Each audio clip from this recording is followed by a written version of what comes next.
You can't say the color black without walking on eggshells.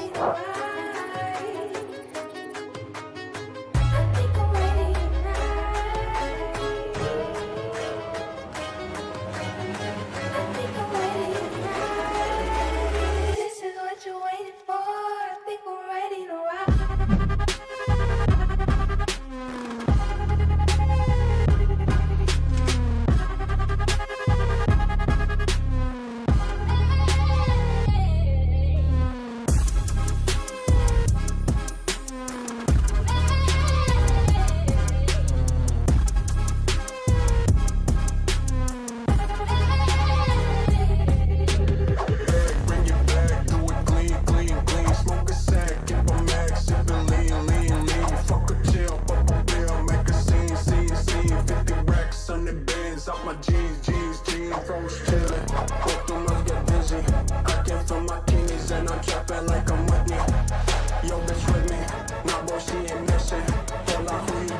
I say hold up, cock my glizzy, bang, bang.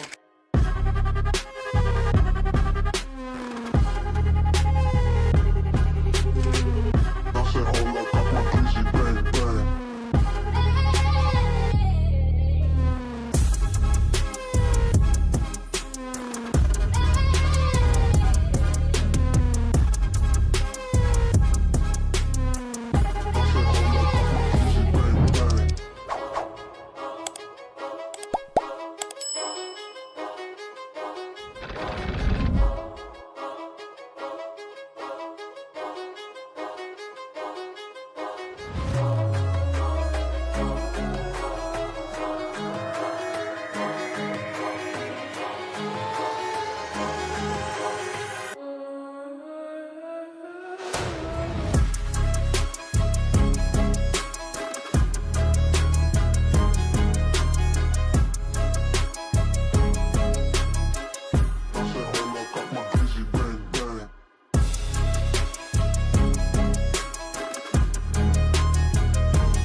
You're tuned into Foolery. Make sure to hit the thumbs up button and subscribe. And consider donating with super chats, stickers, memberships, or you can even gift memberships to other chatters. Or use the tips link in the description to write a message for TTS that will be read on stream. Hit the like button, or you ain't black. And that's a fact. Jack. Enjoy the show. Ooh-wee.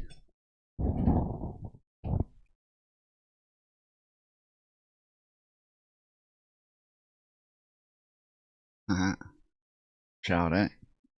What it do? What's up, Fool? Today's 4/21/2026. It is 12:12 p.m. or a.m. Actually, a.m. Eastern time. All right. I'm hungry. I gotta eat. We're gonna go over some news. First, news, then other stuff.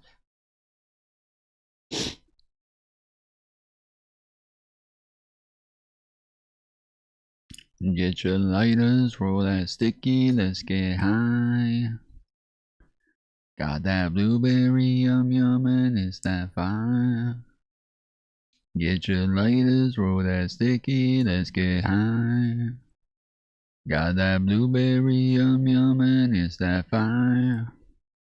It's that fire. Got a blueberry yum yum. And I never thought it could taste this good. Thank God for the man who put it in my hood.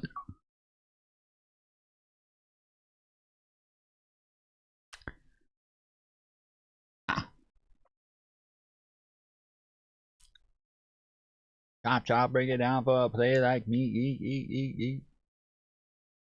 I'm about to find me a woman that skis.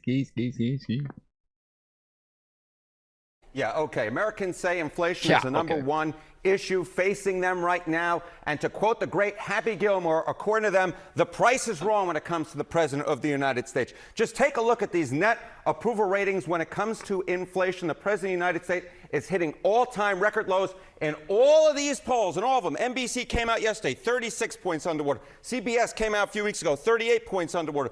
Ipsos, Reuters, 43 points underwater. CNN came out earlier this month, 45 points underwater. And taking the cake is UMass Amherst, 47 points underwater across all of these polls. Trump is in his worst position ever on the issue that the American people say over and over and over again is their key number one issue. Was it always thus? No, it wasn't this always thus, Mr. Berman. And this is what is so amazing to me. I mean, these shifts that we're just seeing, my goodness gracious. Voters on Trump and inflation. In the 2024 election, remember, Trump got reelected to a second term, and Joe Biden got pushed to the curb in large part because Americans felt he couldn't handle inflation. Trump was more trusted than Kamala Harris on inflation by 7 points. Look at his net approval right now. You average all those polls on the first side of your screen, 42 points underwater. That is a nearly 50-point shift away from the President of the United States. A nearly 50-point shift. That's... I think I checked this the other day. Kamala Harris right now is more trusted on the economy and on inflation. So it's looking good. Looking good for the home team. Bad. What's worse? Yeah, what's worse? You think this is bad, a nearly 50-point shift. How about a 70-point shift? I'm laughing because you never see numbers like this. Look at this. Independents on Trump and inflation. In the 2024 election versus Harris, Trump was favored by 10 points. Down he goes. Down he goes. He's down to 60 points underwater on inflation. That is a 70-point shift in a little bit less than 2 years worth of time. John Berman and I are big baseball fans. And I will tell you, I'm going to go to Trump's home borough in Queens because, to be honest, it's the only comparison I can think of. Donald Trump is in worse shape on inflation right now than the New York Metropolitans are in the NL East. That is how bad. And what, the Mets just lose their 11th straight game? At a certain point, you stop counting because there's so many. There's two things I just want to point out quickly here. The two words that matter so much here are, independence and inflation. These are two areas the president did well on in the last election. He did well. This is what is happening here. The strengths that Donald Trump once had with the electorate, the things that got him elected to a second term, you can wave adios amigos goodbye to them. And why that's so important is even though Trump isn't on the ballot come November, a lot of Republicans in Congress are on the ballot, and if these numbers hold, you can wave adios amigos goodbye, see you later, certainly that House majority, and maybe that Senate majority as well. Harold Linton, thank you very much. Thank you.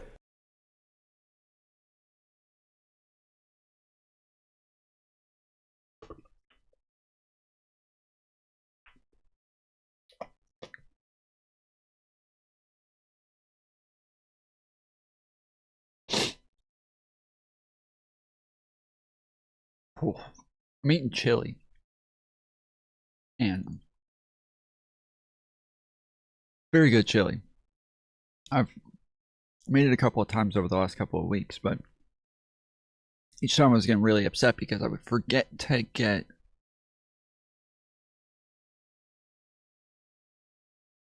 Fritos.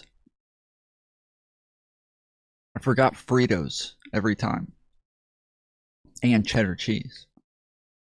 It was depressing. And it was still really good. It's really good chili by itself, but I want that cheddar cheese and Fritos. And so I went this time and went and got Fritos and sharp cheddar cheese. Now this one has the whole shebang. It's got the hot sauce, it's got the Fritos, it's got the cheese, it's got all of it. Very good. Very, very, very good. It's just a billion times better when you put the Fritos in it. Chili is always better with Fritos.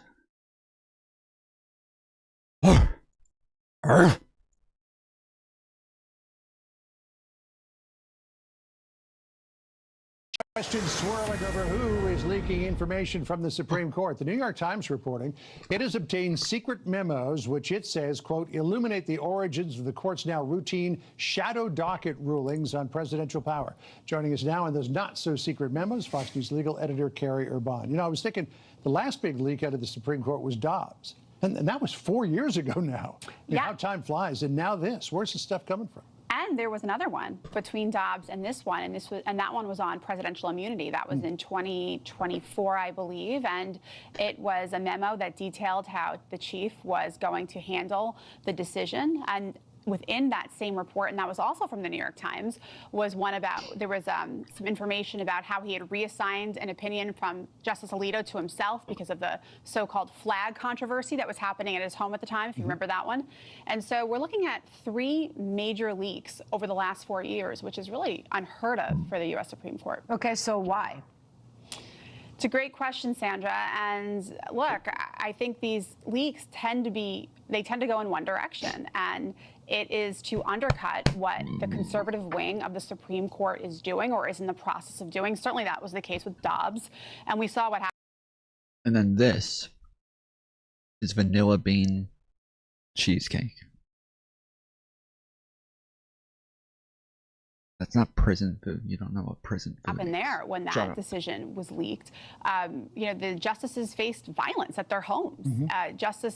Attorney General Garland, unfortunately, didn't enforce the law at the time that would have stopped the protesters from doing some of the things they were doing around their homes. We remember that time. It was really troubling. It was the same time where that man attempted to murder Justice Brett Kavanaugh. It had some real world possible harms that could have occurred. And so why is it happening? Look, I think there are some disgruntled people that elections have consequences, and a Republican president has made some pretty conservative picks for the Supreme Court, and there are people who are unhappy with that, so they're willing to undercut and bypass the traditions and protocols of the Supreme Court and endanger its future, really, by leaking out things from that building to the general public who don't have the context and are certainly undercutting the public's trust just in the integrity of the institution by doing so. You know, you got to wonder who is leaking this stuff. And I remember back to the Dobbs decision, it seemed like it was going to be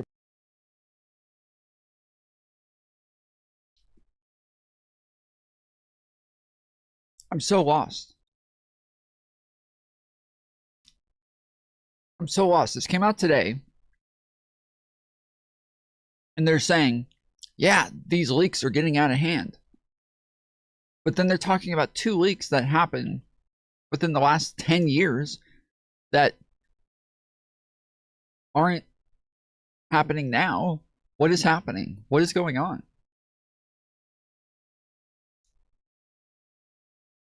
Americans are demanding answers after the New York Times obtained and published secret internal memos from the U.S. Supreme Court, marking the 3rd major leak. Oh, there is a 3rd leak. Wait, what was the 3rd leak on? a pretty cut and dry case to get to the bottom of who did it, because everything there in terms of, you know, the Xerox machines and email, it's all coded and tagged, and you could probably easily find it out, but the investigation went nowhere. So whoever's doing this knows how to cover their tracks. Yeah, that's certainly right. And Molly Hemingway has a book coming out on Justice Alito, and she talks about how, according to her reporting, that some of the liberal justices were slow walking their dissents as the Dobbs decision was being written, and it had been written, and they were slow walking it despite the threats of violence against their conservative justices, which I thought was quite interesting reporting. But John, back to the original question. This piece in the New York Times, first of all, Then what is the shadow docket? I thought that's what they were calling the shadow docket, is the leaks. I had to chuckle at the, quote, secret memos. You mean confidential memos, which is what it's supposed to be. Justices have to be able to speak in candor in order to have decisions and do what they do. And it's a general criticism of this thing called the shadow docket, which is the emergency docket. It's how the Supreme Court deals with emergency requests. What are emergency requests? Well, we have seen the lower courts over and over again blocking the Trump administration from every single thing they try to do. They put a halt on it. So one option that the Trump administration has had, and also previous administrations have had, is to go straight to the Supreme Court and ask the Supreme Court, can you unblock the lower court from blocking us so that the policy goes into place as the case is litigated on the merits? So in this particular administration, this Trump administration right now, the Supreme Court has done that for the administration, I think about 20 times. I think people are upset about that. And so what this piece does is say, well, guess what? You know who created this whole thing? It's Chief Justice Roberts when he tried to stop, when he did stop President Obama from implementing, his big clean power plan, which was a big deal to him. And so I think the point of the New York Times in the leaking of this and the presenting of the story is to say, look, they were willing to stop executive power when they didn't like it. But here, when it comes to Donald Trump, they're allowing him and his policies to go. Well, this can't be.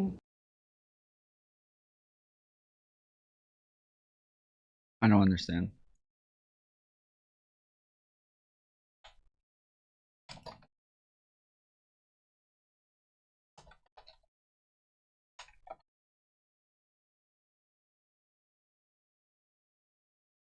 The shadow docket refers to the Supreme Court emergency and non-argument orders that often bypass the standard fully briefed and argued process, as explained on SCOTUS blog.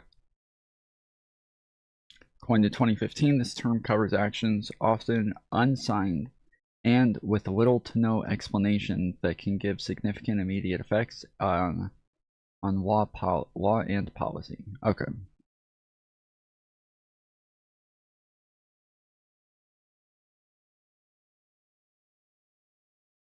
Who is this? Allie Beth Stuckey?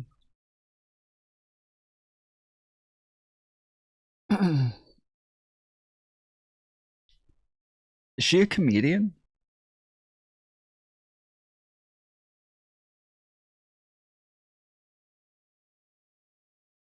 Author of the New York Times bestseller Toxic Empathy and You're Not Enough and That's Okay.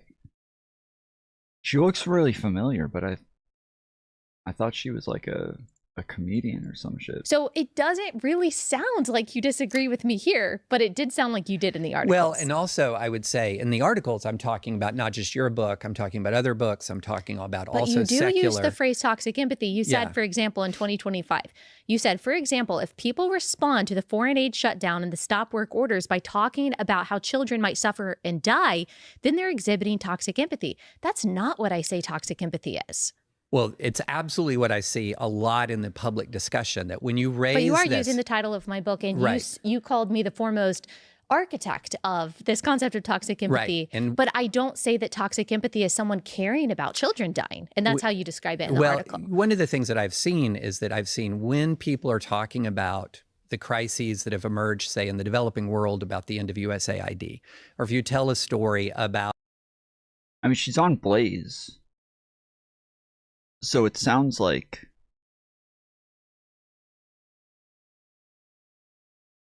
she probably does use it that way. A undocumented immigrant who has come over with their parents, 25 years ago, and is being seized outside of a Home Depot and thrown into extraordinarily brutal conditions in a lot of these detention facilities. And you raise this, one of the sad things that's... So then is toxic empathy something like suicidal empathy? Are those the same things then? Occurred. And again, I'm not putting this all on you. One of the sad things that has occurred is this global larger attack and talk about empathy has led to an immediate response when you talk about human suffering. I will see many Christians say, that's toxic empathy. Now, that's not that when you read your book, for example, you're very good at outlining in many circumstances I think he's mixing up toxic empathy and suicidal empathy. I think he's mixing up, because I've never heard anybody call something toxic empathy before. I've heard the term suicidal empathy a bunch lately, but I've never heard of toxic empathy. So I wonder when he's like, oh, I see conservatives using the term toxic empathy. I've never seen anybody use that term. I wonder if he's thinking of suicidal empathy and just mixing them up. Here's the understanding and my understanding of the experience of somebody else, which is an empathetic response. I think the problem that you're having and the problem that we're seeing is that when we talk about human suffering on the part of people that maybe you're an immigration restrictionist and you really want to have fewer immigrants, or maybe you want to see sort of the very, very large scale mass deportations. And then you get extremely resistant to all of the stories of suffering that are the consequence of your policy. And then you write this off as, well, that's toxic empathy. And I don't think that's what you're trying to say here, but I do see that this has been a cultural phenomenon, especially in parts of like what I would call MAGA Christianity, that if you talk about human suffering that results as a product of policy, that the reference to human suffering is referred to as, well, that's what toxic empathy is. But in my view, what we're talking about here is we're dealing with incomplete empathy. We're dealing with selective empathy in the same way that, let's say you had two kids and for some inexplicable reason, you loved one of the kids and you didn't love the other kid. You wouldn't necessarily cause that failure to love the other kid toxic love, because love itself is not toxic. You would say you need to have more love. There needs to be more love. We need to have an expanded view of love, not a restricted view of love. And that's. But if someone used for the title of a book or for the name of a concept, toxic love, to describe, for example, the overbearing love that a mom has for his son so that he is a failure to launch, you would understand what they're talking about and you would understand the point that they're trying to make, that they're not saying that all love is bad, that there's actually a healthy way to do it, right, but that it's turned toxic. And I would actually say selective empathy that makes us make immoral decisions is a form of toxic empathy. And you said in 2026, you said, are you concerned about children who might die because we gratuitously and needlessly cut billions of dollars in foreign aid? That's toxic empathy. Are you worried about the conditions in detention facilities where migrants are held by the thousands? That's more toxic empathy, which again is not my argument. And you might say, well, that's what other people are saying. But if that is the case, like, you would think that these articles would be defending me and saying people are really misusing Ali Stuckey's concept. That's not what she argues in the book, but you're not. You're actually saying she is the source of their thoughts, and that's not the source of their thoughts. I have seen you online talk when people talk about the plight of others, the plight of immigrants, etc. I have seen circumstances where you bring up then again this example of, what we were talking about with toxic empathy. And I think that maybe. Can you give me an example? Well, I don't have your Twitter feed in front of me. Oh.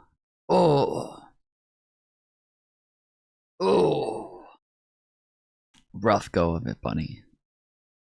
Better luck next time the clip ended before you could say anything.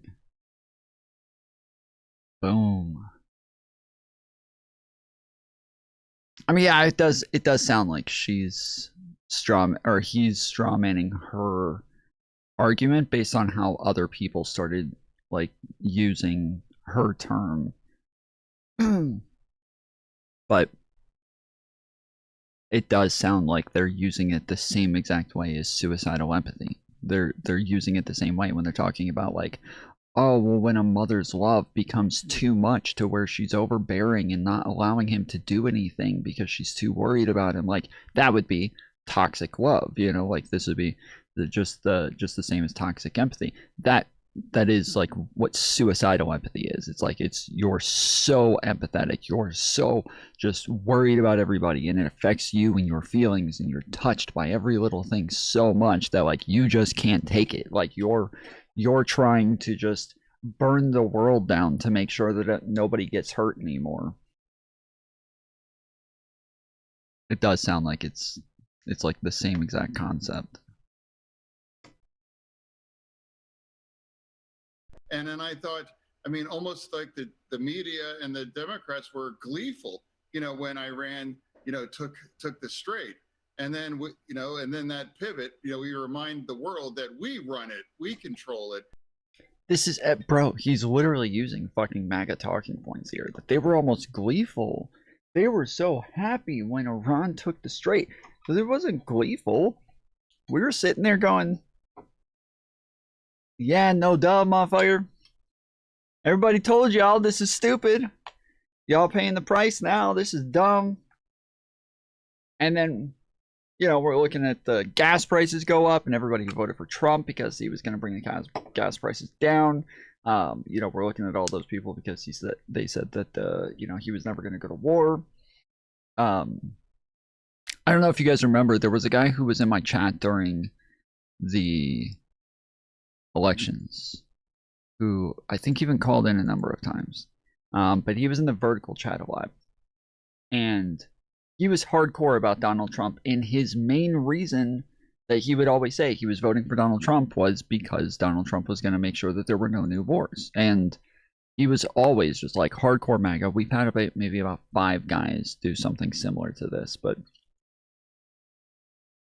I posted a video the other day of where I played the clips of Donald Trump saying that there were going to be no new wars, and the dumb fuck who's like acting like nobody thought that Trump wasn't going to start wars. Nobody thinks Trump's against wars because he said this one thing in 1980. I don't know if you guys saw this, but I or a liberal would likely be horrifically embarrassed to post a video like this. MAGA is a different breed. Check this out. President Trump lied because he bombed Iran, and he promised he would never ever do that. Have y'all not been listening to him, like, ever? Here's President Trump in 1980. 1980? So yeah, so the Bama Batman left a comment and said, only reason I voted for him, I really thought he wouldn't start any more wars. Maybe I'm just dumb. I had hope though. We've had a ton of people who came in like this since Donald Trump got elected, saying, I voted for him for X reason, believing that he was staunchly in favor of this, or he was staunchly against this, or he was gonna do this, and it's pretty obvious I was wrong. One of the guys came in right when Trump got elected and said, yeah, my bad, you were right.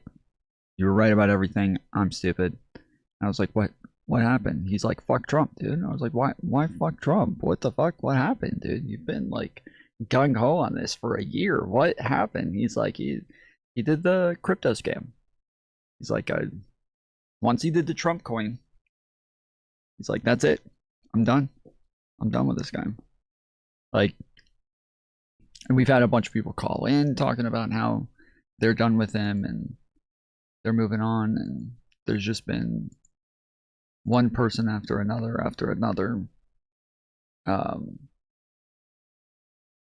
who have all kind of come back, who were just like radical MAGA trolls in the chat for like a year, and then have all come back and been like, okay, my bad. So in this situation, a lot of us are looking at another thing where we're pointing at it being like, you see, this guy is not smart. He doesn't know what he's doing. And yeah, we're kind of laughing at MAGA. So when we're laughing at MAGA in this case, yeah, sure, it might seem like we're taking joy in the strait being closed, but we're taking joy in being right yet again. Mind the world that we run it, we control it, and that forced China to get involved and to push Iran to just acknowledge, that's checkmate at this point. Now we have the opportunity anytime, and now we've discovered that the screen point for the Chinese is now we can block their oil coming from Iran at that point. And now that's a significant leverage in the future should that China charges after Taiwan. Now that's a leverage point too. Well, if you do that, we could perhaps shut down their oil from Iran now too. So where we are now, I think it's been a positive development, and we're not even 60 days into it. That's the way the War Powers Act works, that it is. They have 60 days. That's how it works so far. And now why would you be voting every day at this point? Why? Well, we're so close at this point to shut this down. Yes, we might have disagreements on this on a party, but we should all be behind our military at this point and say, look, let's see how this ends and let's see what it's done. And as why I'm the only Democrat, I think that's a shame. And so if they vote it up when we're back in that session, I'll vote that down then too.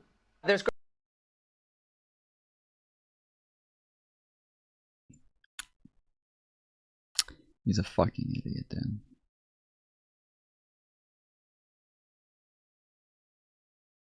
We just say the same thing every day on that. Kellyanne brings up this tax refund. The $375 on average that you got back, which is compared to the $740 extra that you're going to pay at the pump because of the increase in gas prices. You also said the economy was so terrible under the Biden administration. More jobs were created. GDP growth was better. Donald Trump was elected. Why did they lose? What? Why did they lose? Because it wasn't good enough. And guess what? Now it's even worse. Donald Trump is over -30 on cost of living, -28 on taxes. And the difference between Kamala Harris talking about the gas price. I mean, they lost because of misinformation from people like Kellyanne Conway, where they're acting like the Biden administration is responsible for all of the inflation, whereas Donald Trump, in this case, actually is responsible for the inflation. The economy should be much better. In Trump's first term, he barely did anything with the economy. He barely touched it at all. And this made it to where it was possible for Obama's, rulings and executive orders and the legislation that came in under Obama to continue trending upwards and making the economy better and better in just about every category.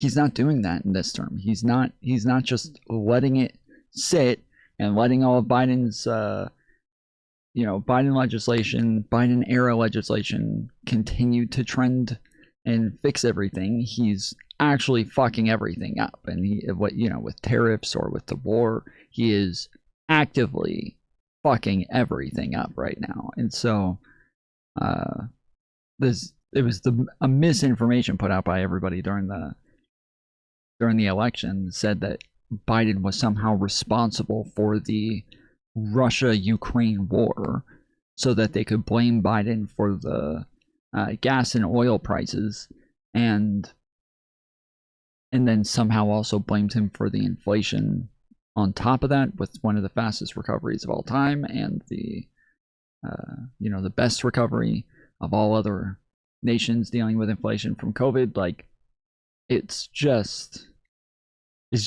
misinformation put out by all of these people. Prices and the collective burden we all bear to help out our friends, is that Americans actually supported what we were doing vis-a-vis the Ukrainians. 71% after the Russian invasion said we should provide weapons. Even today, 69% view the war as important to U.S. interests. That's the Russia-Ukraine war, not the war in Iran right now, which has over 50% disapproval.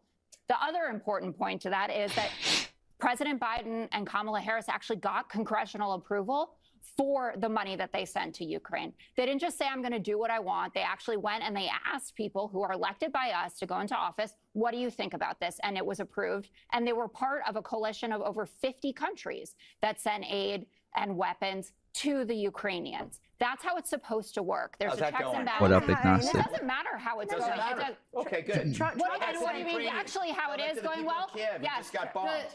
Well, first of all, there's a strong argument. We've extended this war for 4 years. I know you don't care about it. You should take a look, by the way, on what paying for it. This Trump is funny. did that. Trump did that. Wait, I can't believe you're defending Biden and Harris. I am Democrats don't want to hear from them evermore. So you want her to be the nominee in 2020? No, but the twisting of what I was saying is crazy, Kellyanne. I did not say I want Kamala Harris to be the nominee. I said that the argument that you're making against the Biden-Harris administration falls flat when you look at what the Trump administration is doing. I'm going to look at the fact that Trump got elected on running against the Biden-Harris economy. This is what people fall back to every time that they start to get debunked across the board on all of the claims that they make. They just start saying, well, Trump got elected. The people voted for Trump. That's it. That's all that matters. Jeffy! Well, gang, coming at you from the new apartment after my first day of work. Back at you with some tub time. This is just a boring old white tub, but it's from the 20s and has the original soap.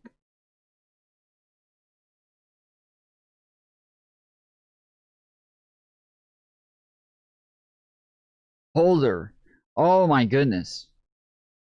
I almost threw up in my fucking mouth, dude. Ugh. Soap holder. Okay. Holy shit, dude. Now, he has a 35% approval rating in most polls. He's not a politician.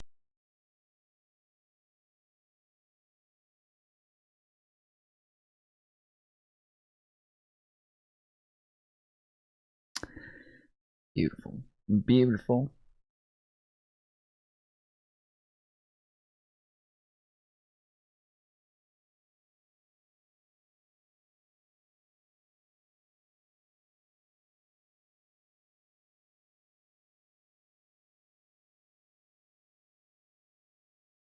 Laura Loomer is also a malignant sexual predator.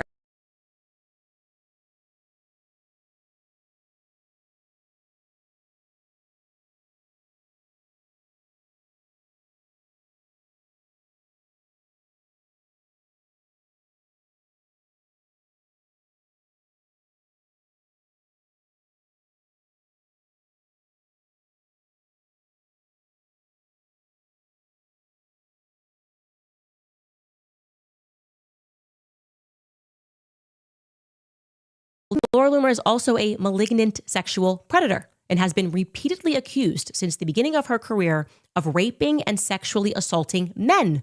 That is not a typical thing that men come out with, that men come out and say, a woman sexually assaulted me, right? Take, for example, Alan Jacoby. This happened just last week, 10 days ago.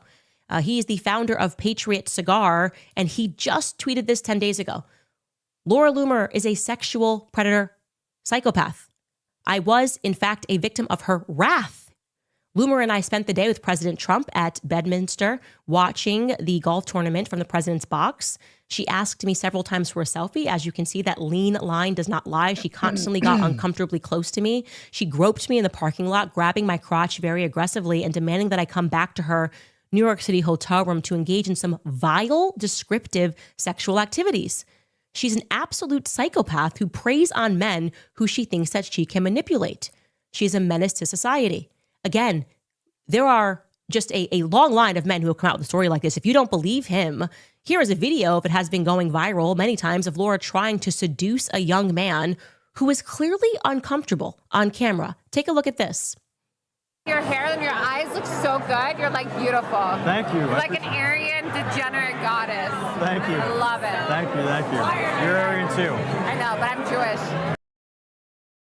An Aryan degenerate goddess. What the fuck?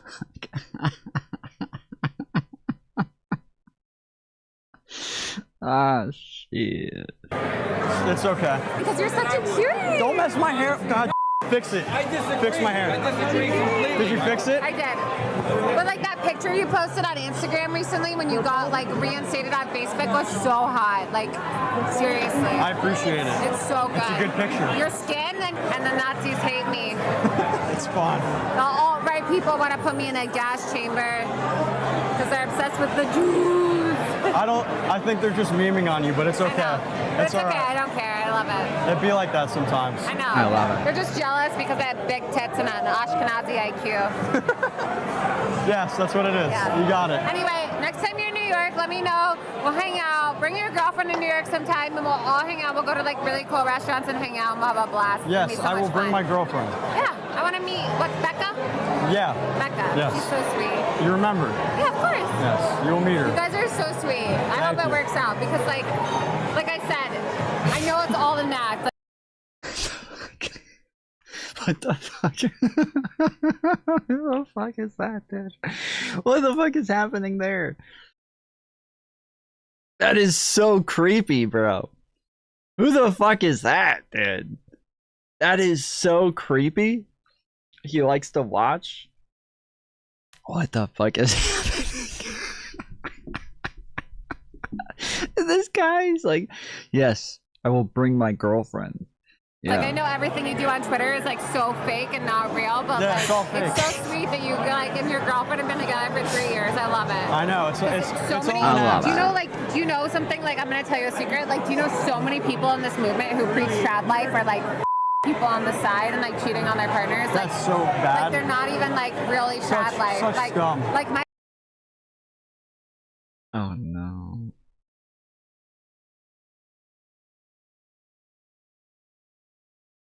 My ex is like dating somebody who's like super trad life, and she was like my boyfriend while we were dating and like ruined our relationship. And I act like it's okay, but like it's really sad because like I love when people like keep, you know, tradition in their relationships. It's just really sad. Milo Yiannopoulos similarly described, and again, he published this, her repeated assault on a young Brazilian man. Okay, quoting anything from Milo Yiannopoulos as a source is just... It's like, it's actually worse than posting something from Candace Owens. It's actually like worse than quoting Candace Owens is quoting Milo Yiannopoulos. Man who worked on her campaign, and he's not alleging here, okay? He claims that it is a fact that he can prove through many messages. Take a listen. Laura Loomer, who's the most insane person, and I was, you know, there was good friends with Laura too. Well, no, I was not good friends with Laura. I was loose allies with Laura until I met her. And then when I met her properly and spent time with her, I realized she was absolutely mental. I distanced myself very quickly. Well, I distanced myself because she used to force herself on young male volunteers, 20, 21-year-olds. And she would go in the middle of the night. And I mean, some men will find this to be quite titillating. Although, yeah, you know, this sounds kind of good. What is when you imagine sort of the face of the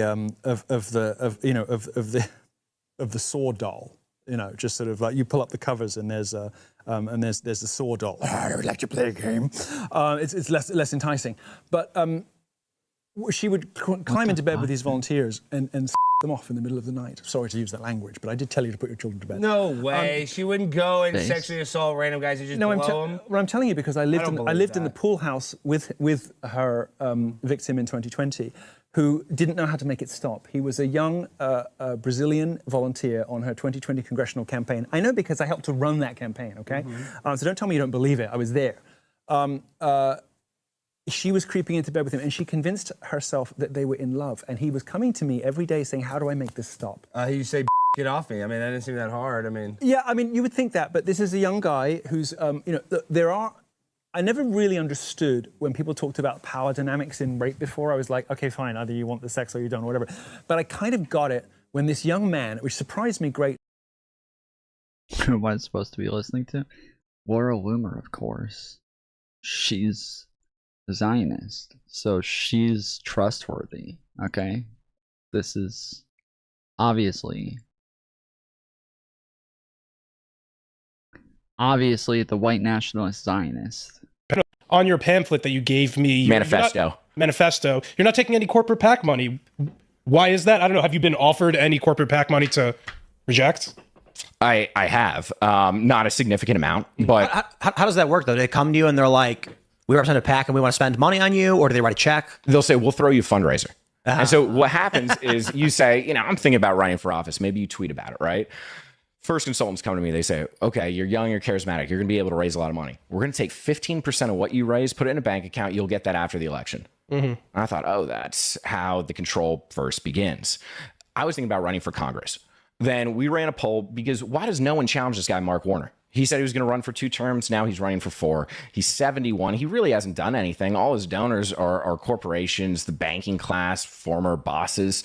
So I run against him. But then I realized no one runs against this guy because it's by design. So they try to take you out. And the Democratic Party has so many ways of doing this, whether it's signature fraud, petition fraud, which makes me wonder where all these votes come from. Well, let's talk about your story, because you're a Democrat, but they kicked you out. Yes. Why?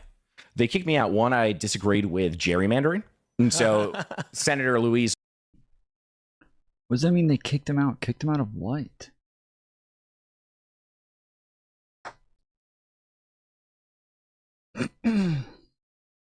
One of the many ways candidates are compromised and good ones are taken out of contention. Both parties do this. Who the fuck is this guy? Lucas, the head of the Virginia State Senate, came out against me with that. Wow. And then I was instructed by someone within the party to hire a certain guy to help get signatures, because you need 10,000 signatures to get on the ballot, right? Yeah. Well, the party is the one that vets the signatures. So I start looking through these signatures. I see my own name on there. Whoa. What? Yeah. So I develop an AI to do some handwriting analysis, send it to forensics guy. majority of these are forged. It turns out petition signature getting fraud is a very common thing. It's cottage industry. Yeah. So they'll get the first like 2-3 signatures on a page. Then it's called tabling. The group will then fill it out. Pass it around and like. Yeah. And then you can look at it and just see. So if I had turned those in and hadn't realized that, they either could have destroyed me at that point or had control over me for my entire political career. Wow. Because then they come back to you and they say, hey, guess what? You committed fraud. You work for us now or go to prison. And that's what they do to everyone, which is why when Santos, who was just here, and he said I was going to have a blast, so, you know, and I am, but he's a 500 out of 538 are compromised in the House. Like, that's true. Wow. It's by design to represent the people. You're compromised. So you were, was it Act Blue? That's what happened? Like you were collecting donations and they just cut you off and you were a Democrat. Yeah, I was. And you have 14 days to file your paperwork to switch to an independent. They cut me off within an hour of dropping the video saying I was going to do that. Then the next platform, Numero, they dropped me too. I'm trying to understand. So you have to use WinRed. Would they let you? This guy almost definitely was like engaging in some sort of fraud. I need to know who the fuck he is. I bet you anything he was engaging in some sort of fraud. Let's see, was he on a recent episode? He was engaging in fraud, and now he's like making up excuses for why it wasn't his fault and he was totally set up.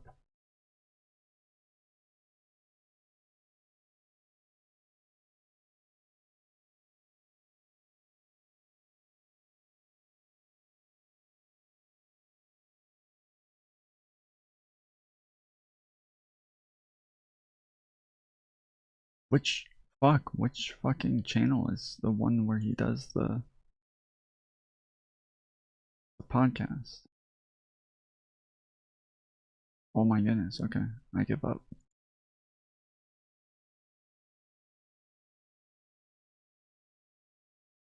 Oh, this one, Timcast IRL, okay.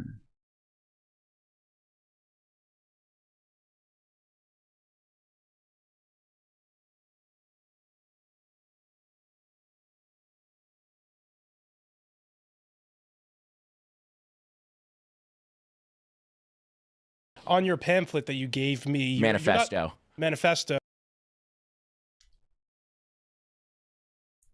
Democrat kicked out of the party after finding fraud, disagreeing with gerrymandering.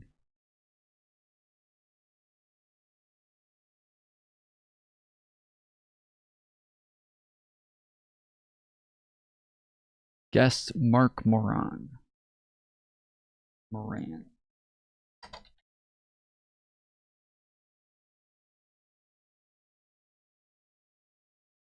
Yep, there he is. I'm like a fucking private investigator over here, bitches.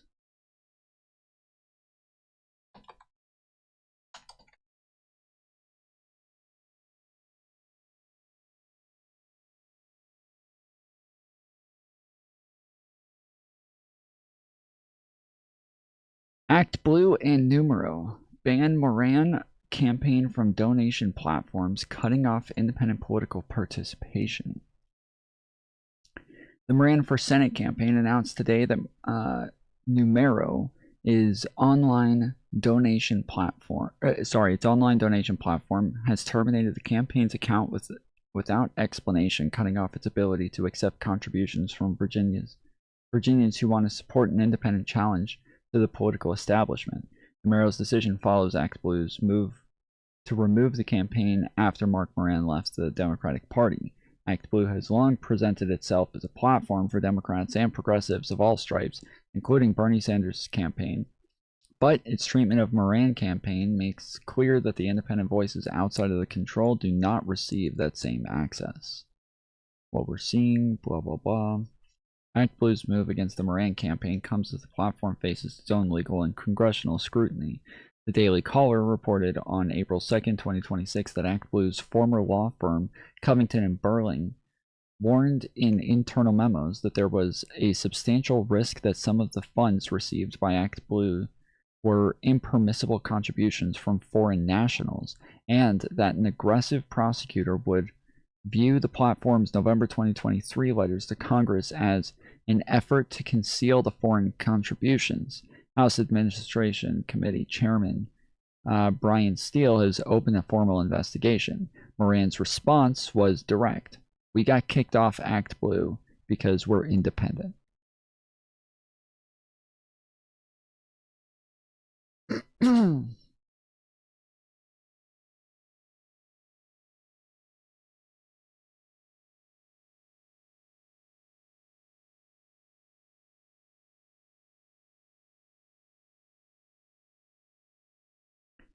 No explanation was provided for Numero's termination between Act Blue and Numero. The Moran campaign has been locked out of 2 dominant donation platforms used by political campaigns in Virginia, not for any violation of their terms, but for running outside the two-party structure.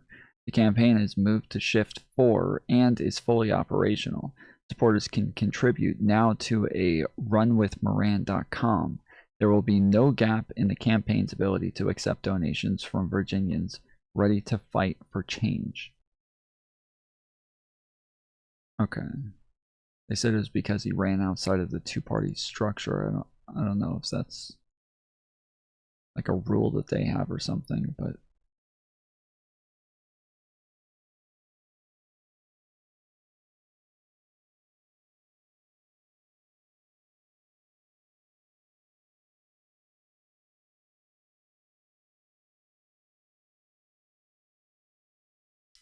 that was on Mark Moran's actual. That was on his own website. Mark Moran for U.S. Senate.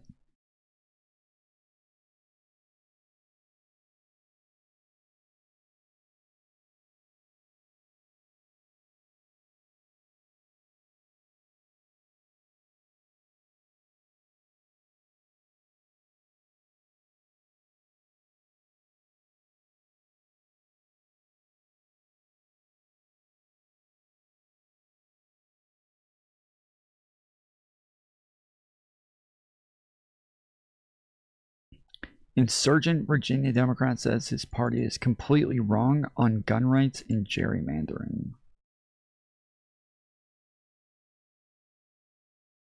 This is from Fox News on the same guy. A political newcomer and former reality star running in Virginia's Democratic senatorial primary is causing an uproar in his party after breaking with them on gerrymandering and a slew of gun control efforts. When was this put out?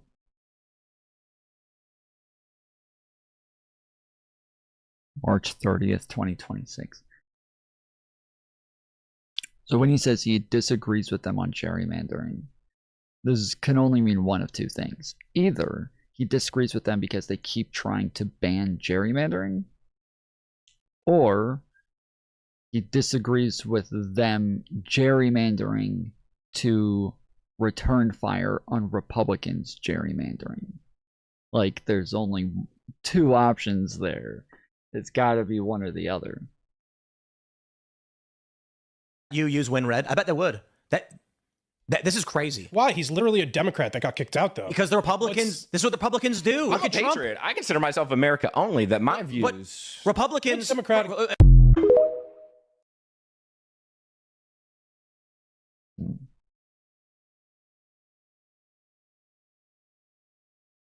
If both parties engage in this conduct as asserted here, who are some of the counterexamples from the Republican side? They literally did this to local Republican reps where I am recently, so I'm sure there are plenty. Why didn't you give a fucking example? This is so stupid. WinRed is no different than Act Blue. They are both scheming, fraudulent entities that take people's names, social security numbers, emails, phone numbers, and do anything they can, then fraudulently put your information out as if you were a member of their party. That's the Fox News site.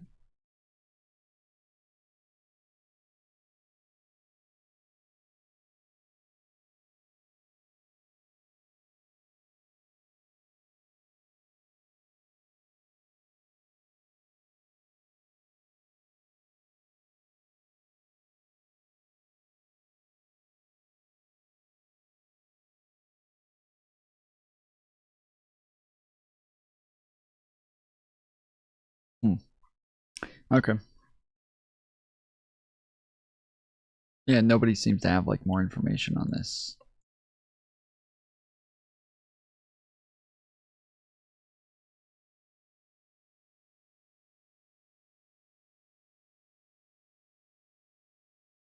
Congressman, I hope you see the irony that so many of the talking points you just used are used by Democrats every single day to attack the Trump immigration agenda. And I say irony because I think you're very genuine in what you're saying.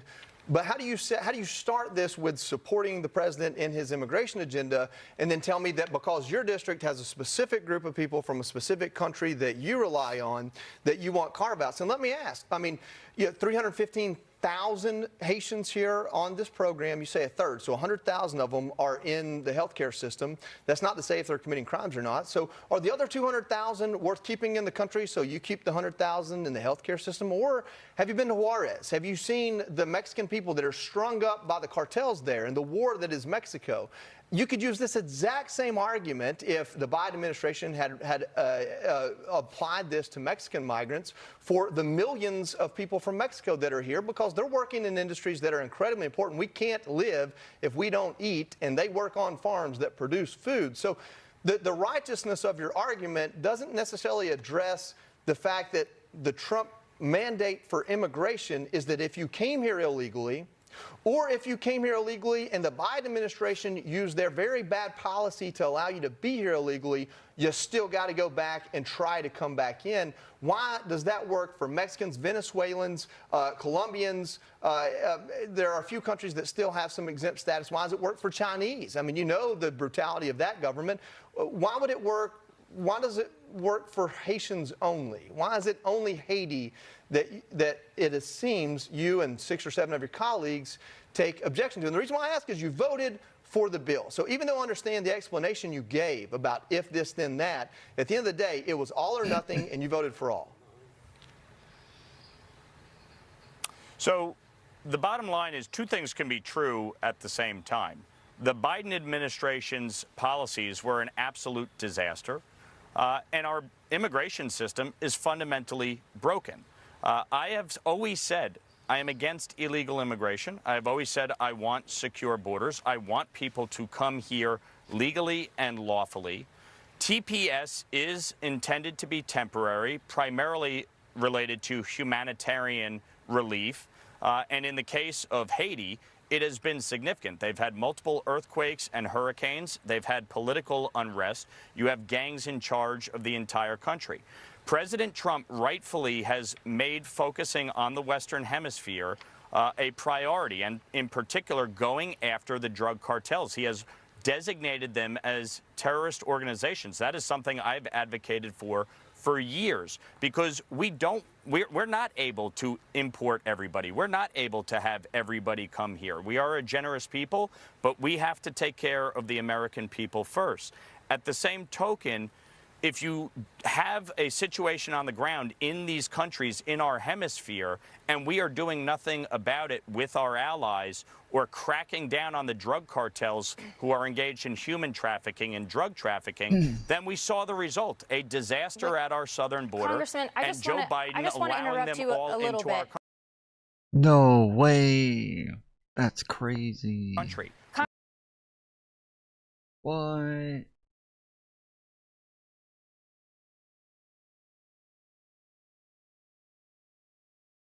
So they're mad at the Republicans who voted to extend TPS.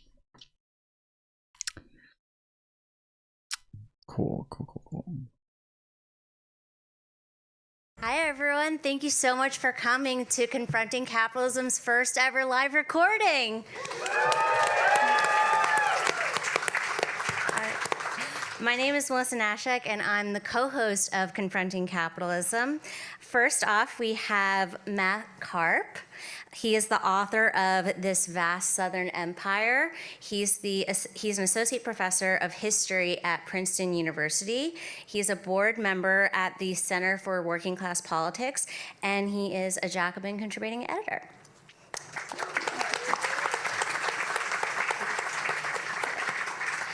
Next up, we have Crystal Ball. Crystal is the author of The Populist Guide to 2020, host of the Crystal and Kyle Crystal, Kyle, and Friends podcast, and host of Breaking Points with Crystal and Sagar.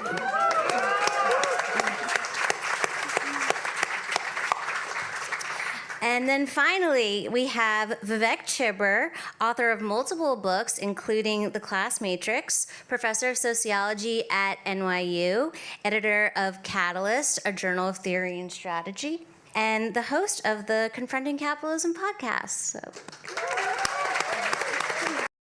Made it? You're too late, Mantis. You're too late. Get out of here.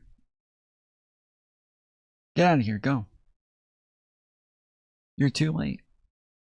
All right. Okay, so tonight we're here to talk about how the left can continue to build a powerful working class movement. There are a lot of different components to left political strategy, but tonight we're going to focus primarily on electoral politics.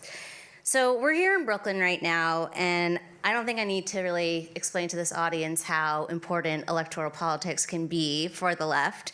But I was someone who, probably like many others in this room, became politically active after Trump's first presidential win and Bernie's 2016 primary bid, which unfortunately didn't work out. Bernie would have won. And I think, the results of electoral... Bernie would have won, guys. He would have won. The Democrats, they cheated him, and then they indicted me. Campaigns, whether they're positive, like Alexandria Ocasio-Cortez or Zohran Mamdani. Never heard of her. Or if they're negative, like both of Trump's presidential elections, have huge consequences for the left. We're under 2 hours, guys. 2 hours on the clock. We got 0 out of $25. If you guys want to donate to the channel, use the tips link in the description. I will pin it at the bottom of chat. But if you don't see the link at any point, you can always put ! dono in chat, and that'll pop up with the link from the bot. But I have pinned it to the bottom of chat. Pins no longer go to the top, they go to the bottom now. So take a second, and if you want to donate to the channel, use the link there. That makes it to where I get a higher percentage of the donation, and I get it immediately. Whereas with YouTube, if you do super chats or stickers, it takes about 2 months for me to get the money sometimes, and I only get 2/3 of the donation. So make sure more of your money gets where you want it to go with the Stream Elements tip link. And then also take a second and hit the thumbs upsies.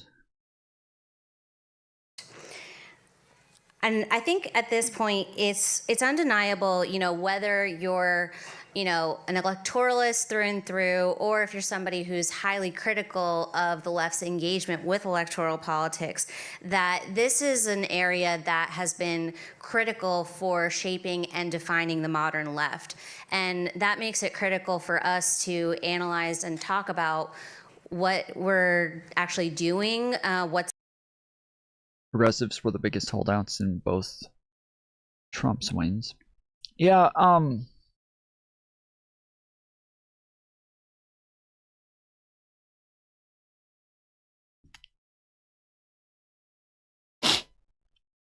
I can't remember who it was. I was watching somebody the other day, and they were talking about the fact that they think that progressives are the reason for why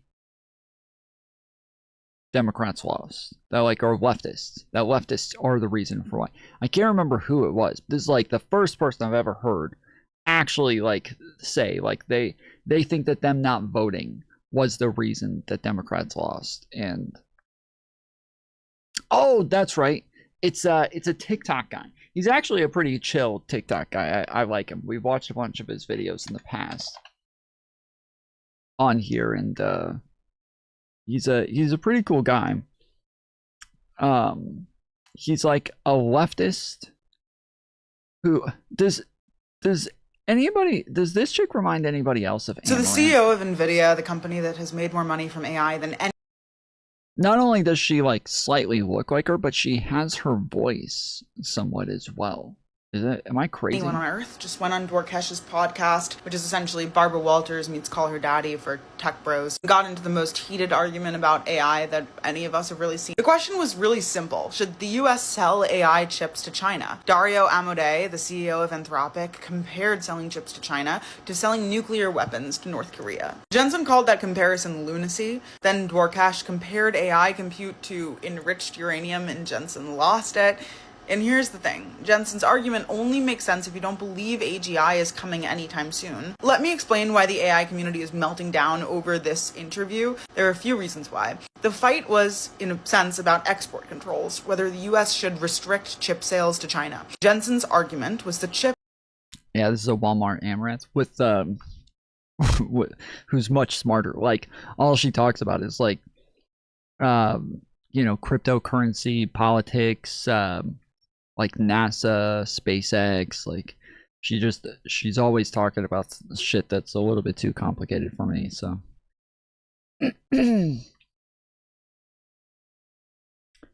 Alright, where's she at?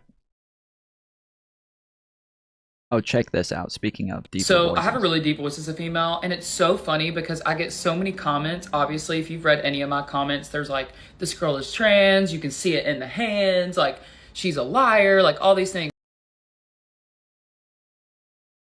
That's a voiceover, right? That's a voiceover, right? She's lip syncing, yeah. And I literally don't care. I don't know what it is, but it just feels fake to me. Like, if you're trying to hurt my feelings, you're not going to do it by commenting mean things. But in person, for some reason, I'm like, wait, what? It feels more real. But it's so funny. One of my coworkers just... I can't tell because my earbuds, the first time I watched this, I thought that it was real. I thought that it was her voice. But right now, my earbuds are like 2 seconds behind. And so I can't tell if it's actually lining up or not. Yesterday, we were out.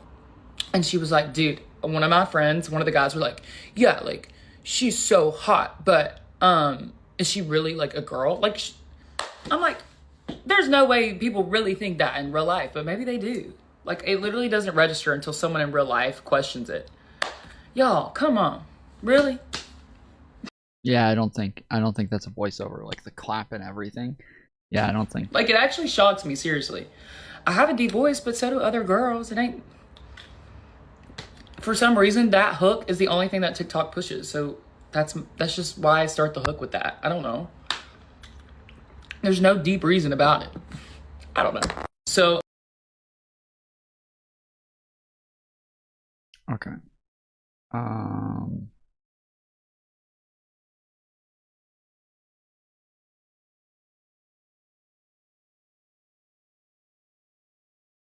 Well, shit. I don't see him. I thought I just liked a couple of his videos recently, but not there. But I did like this chick's video. No, that's not cum on my titty. I didn't get strudelled this morning. I'm crying over that fuck-ass spaceship again. Splashdown confirmed. Welcome home, Artemis 2. Brother, can I get a break? And don't you fucking tell me to take my meds. How about you go take your humanity pills, bitch? Do a nice fat line. Call that shit empathy. Yeah, maybe you should try getting addicted to something called feeling. I like to call it living and enjoying the experience, okay? It's something about watching all those fucking Facebook videos of kids wearing their astronaut helmets, watching them take off and touch down. It's really doing something to me. But to top it off this morning after they touched down yesterday, I'm seeing all these videos and pictures of everyone in the control center taking pictures with the touchdown footage, because not only did the astronauts just, you know, complete their lifelong goal, so did everybody else in that building that day. And what are we if not toddlers begging mommy and daddy to watch us do one more trick on the trampoline? And you should look up what I'm talking about, because they're standing in front of it and they're like they have been working their whole lives. And they did it. They got them home safe. And then I just watched this fuck ass edit. If I see you in public, it's on fucking sight of Apollo shooting an arrow and it's Artemis taking off. No, that's not cum on my titty. I didn't get strudeled this morning. I'm crying over that fuck-ass spaceship. This is unironic. This is what it is like for me, like watching the fucking Olympics or some shit, dude. They always like show like, you know, how hard the person's worked to get here, and like, you know, they show this fucking compilation of them working out and like pictures of them as a teenager and like, you know, oh, I broke my leg and I was out for 2 years and they told me I would never make it, but here she is today, and then they go and they fucking do it. They did it. Yeah. That's the Olympics. I just sit there like a baby, just fucking crying the whole time. So, oh, here it is. Here it is. I swear I wasn't gonna do this, but my boy is balling and talking. Pack him the fuck up, fuck out of here. Set me. There's nothing you could do, bro. Spiked it and flipped his taper. All the freshmen like, where's all the small shorts? You know who got him. Him mic'd up. That's how you serve, bitches. All sales final, because you can't return my shit. Bro's balling. He's the star player and his own cheerleader at the same time. Bro's balling. He's out there diving, laying out, doing what he gotta do. Pump fake. Blah! Land on the twinkle toes. Set. What you say over there? Okay. Look how he's spiking that. He'll smack the skid him up into your get him up. What you do? He's scoring you and hit you with the Amber and Ashley. Ooh. I'm pissed. I'd be pissed. I swear I wasn't gonna do this, but my boy is ball. Bro, it's so fucking good, dude. It's so good. Thumbs off the screen, listen to me. I'm just gonna say what the fuck needs to be said, okay? That Jordan Lucas volleyball player and all of his theatrics or whatever you want to call it on the volleyball court, that needs to be normalized and amplified immediately. That's some of the coldest shit I've ever seen in my life. In my fucking he spiked the ball, it went straight to the ground. He said, "And what? And what about it? And what?" I thought so. That we have to normalize that. Listen, there are too many insecure men, especially in sports, that swear they're Mr. Tough Guy, mucho, macho, yada, yada, yada, and they get butt hurt when straight men or gay men are getting butt hurt more than anybody, if we're being real. Like, literally.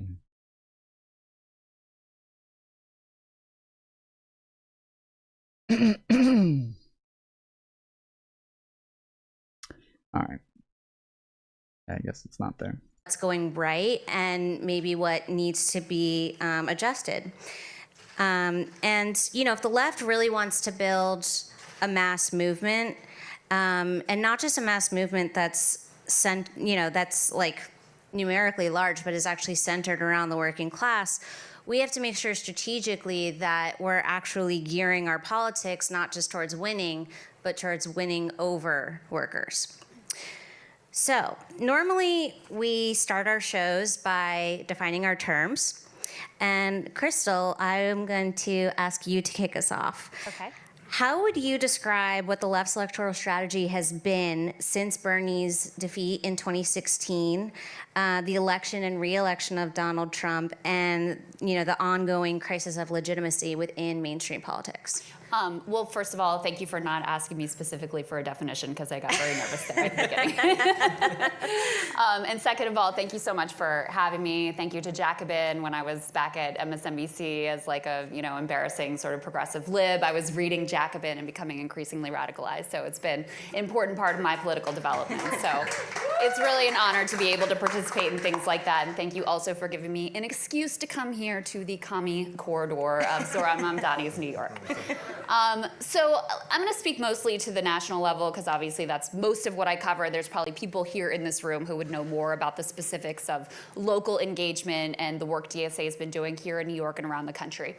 To sum up, I would say that the most successful strategy that has been employed since Bernie's 2016 win, that has shown the most results, with New York City being the primary example, is DSA-backed candidates running in Democratic primaries.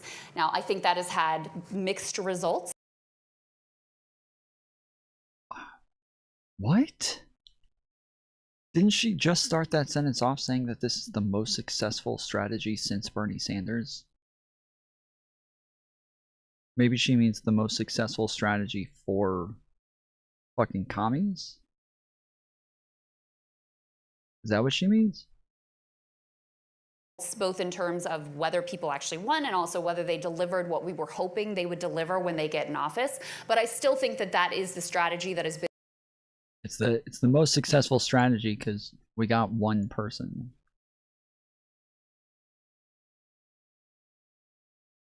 We got one candidate in a mayoral position, guys. What the fuck? I just got killed by a bot.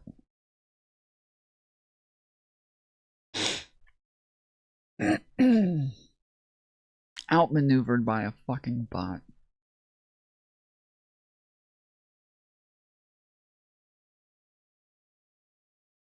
Jacobin is my favorite joke magazine. I don't know what Jacobin is. Obviously, they're the ones hosting this, but I have no idea what Jacobin is. So.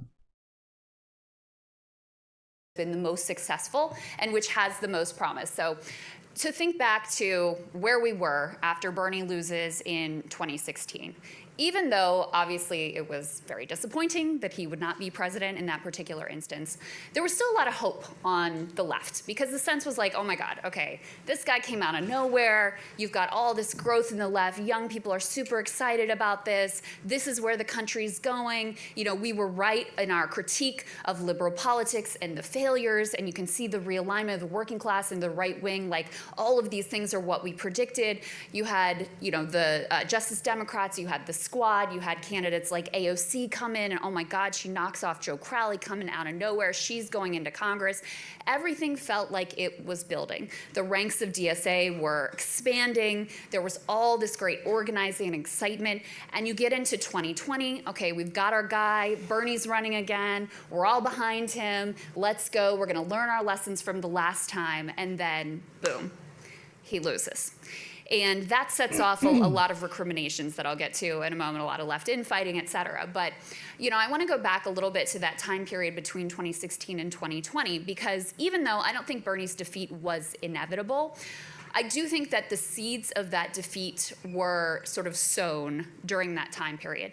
First of all, and this is something that Vivek can speak to better than I can, there was an adoption on the left sort of wholesale of the very same neoliberal identity politics that had been weaponized by Hillary and the neoliberals to defeat Bernie. So this is taken up wholesale by the left and makes it a less appealing and less sort of broad-based coalition. So you I'm sure they all really regret using the term neoliberals now that like all of the, you know, never Trump Republicans are moving over to the Democrat side and are a bit even more pro-capitalism and anti-regulation and all of those same things. I wonder if they're all like, fuck. We probably should have waited. These people are even more neoliberal than the neoliberals. You have that.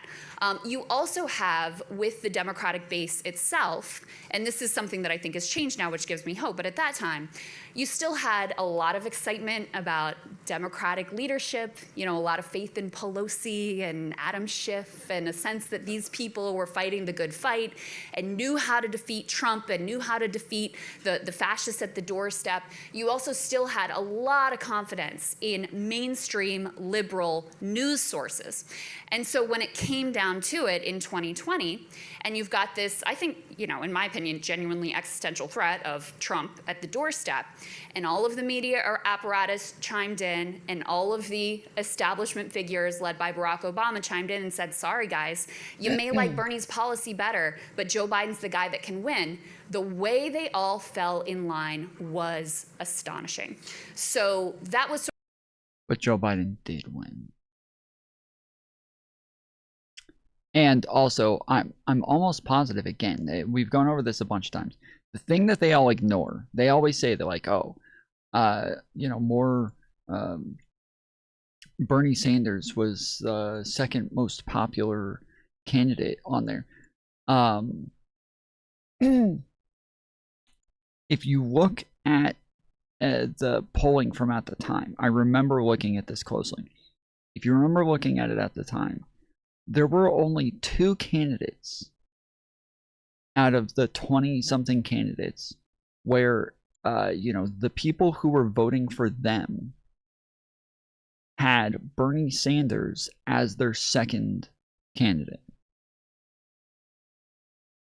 And so they, like, you know, they would have polling that would say, like, have, you know, ranked choice and say, like, you know, who do you want to win? Okay, if they don't win, who would be your second choice? Blah, blah, blah.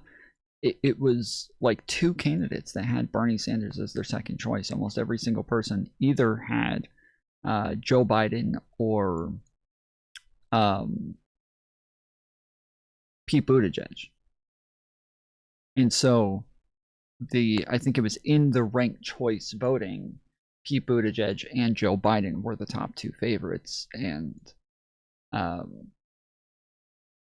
to me, at the time, that said, like, oh, okay, so, like, that's kind of ended this. Like, there's no real question here anymore. Everybody wants the 2 most moderate candidates as, like, the top 2. So with a field of, you know, 20 candidates, and a large percentage of them, this is like the most progressive group of people we've ever had on in a single election.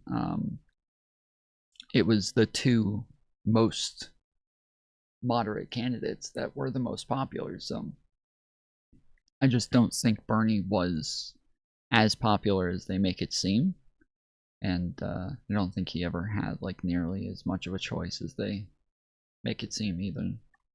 Sort of the, you know, the period where there was a lot of hype and excitement, but underneath the surface there were a lot of problems.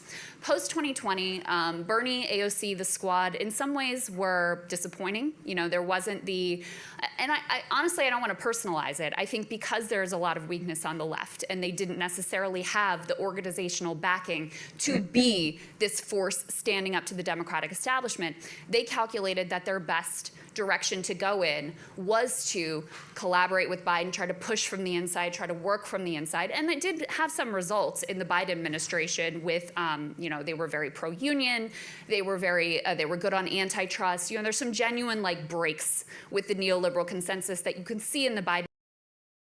I remember, are many states' primaries ranked choice in America?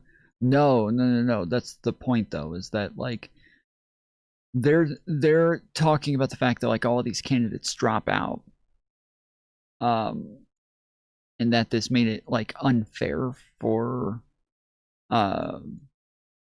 Bernie. But in reality, what it does is it makes things more democratic. Like, it makes things more democratic to where more people are going to be able to choose the person that they want.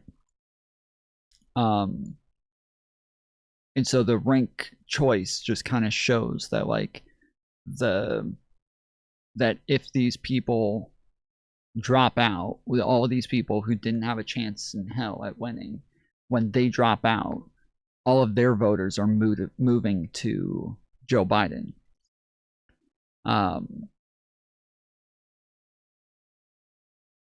It was the 2 candidates that had Bernie second.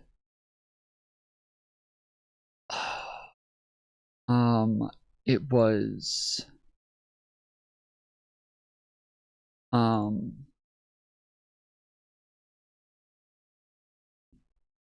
Tulsi Gabbard,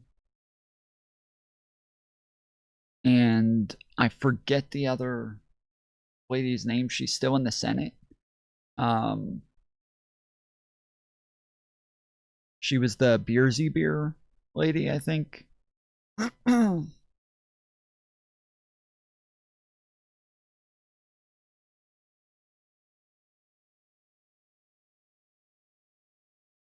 Warren, yeah. I think it was Warren.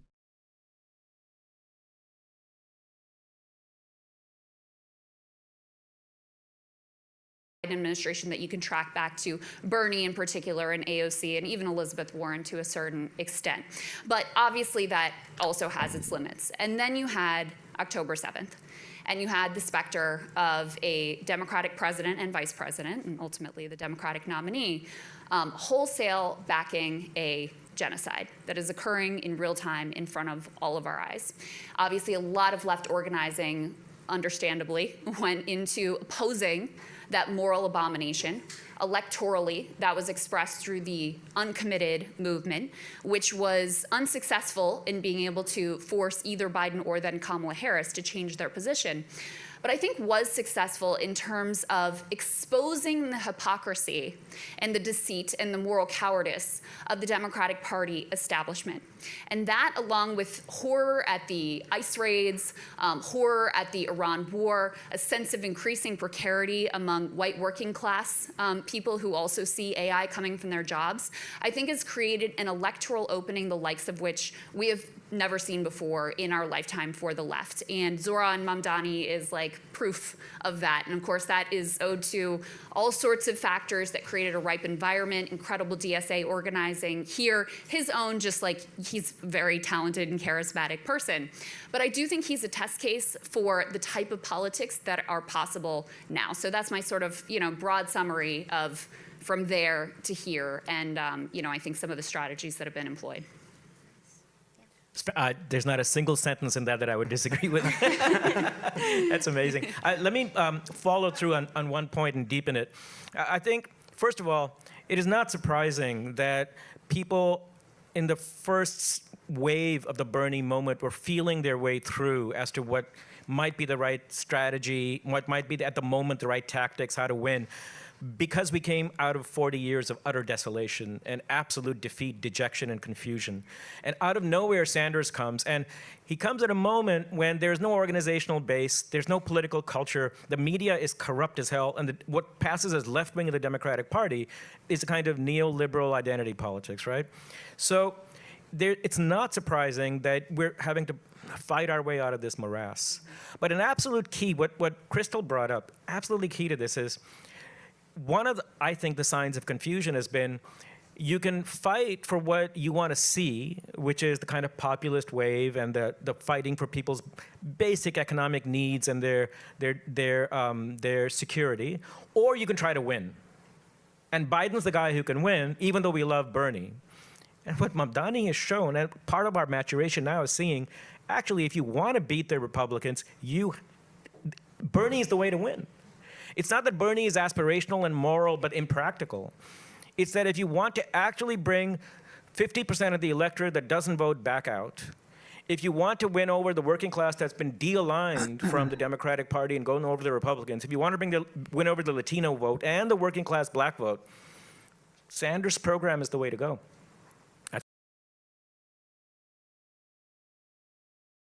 The working class black vote? What fucking shit? What type of fucking shit? What fucking crack are they smoking? What? The working class black vote? Isn't that the demographic that Bernie Sanders did like the worst with? Isn't that the area where he was the worst? Like, wasn't it like working class people across the board, but especially black working class? Am I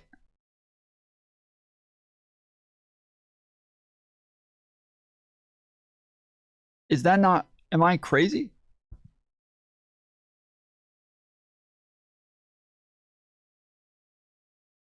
That is what happened, right?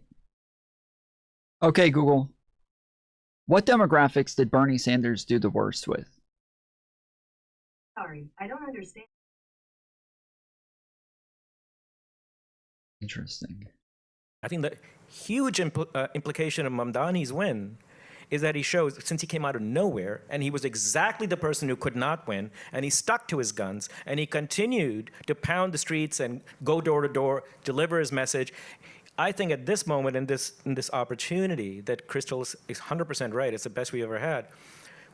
Now that we've come out of the other end of the Bernie moment, one lesson is that, in fact, the Sanders campaign, this kind of social democratic program, this kind of electoral strategy is not only something that lines up with our moral inclinations and our political program, but it's also practically the one that can actually get you where you need to be.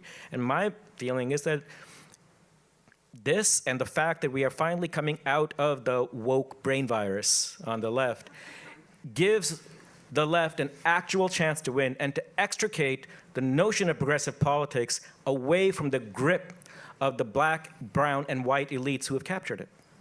And I would just throw Graham Plattner into the mix as another very important example of, I mean, you see this state of Maine where you've got all these like older liberals who see Graham and have the choice between him and Janet Mills, the sitting governor, and he's winning by like 30 points. And not only that, but the polls also have him beating Susan Collins by a much larger margin than, in many of the polls, Janet Mills doesn't even defeat Susan Collins. So I think in some ways, Graham is even a better test case because, people can always, New York City is so liberal, it's different, it's not representative, blah, blah, blah.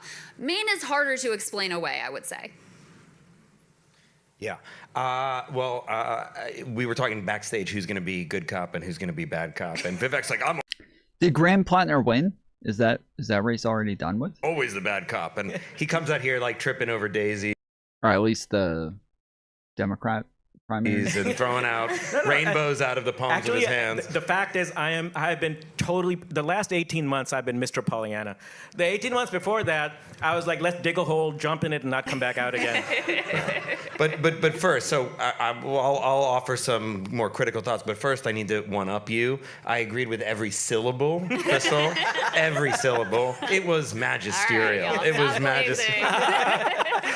But actually, I love those little capsule histories of that stuff. Like, I love the sort of history of the present, so I really did value that. And I do agree. But I don't know. Look, and there's a lot to be optimistic about if you compare this moment to a lot of the other moments that you brought up, whether it was the sort of, like woke world of like the late teens or in early 20s, or like the sort of like, I think bogus, ultimately enthusiasm for Joe Biden that I think captured a lot of people. But look, this moment right now, we do have opportunities, we have openings, we have reasons for hope, absolutely. And I'm gonna cop, before I go negative, I'm gonna cop to my own blind spots. In January of 2025, so about a year, what is that? I don't know. Anyway, a year and a half ago, when Zoran was like, jumping in the Coney, jumping in the river, jumping in the ocean at Coney Island and, kind of polling at 4%. I was at a meeting and some younger guy was like, what do you think of the Zohran Mamdani campaign? And I was like trying to channel Don Draper in the elevator in, Mad Men. I was like, I don't, sort of like, who cares about, some liberals running, some socialists running for New York, who cares? And look, I was totally wrong. And I was never a hater on Zohran, who could be a hater? But I was a skeptic, I didn't think it was but going to go everyone was, anywhere. including him, probably. Yeah, I was like, no way. But yeah, so I want to just own that. But here's the thing about the left and all of the examples you guys have cited about some of the limits.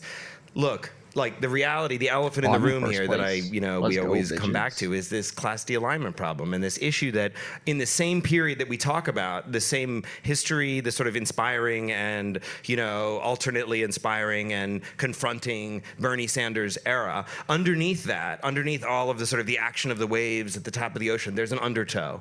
And that undertow has been workers and people of making less income and people with less education, people generally, if you just amalgamate that, in a crude way that is, no, it's not like classically Marxist, but I think it's nevertheless relevant, approximates sort of like real life chances and real access to power and the good things of life, as some of the philosophers say.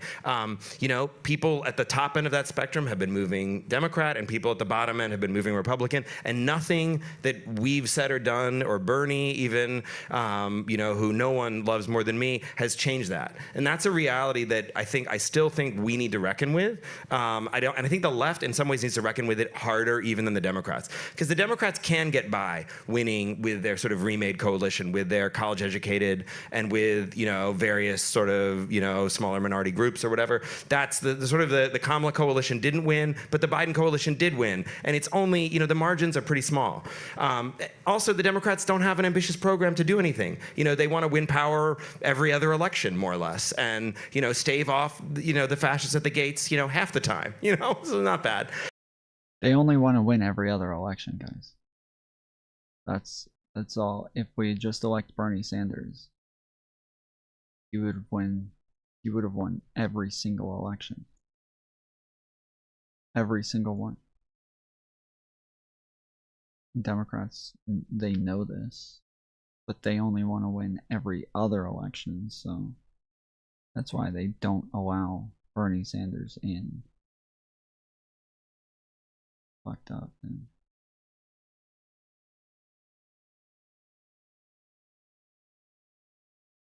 But we want to change the country. You know, we want to empower the working class. We want to create economic democracy. The bar is a lot fucking higher for us than it is for them.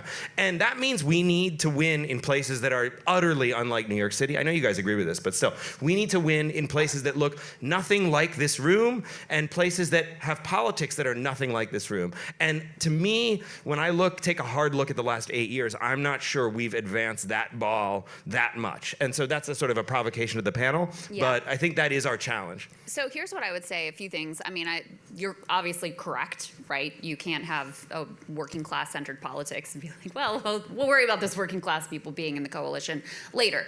But I will say, I think you need to expand your definition of working class, because for a lot of decades in this country, you've had a separate economic track.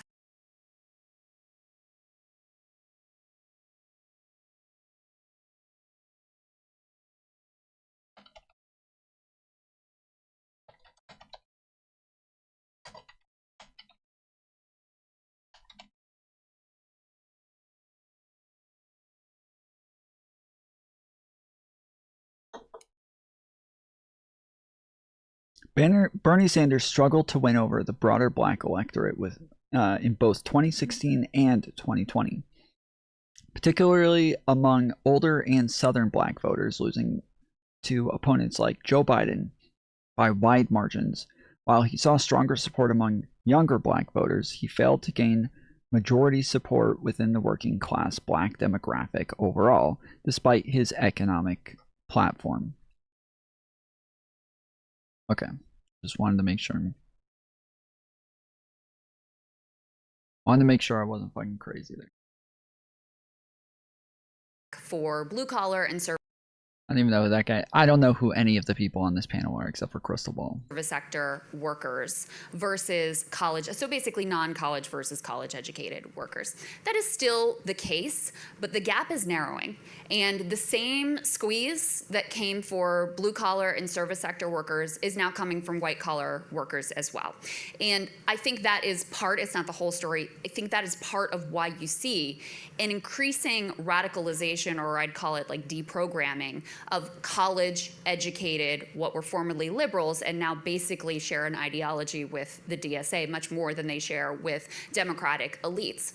You have AI overlords every day coming out and announcing that they're going to destroy every white-collar worker's jobs. You have, as someone who's about to send a daughter off to college, you have parents and young people who are looking at the landscape who are like, I literally don't know what work will be left for me. Now, maybe this is all hype and this is all overblown, but if you don't think people are worried about that, and by the way, not already feeling that in their own workplace, where instead of having mass layoffs, there are some layoffs going on, but they're just not hiring and people are fearful to move, and you can see there's no wage growth. They're seeing the same precarity come for them that already came for blue collar and service sector workers. And so I think we need, as the left, to expand our view of what the working class is, not, you know, look down our nose at like, oh, we can't have those college educated people dominating the coalition, because increasingly their problems are the very same material concerns of the blue collar and service sector.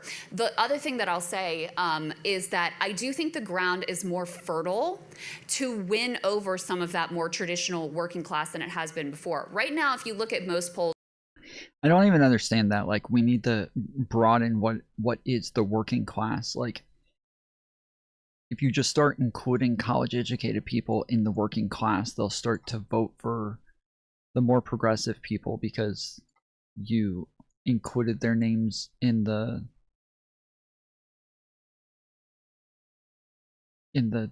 demographic of working class. I don't understand the thought process there at all. The thought process. I don't get that. Trump is underwater with non-college educated voters. You know, a lot of the groups that were steadily moving right, the young people, the Latinos, et cetera, those are the groups that have fled the fastest. Now, that doesn't mean the Democratic Party is winning them over, but it means there's an opening. And I think there's a real sense of betrayal, of economic betrayal, of betrayal because he's brought us into this horrific, I mean, I think it is already World War III. We could talk about that more with the Iran war. He is potentially causing a global depression.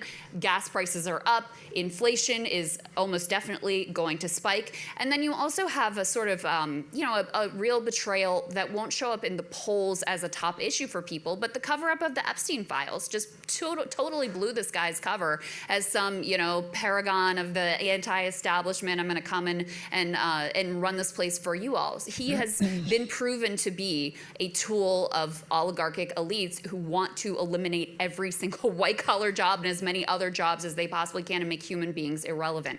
So that's what I would say is, the two pieces that I would respond is, number one, broaden the definition of the working class. Number two, the opening is there, but you're absolutely right. We have to seize it and prove to people. And it may take actually winning an election like Zoran in New York City, and you prove like, oh, I'm actually delivering for people before you actually win back some of that trust. Crystal, I agree with a lot of your comments. I think, one thing that's interesting when you talk about what is going on right now with white collar jobs and, this huge group of people that has a college education and is increasingly, it seems like, being locked out of, what was promised to them, which is like a high paying career type job. Yep. Part of it is that it's also a political challenge to get them to also agree that what they need to do is be in a working class coalition. Like you talked in your earlier comments about how part of the problem that the left has had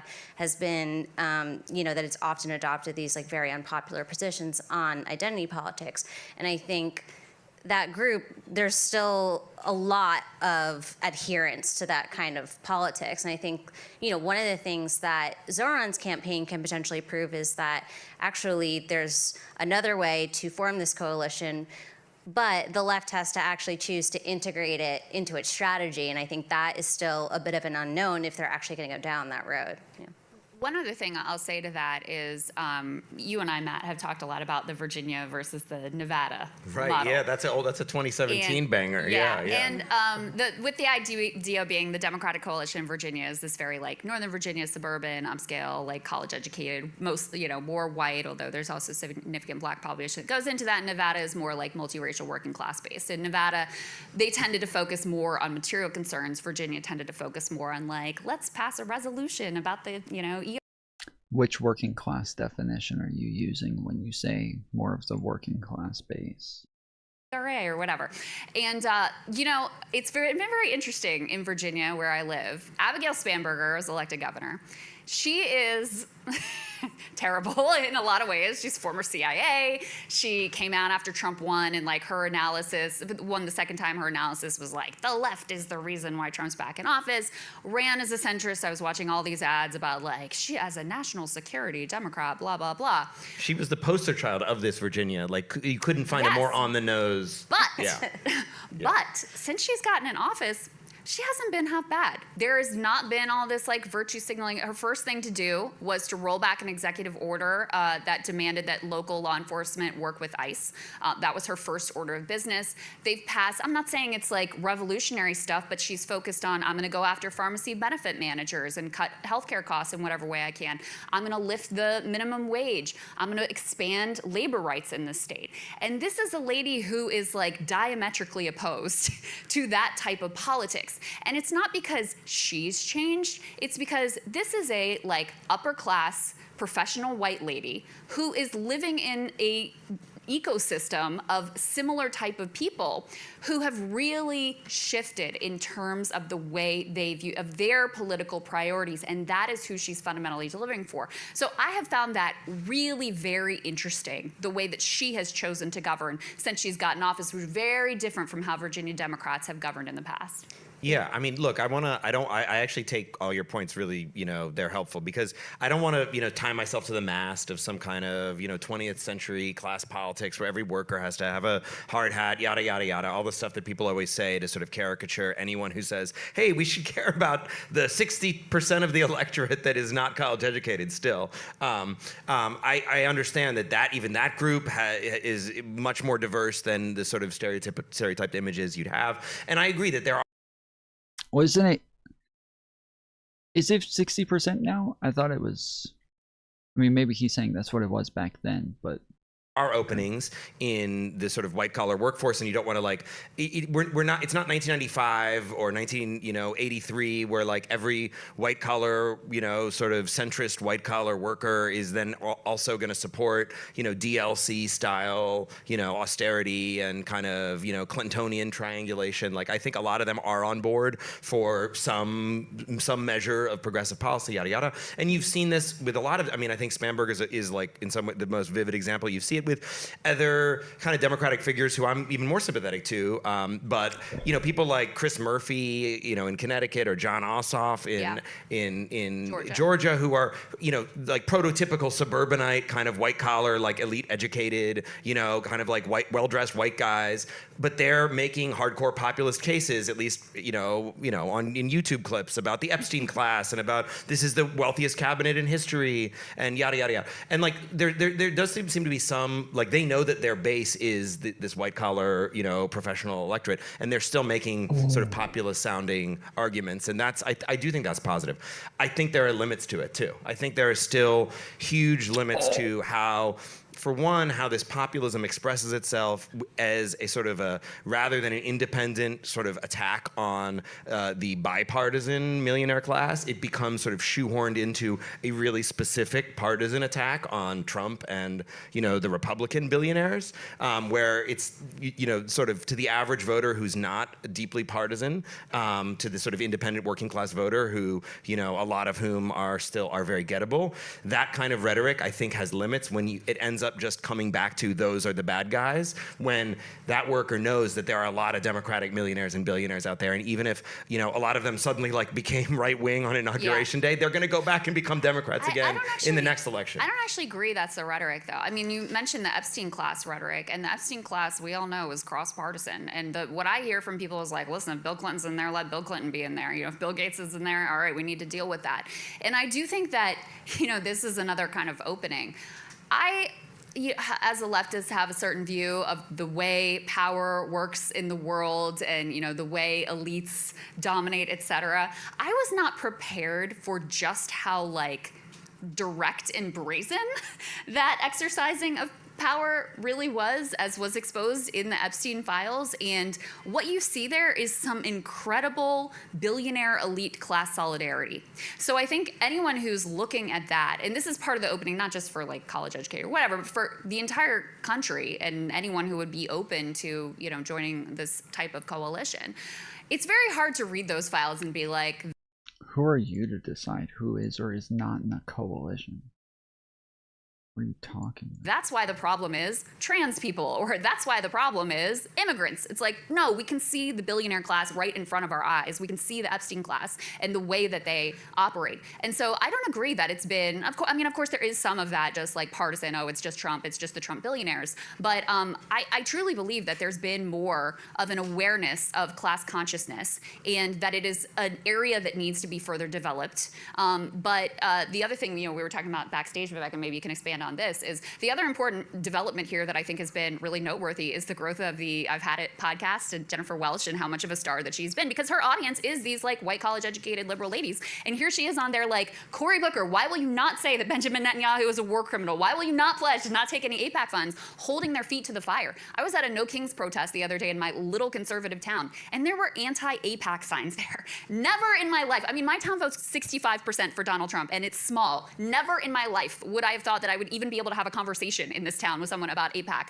let alone go to a protest. So look, what I would say on the other side of it, what I worry about is less the radicalization of the base, which I think is already there, more the manipulation of the politicians. So could a Gavin Newsom or Chris Murphy or one of these people who like kind of gets how to talk the talk and say the right words and put up a lot of theatrical resistance to Trump, could that be enough for a broad swath of the Democratic base in 2028 to look at that and go, oh, that's our guy, that's the fighter, that's the guy Definitely. who's gonna. The answer is definitely. I actually wouldn't say that, and I actually don't think that Gavin Newsom is as slick as he is. He's already face planted like. Oh, I really like this Slytherin. Their name is Goop, but they got the tomfoolery colors. Pretty well down packed. I like that guy.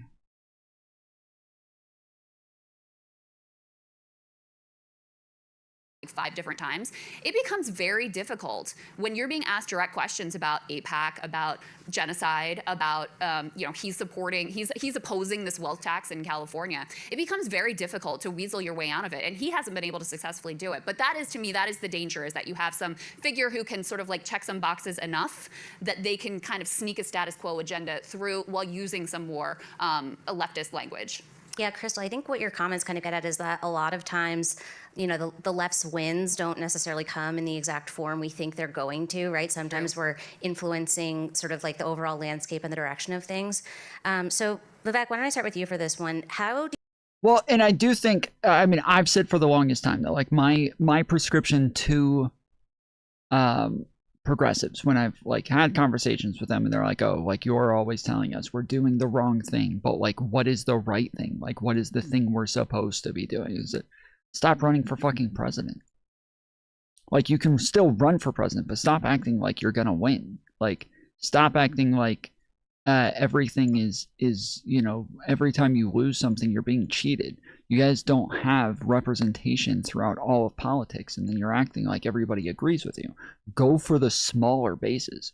Go for smaller positions and smaller offices. Go for mayoral positions. Go for congressmen. Go for governors. Go for all of these things. And then once you do have a broad coalition, like Democrats do, like liberals do, once you have that, yes, now you can expect to win these bigger offices. But when you keep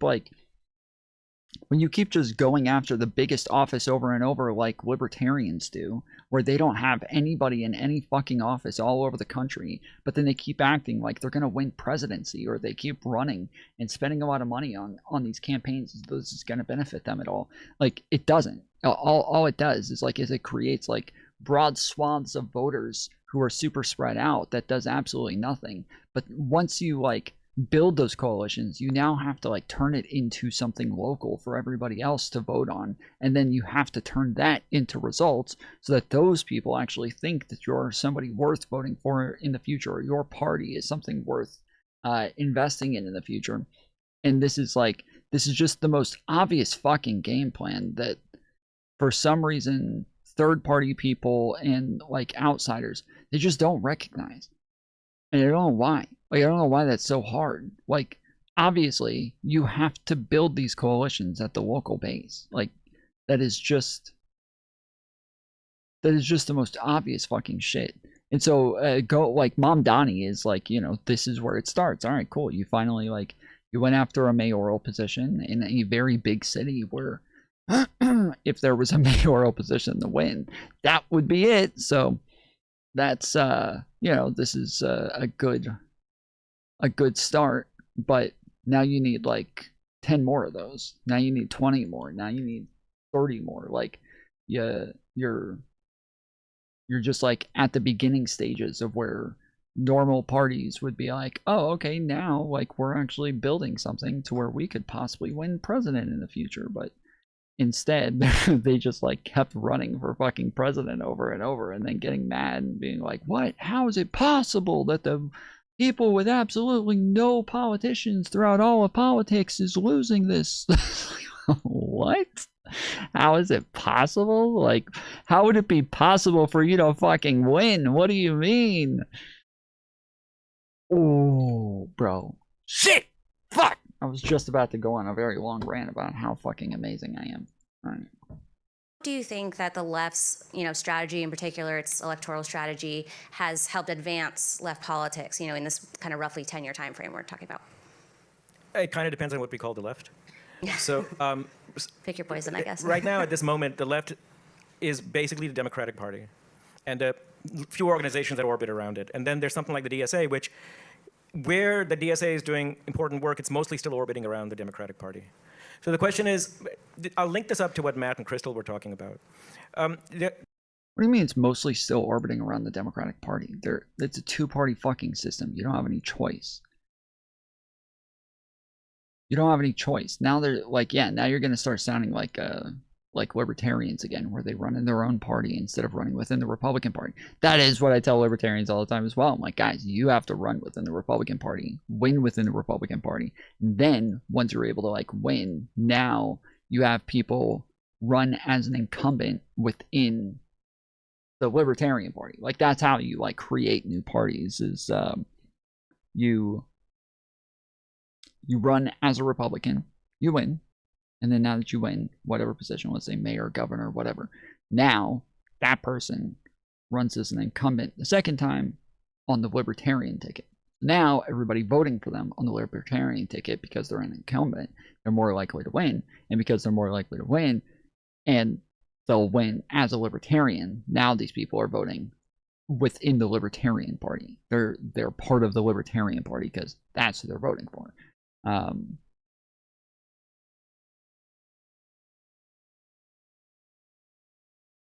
So yeah. The point of seeing this opening right now politically, that we're all three agreeing that is there, the point of it is, as Matt said, not to win the next election or even the election after that. Those are tactical issues. What's always distinguished the left is they have a strategic perspective on how to build over the long term. And for that, the essential thing is for us is to not just win these elections, but through the elections, to sink and anchor into what we think our main constituency is, which is working people. And Crystal is right that that's increasingly going to include a lot of people who are middle income or higher income, who are being proletarianized or who are being thrown out. That doesn't so much require changing our definition of the working class, but changing our expectation of what kinds of people are being sucked into the working class. And that is no doubt expanding.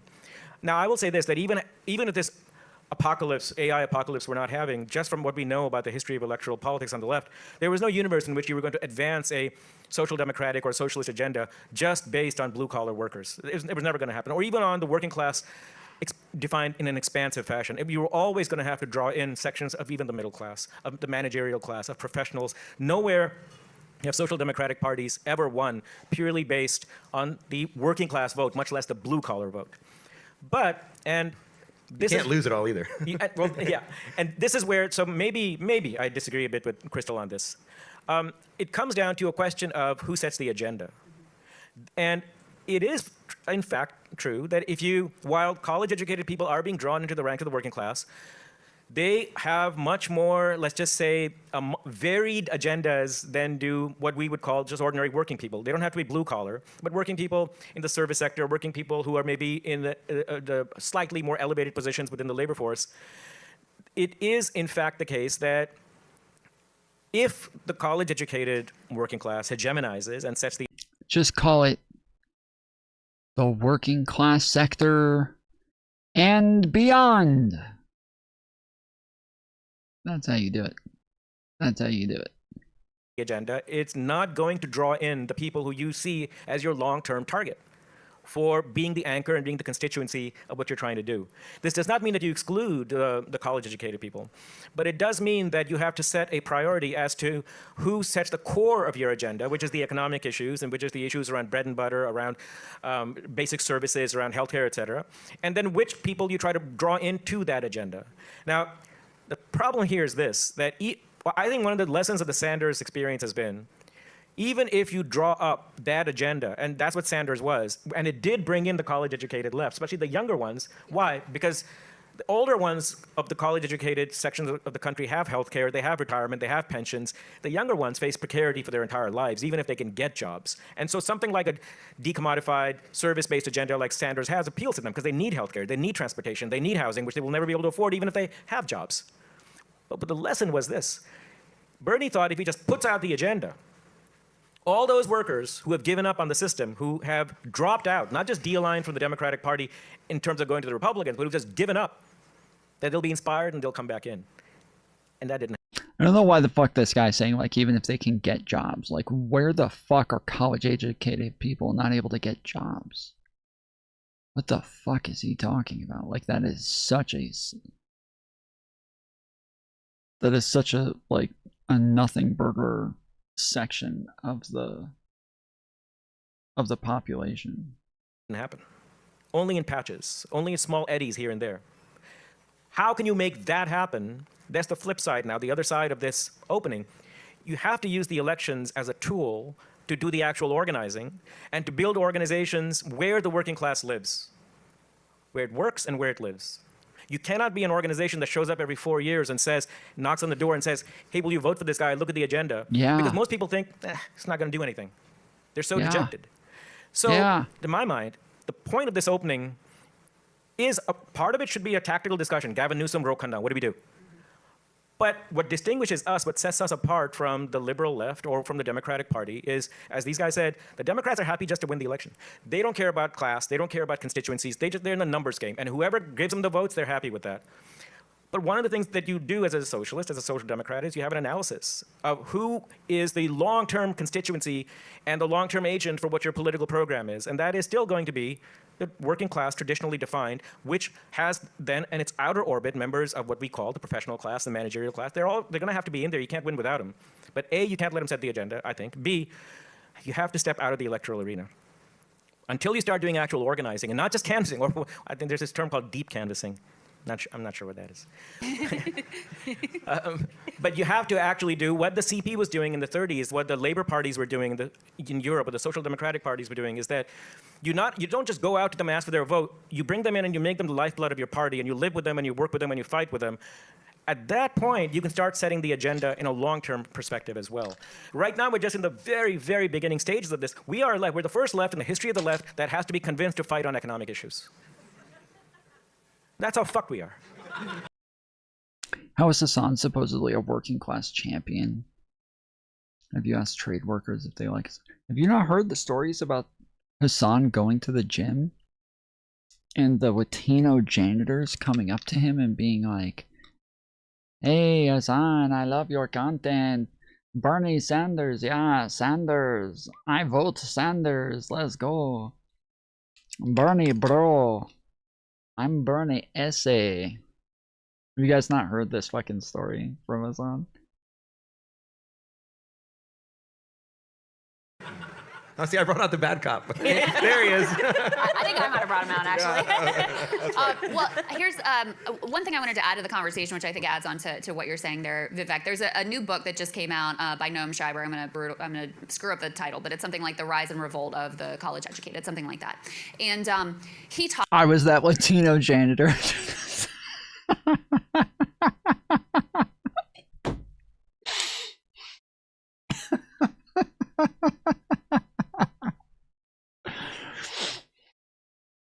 For those of you who don't know, nobody believes him. Nobody believes him. Nobody believes this ever fucking happened. Everybody's like, shut the fuck up, dude. This never fucking happened. No Latino person watches your fucking show on Twitch, dude. Or is like keeping up with politics and Bernie Sanders, bro. Shut the fuck up. He's like, it happens all the time, dude. They're always coming up to me. Talks about how a lot of the organizers or people who were just activated by Bernie's 2016 campaign, a lot of them were college educated, who took on, bought the promise of, okay, you do the thing and you get good grades and you go to college and you take on the debt. But then at the end of that rainbow, there's going to be this stable, at least middle class life for you where you have healthcare and you're able to buy a house, blah, blah, blah. And obviously for many millions of people, that was a lie. They graduated college and they ended up with a lot of debt and a job as a barista at Starbucks. And some of those very people are the ones that went on to lead successful union organizing campaigns in places like Starbucks, in places like Amazon, places that previously the thought was like, oh, it's impossible to organize these places. And so, that's part of what's in my mind when I'm talking about we've sort of shorthanded the working class as non-college educated. And I just don't think that is the reality of the working class. When you look at the number of college educated people who are never able to get into that professional managerial class at all. That's absolutely right. Yeah. And it's always been the case. Let me just deepen your point. It's always been the case that organizers and some of the leaders of labor struggle. Aram Sound tip $25. Vote Tom. Vote Bald for streamer. Bald is the future.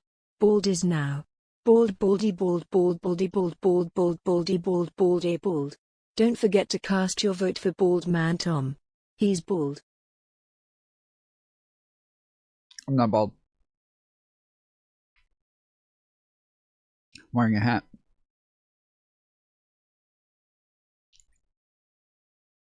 W. Aaron's in chat. Let's go.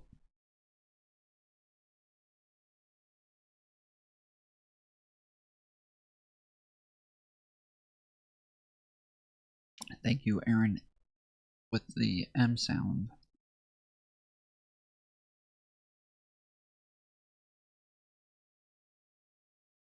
Struggles have come from the middle class. They've come from people who are more educated, who have literacy, who have a lot of confidence, and who have been proletarianized, highly skilled workers who are craft workers. That's always been the case. The question is, what's your anchor? And you have to ask that question if you're on the left. You have to. And if your anchor is still the 60% or so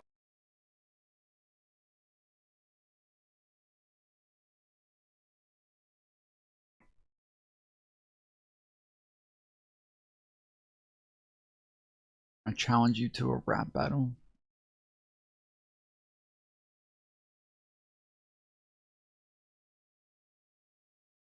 Okay.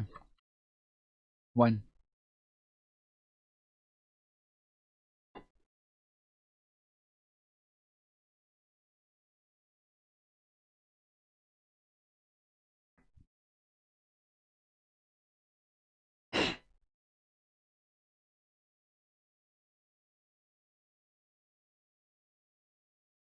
Tom went to jail.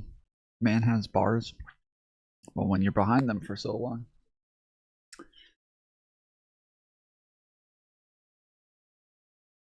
You become appropriated.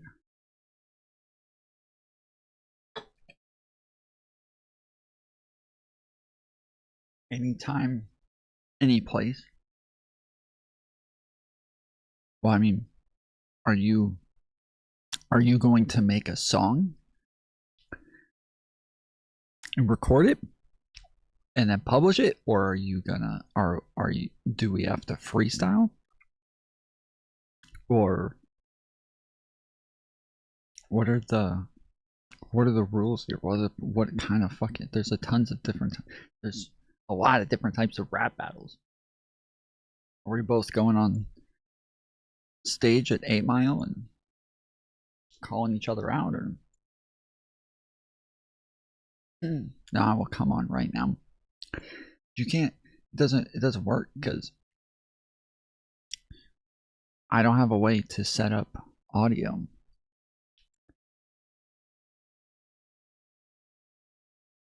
To where I hear it at the same time as when it plays. Also, I don't do freestyle. It's not happening.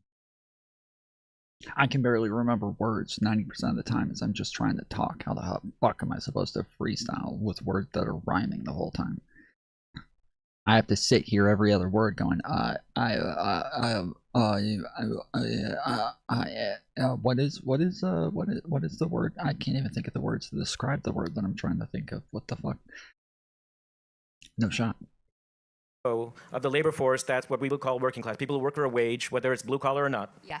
If that's your anchor, then you have to forge your platform, your program, your strategy based on them. You do not close your doors or look down your nose at the others, by no means, absolutely.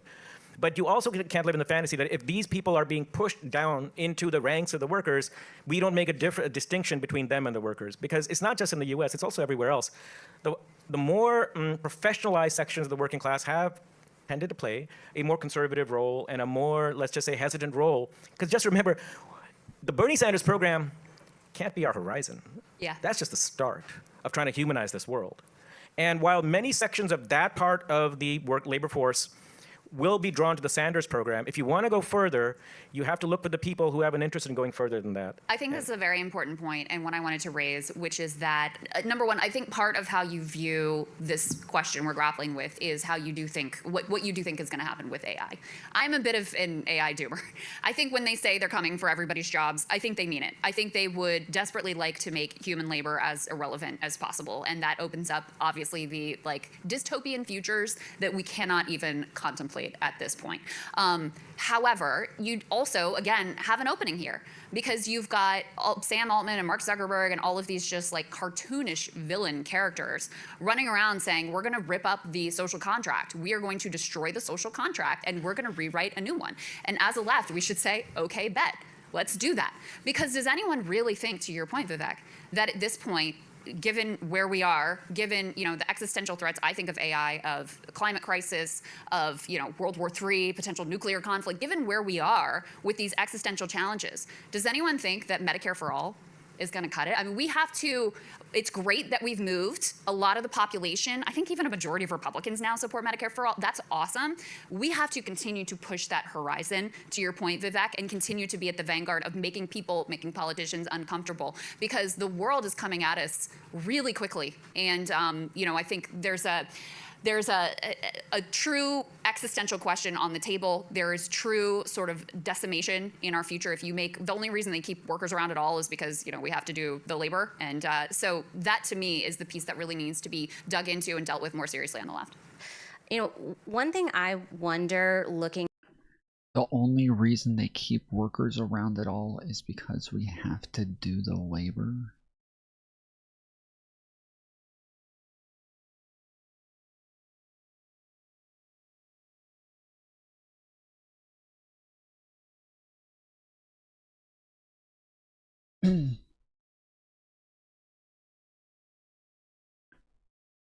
It's like, isn't that begging the question? You're not a worker unless you're doing the labor. What the fuck are you talking about? The entire system is built to have workers because they need labor. You're only called a worker because they need labor. What do you mean? What the fuck? What was that supposed to even mean, dude? What the fuck is that? What does that even mean?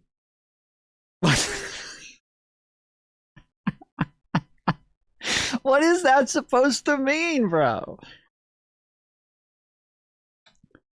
At the left's electoral strategy is how much has been sort of taken into account of where, like loosely I'll call it the Bernie wing actually is within the Democratic Party, especially as we're talking about people like Chris Murphy who are sort of nominally adopting populist positions, and and so it sort of creates this question of like, are they actually moving towards the left, or is something else going on? So Matt, I know you've been sitting on your comment, so say what you want to say. In some ways, I don't want to make it about Chris. I actually like Chris Murphy's like a top 5 senator for me. So like I don't even want to dunk on him, but I think that's not that top 5 senators. You could. Now we need the rest of the list.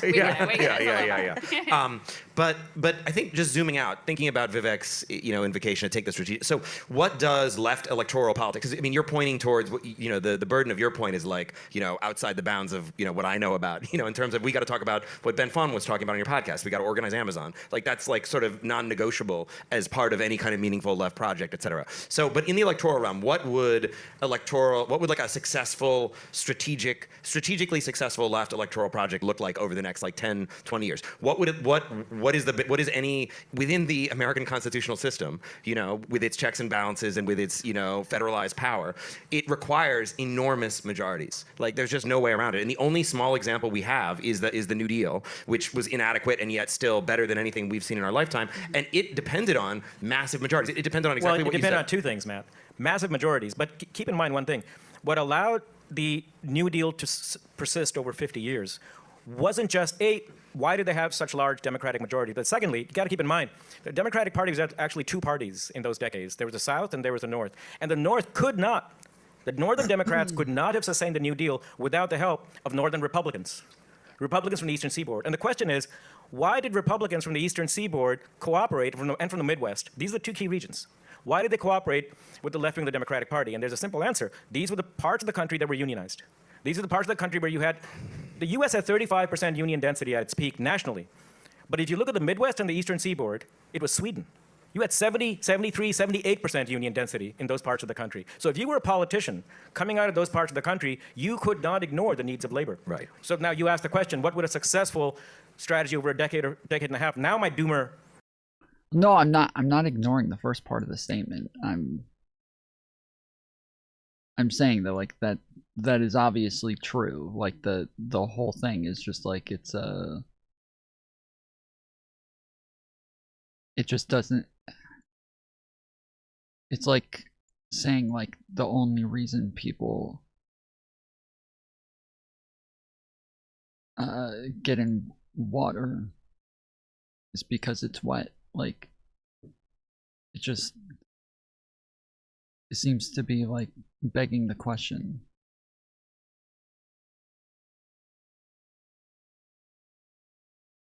I'm not as much of a doomer as Crystal about AI. I think the jury is out on that.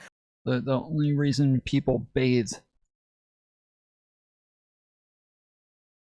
in water is because it's called taking a bath.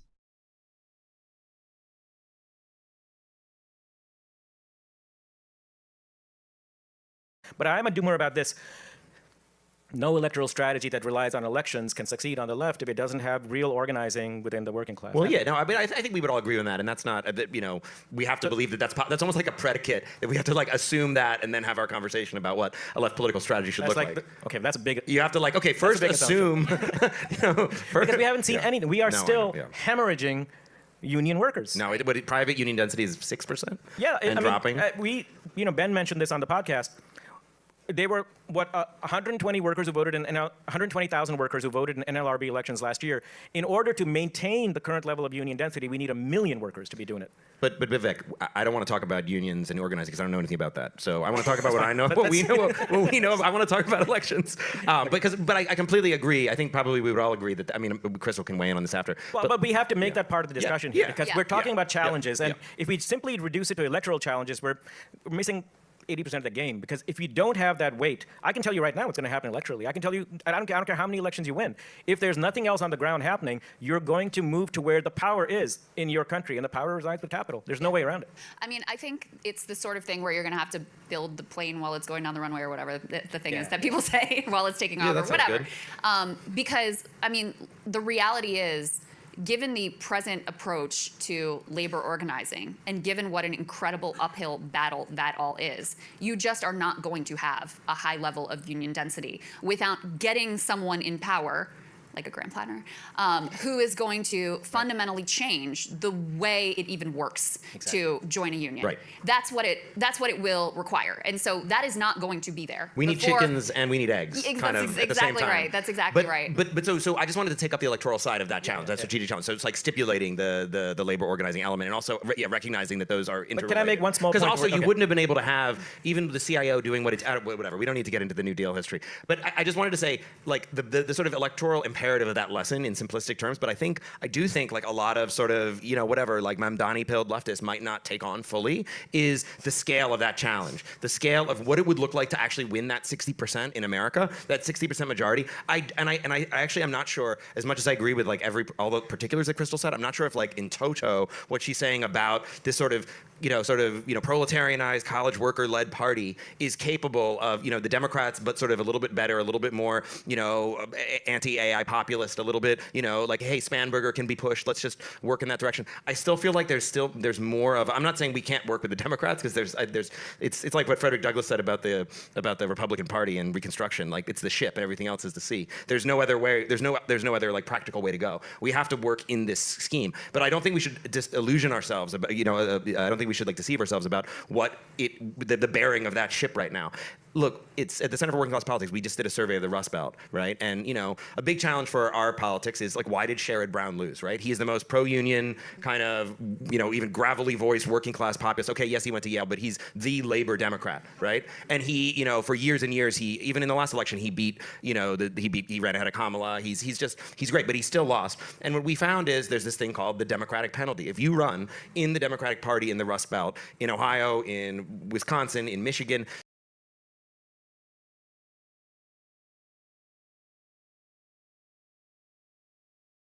I don't know why the TTS isn't coming through.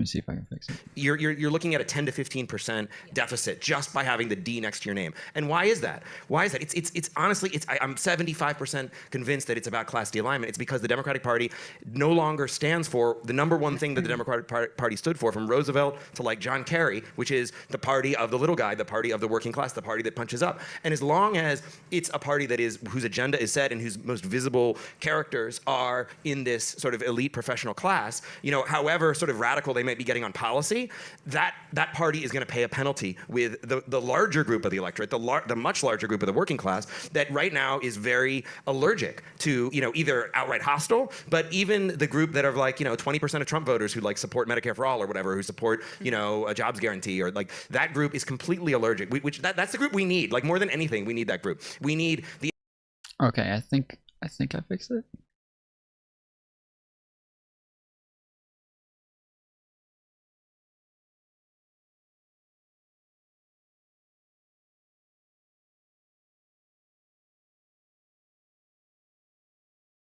I think I fixed it, but I won't know until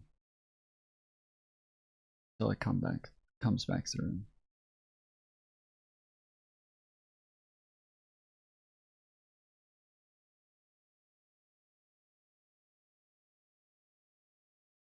Okay, Tom's got it here. Like, got it. Okay. Well done. I don't think the $2 ones go through one way or the other, but I think if it's $5 and up, then it does get TTS, but it doesn't. But for some reason, ooh, is it there? Hey. Liberals don't want a rap battle, SMH.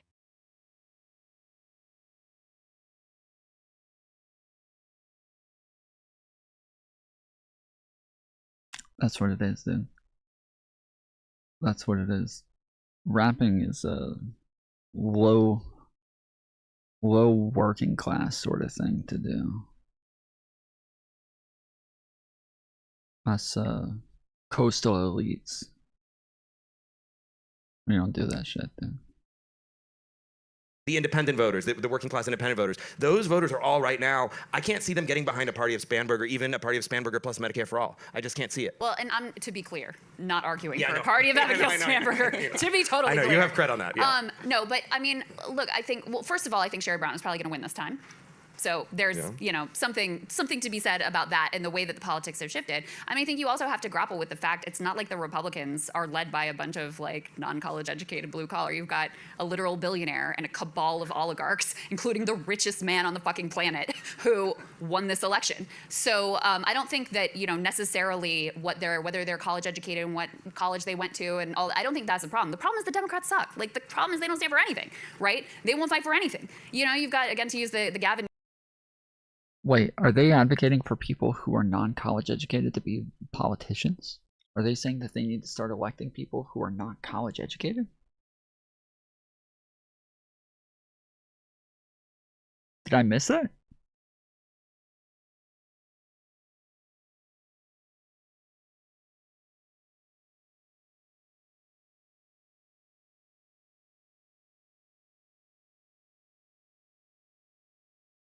What is the comment on this panel so far? They said crazy stuff that I should hate. Well, it's more so them talking about like the planning for the future for progressives and how they should win.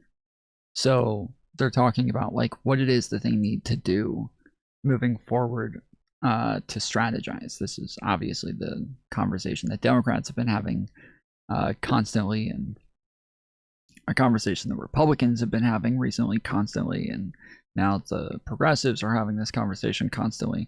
And so obviously like it is more of like a their sort of thing to talk about. If it's low class, then you should be good at it. Instead, you tweaking like a crack addict. I am a crack addict though. What the fuck? I love crack. Your mom's booty crack.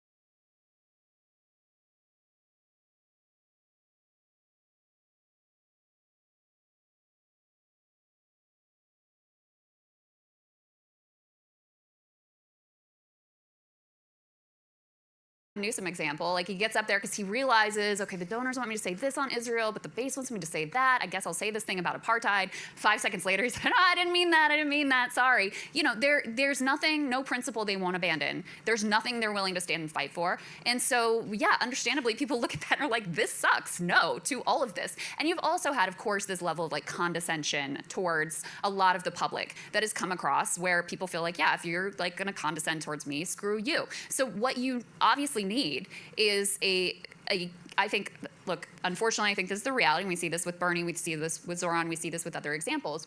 You need a charismatic, class-first figure who is going to set the agenda and bring people along and put that at the center and directly rebuke the Democratic Party as it is and as it has been. And to me, maybe the most hopeful development that I've seen is the fact that you now have a negative approval rating for the Democratic Party among Democrats. You know, they're disgusted. They hate Chuck Schumer with a burning passion, right? They want that man to retire. They want Hakeem Jeffries to go. And yes. And in that way, they are very much in line with the rest of the country. So, you know, I think there's an opportunity for someone who runs hostilely against the previous Democratic Party. And these things are not going to happen overnight. You have to prove then you get in there and actually govern and people's lives improve and there's an actual benefit and you're governing for them. But that's, look, it might be a narrow path. I think, look, I'm very well aware of what the perils and the dangers are, but that has to be what the path is if there's going to be any chance of success. I completely agree. This is where going from prognosis and analysis to some kind of program. Playing Snake better than getting exposed as a fake. Last dono rap battle me you're late. Not rap battling you. You can keep sending the donuts though. I appreciate it. And action. Historically, is there any universe in which the Democratic Party, as we know it, will consistently become a party that fights for the working class or for ordinary people? Okay, here we go. Now we can disagree with them. Now they're getting to the cope.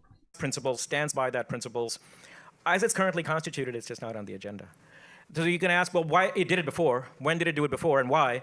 I think there's two reasons. One is it was pushed to do it because trade unions organized and entered the party in very large numbers. Until the 1930s, when had it ever done that?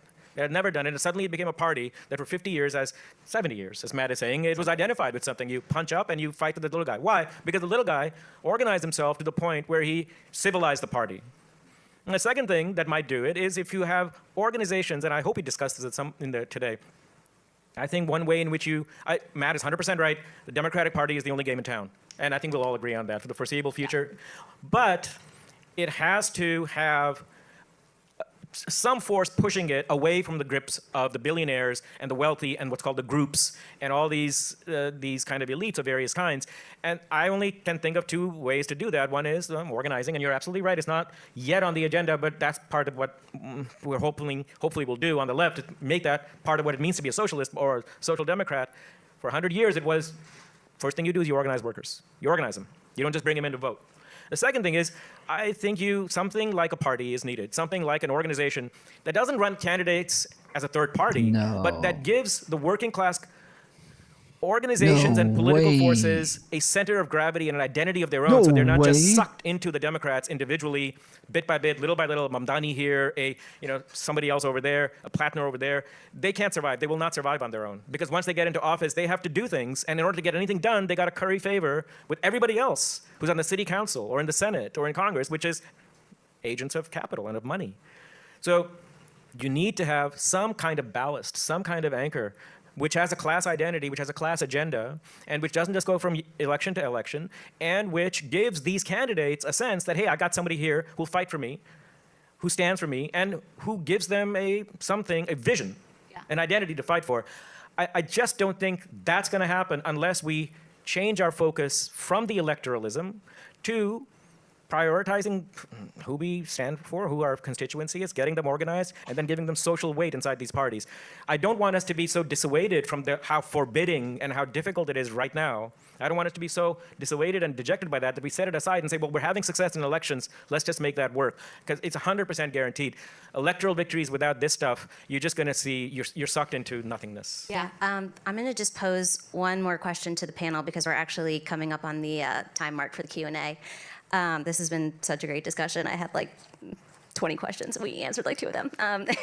So maybe we'll just go down the line. I'll start with you, Matt.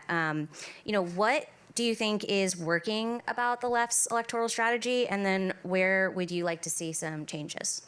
Yeah. Okay. Yeah. The solutions part of the program. Yeah. I mean, Tell look, us what like to do, please. Tie it all together. Yeah. The sort of Center for Working Class Politics, like we've been putting out these like survey experiments since 2022, and they all kind of find the same thing. I mean, we keep saying it in different ways, but there are these kind of almost like power chords. I think of it as like a classic. It's like a song from Bad Company. When the chorus comes in, and you've heard it 100 times before, but you still want to hear it again. And the three Literally big no ones, one in this room knows who Bad Company was. You just dated yourself. Feel like making love? Come on. Okay.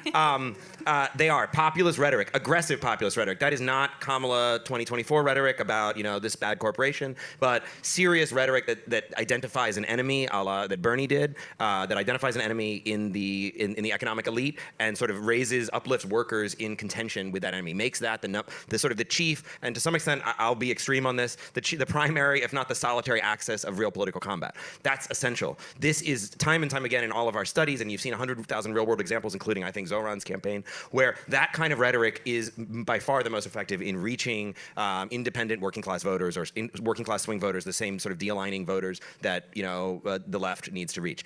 So populist rhetoric, number one. Number two, religious focus, laser-like focus on bread and butter economic issues. Again, polarizing on those issues where a lot of these people would agree with us. And that means also not polarizing on the other issues where they don't agree with us. Now, does that mean everyone always wants to bring up who are you going to throw under the bus?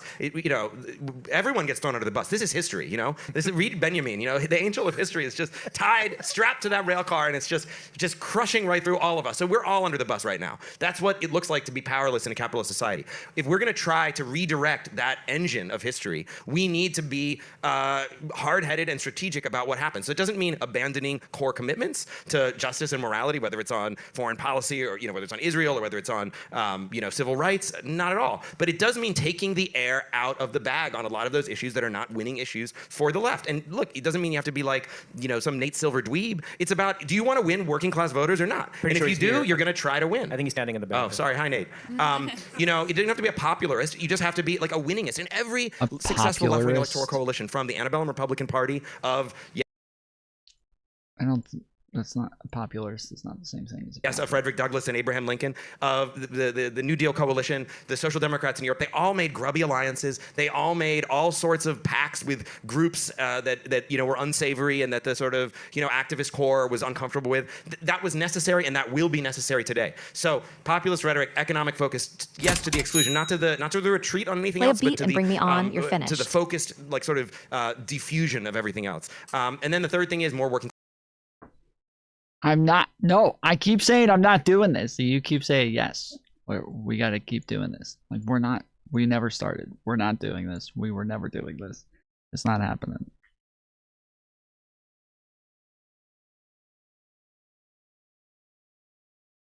I am finished. I was finished before it started. Class candidates and candidates who are of different backgrounds, who are not just all of that sort of like Yale, Williams College matrix of Ossoff and whatever. It's Mr. Princeton. Okay, no, exactly not. I shouldn't be the face of anything. No, seriously. That's we should have Dino here. But like that's essential. And I think the tiny addendum I would say about like it's only the Democrats. I think there is room, as we were shouting out Plattner, and I completely agree. We got to shout out Dan Osborne too, whose politics are more problematic. On some level, he did say he supported the wall and all this stuff. He's running in Nebraska and he almost won. And I think there's a good chance he'll win this year.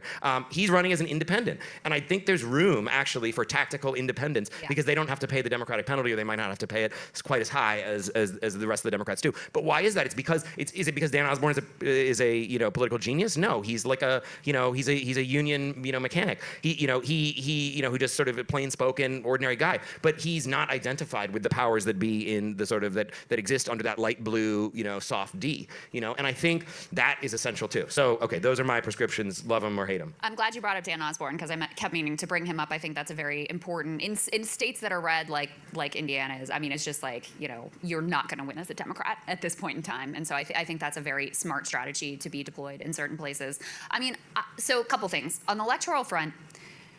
As I said before, I am relatively confident in where the left stands electorally in terms of, you know, the previous love of the liberal media establishment is dead because they're seen as basically like Trump collaborators. The previous love for Democratic leadership is dead. And so it. What the fuck?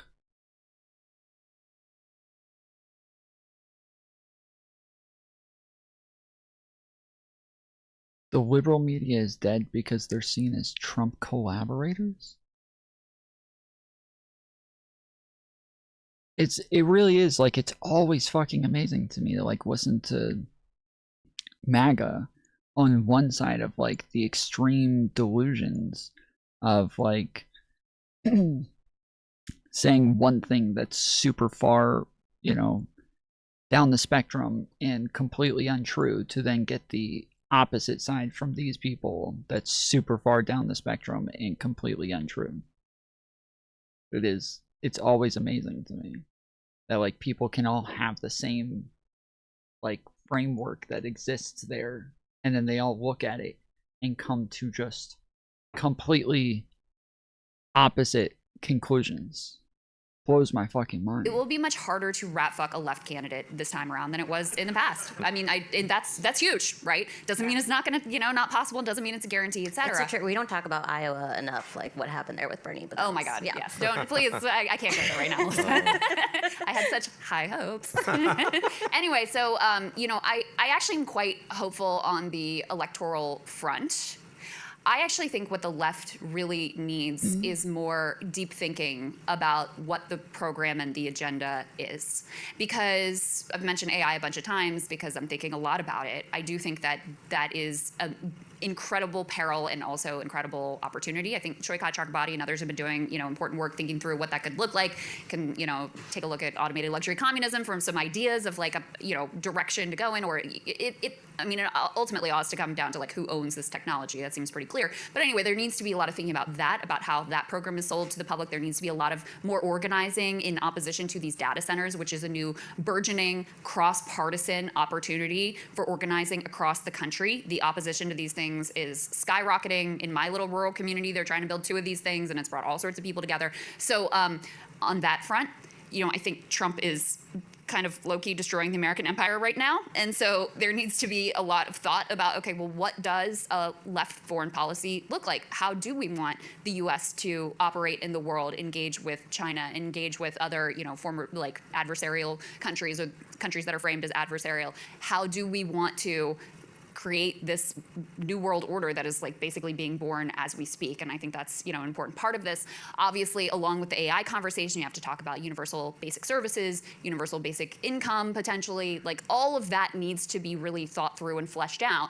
And then it needs to be branded and pitched, because like I said, with Medicare for all, yes, please, great, would love for everyone to have health care. That is not going to cut it. And then, of course, you also have an existential threat from climate crisis, which is going to cause more war, more refugee crises, you know, big questions about borders and, you know, who belongs where and how that's all sorted out. So that would be my... Where should I send your L hat?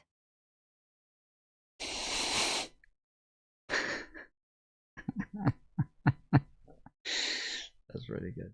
That's actually my biggest concern right now, is that there needs to be more thinking and more understanding of where the world is going, how we're going to respond to it, and how we're going to sell that agenda and put together a coalition that will, you know, achieve that agenda for the public, because there's a lot on the table right now. Thank you. I think the most important thing that's happened over the past, I would just say 18, 24 months, is that inside the Democratic Party, the last 6 years has basically been fighting a war primarily against Bernie Sanders and secondarily against Trump. And the most important thing that's happened, I think, the last couple of years is that you're seeing, even though the Sanders wing technically lost, it is increasingly setting the agenda for the party, because the party realizes that the kind of policy prescriptions and discourse and positions they took up in order to fend off Sanders absolutely decimated the party. So the most important thing that's happened is the kinds of things we are advocating for, that you need to have economic issues at the forefront. You need to set the bar of entry around those issues, and then figure out how you can live with the disagreements on the other issues. And, you know, every left historically always had disagreements on some of the social issues, but the idea was not that you're going to make them permanent. It's that once you're in, and you fight together, you will learn to overcome those disagreements because you've agreed on the single most important thing, which is that you're all fighting together against capital. We've taken the first steps towards that, just the first steps, but without those first steps, nothing can happen. So that's where I'm really, really positive on this. I also think that we are in this, in my opinion, this is a unique moment in the last 100 years that we're in. Because simultaneously, you have a quasi-collapse of the two parties, a complete delegitimation of the reigning economic model, which is neoliberalism. Capital has lost control over both of these parties, which means the parties have a lot of room to actually set an agenda that capital may or may not be able to negotiate and navigate. And thirdly, there's no doubt whatsoever that Trump has taken an empire that was in slow decline, and he's absolutely set it on fire. I wish we could talk about it more, but the American empire is going to die in the next 4 to 6 years. Which is not to say that American violence and aggression is going to die. You might see it get a lot worse. But the lineaments, the parameters, the institutions through which the United States rule the world are on fire right now. And I cannot see them coming back. I cannot see the U.S. going back to the instruments of diplomacy and statecraft and global hegemony that it had before. They were already in and it's not just Trump. Biden's proxy war also did a lot to bleed the resources through which America ruled the world. These two.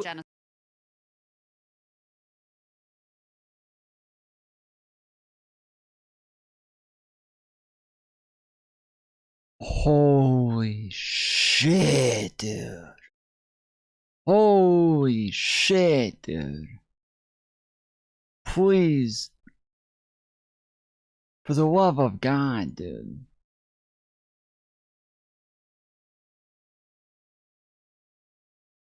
Holy shit, dude.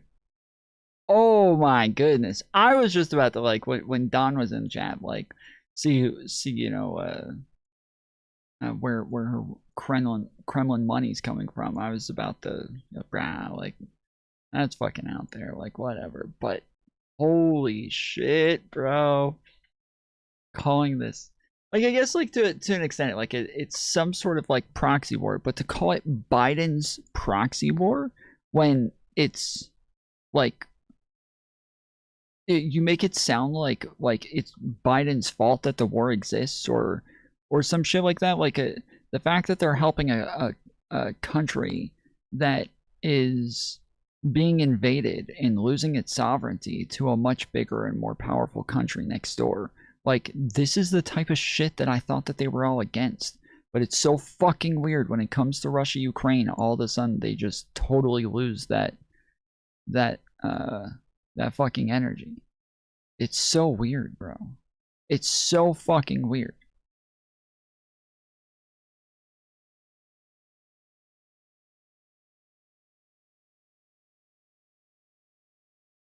Genocide in Gaza. No, doubt absolutely. about it. Yeah. These three things together, there's never been a time Oh, are they talking about, wait.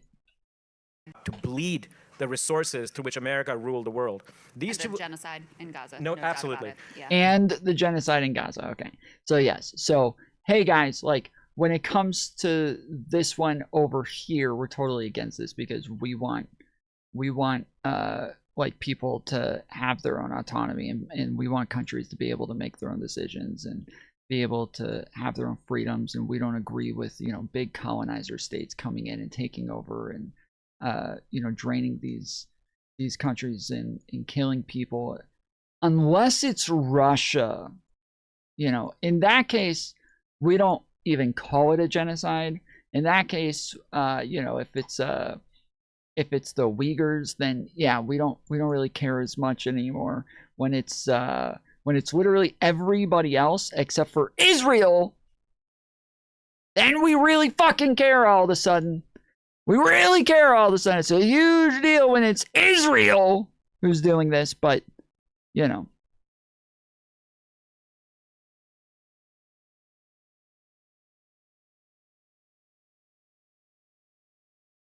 These three things together, there's never been a time in American imperial history when we were witnessing this happening. And that's happening at a time when there's a domestic crisis and when the left is actually shaking off the torpor and rediscovering itself. So these are huge openings. what I am encouraged by is that we are seeing the glimmers of the emergence of a left that is worthy of calling itself that, as against the last 6 years. And the Democrats are not going to be the party that gets us there, but they are the main game in town now. And inside that game, they are finally realizing that they can't prioritize the destruction of Bernie Sanders over the destruction of the world. And since the Spanbergers are coming around, she fought against Sanders. She thought, you're prioritizing the destruction of the Democrat Party over the destruction of the world. Like, literally, when you're ignoring fucking Ukraine, because you just want to criticize Democrats that badly. You are just dying to criticize Democrats to where you will show how much of a fucking hypocrite you are. You just want to criticize Democrats, so you're willing to see the destruction of the world just for that shit. That is absolutely fucking wild, bro. These people are so stupid. she said Sanders is the biggest danger there is to the party, but lo and behold, she's kind of rhetorically moving over to a milquetoast version of those same policies, and you see that happening everywhere. This is a big deal, and I think we can build on it. The question is how we'll build on it. All right, we are going to take a 5-minute intermission. Oh, we're not going to take a 5-minute intermission. All right. Keep it rolling. Okay. Keep it moving. All right, let me just pull up some of our audience questions. Okay. All right, so, man, we got a lot of good questions in. Okay. I'm gonna put out like 3 of these, and then you can just kind of answer whichever strikes you. Okay, so question 1. I see one of the biggest dangers going into 2028 as the left getting, quote, coconut pilled again. Yes. Great term. Can I take that? I'm going to take this one. Cope to justify siding with the anointed centrist Democratic candidate as the lesser of 2 evils. How do we prevent this? Okay, the DSA treats the Mamdani movement as a political house of cards. Don't critique it or else it'll fall apart. How do workers keep politicians like Mamdani or Plattner accountable once they're in power while engaging with the agents of capital? And then finally, I work in the labor movement, which for good and bad reasons behaves and has been on the defense for generations. In that position, unions end up backing establishment Democrats and sometimes even Republicans. But as Oliver Larkin said, being a democratic socialist is the least embarrassing thing you can be in American politics right now. Love him. Unclear. But if labor unions, which literally represent the working class, refuse to back those candidates who are purely ideologically driven, what can we do about this? Cool. I'll jump on the first one. Yeah, I mean, I think what we're going to see in the short term is we're going to see a blue tsunami, honestly, in 26. And I think that's good to the extent that, there's a lot of chaos and sort of, just sort of demented bullshit that's happening that I think it's important, like as a, just as a citizen to sort of restrain. So I welcome the blue wave. I do think it will come. I mean, if it doesn't happen, then that's another problem or maybe another opportunity. But I think it will come. But I do think that it sets up the dynamic that we saw in 2022 when everyone was like, oh, it was sort of the reverse dynamic. Everyone thought that the red wave was coming. It didn't materialize. And then everybody, and I think the left too, got complacent. And there was this sense that, okay, I remember the line was, Dobbs changed everything. That was the line that actually like a lot of Democratic consultants and some like left Twitter types took up too. That is like in a post-Dobbs universe, like the Republicans are weird and the Democrats are normal. And we have fun, we have joy, we have coconuts, like we're great. And like no one else saw it that way outside of this like 30% largely college educated bubble. And like that was sort of never true. No one else saw it this way. It's so weird. Like, again, like I acknowledge that there is like a portion of the base that is progressive. I acknowledge that there is a portion of the base that is further left. It's so annoying how these people can never acknowledge that there is a portion of the base that is liberal. That like they are incapable of actually acknowledging like the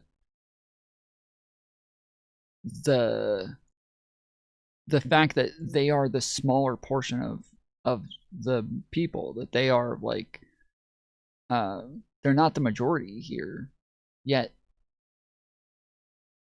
they say like, oh, outside of this 30%, what percentage do you think you guys are? What the fuck?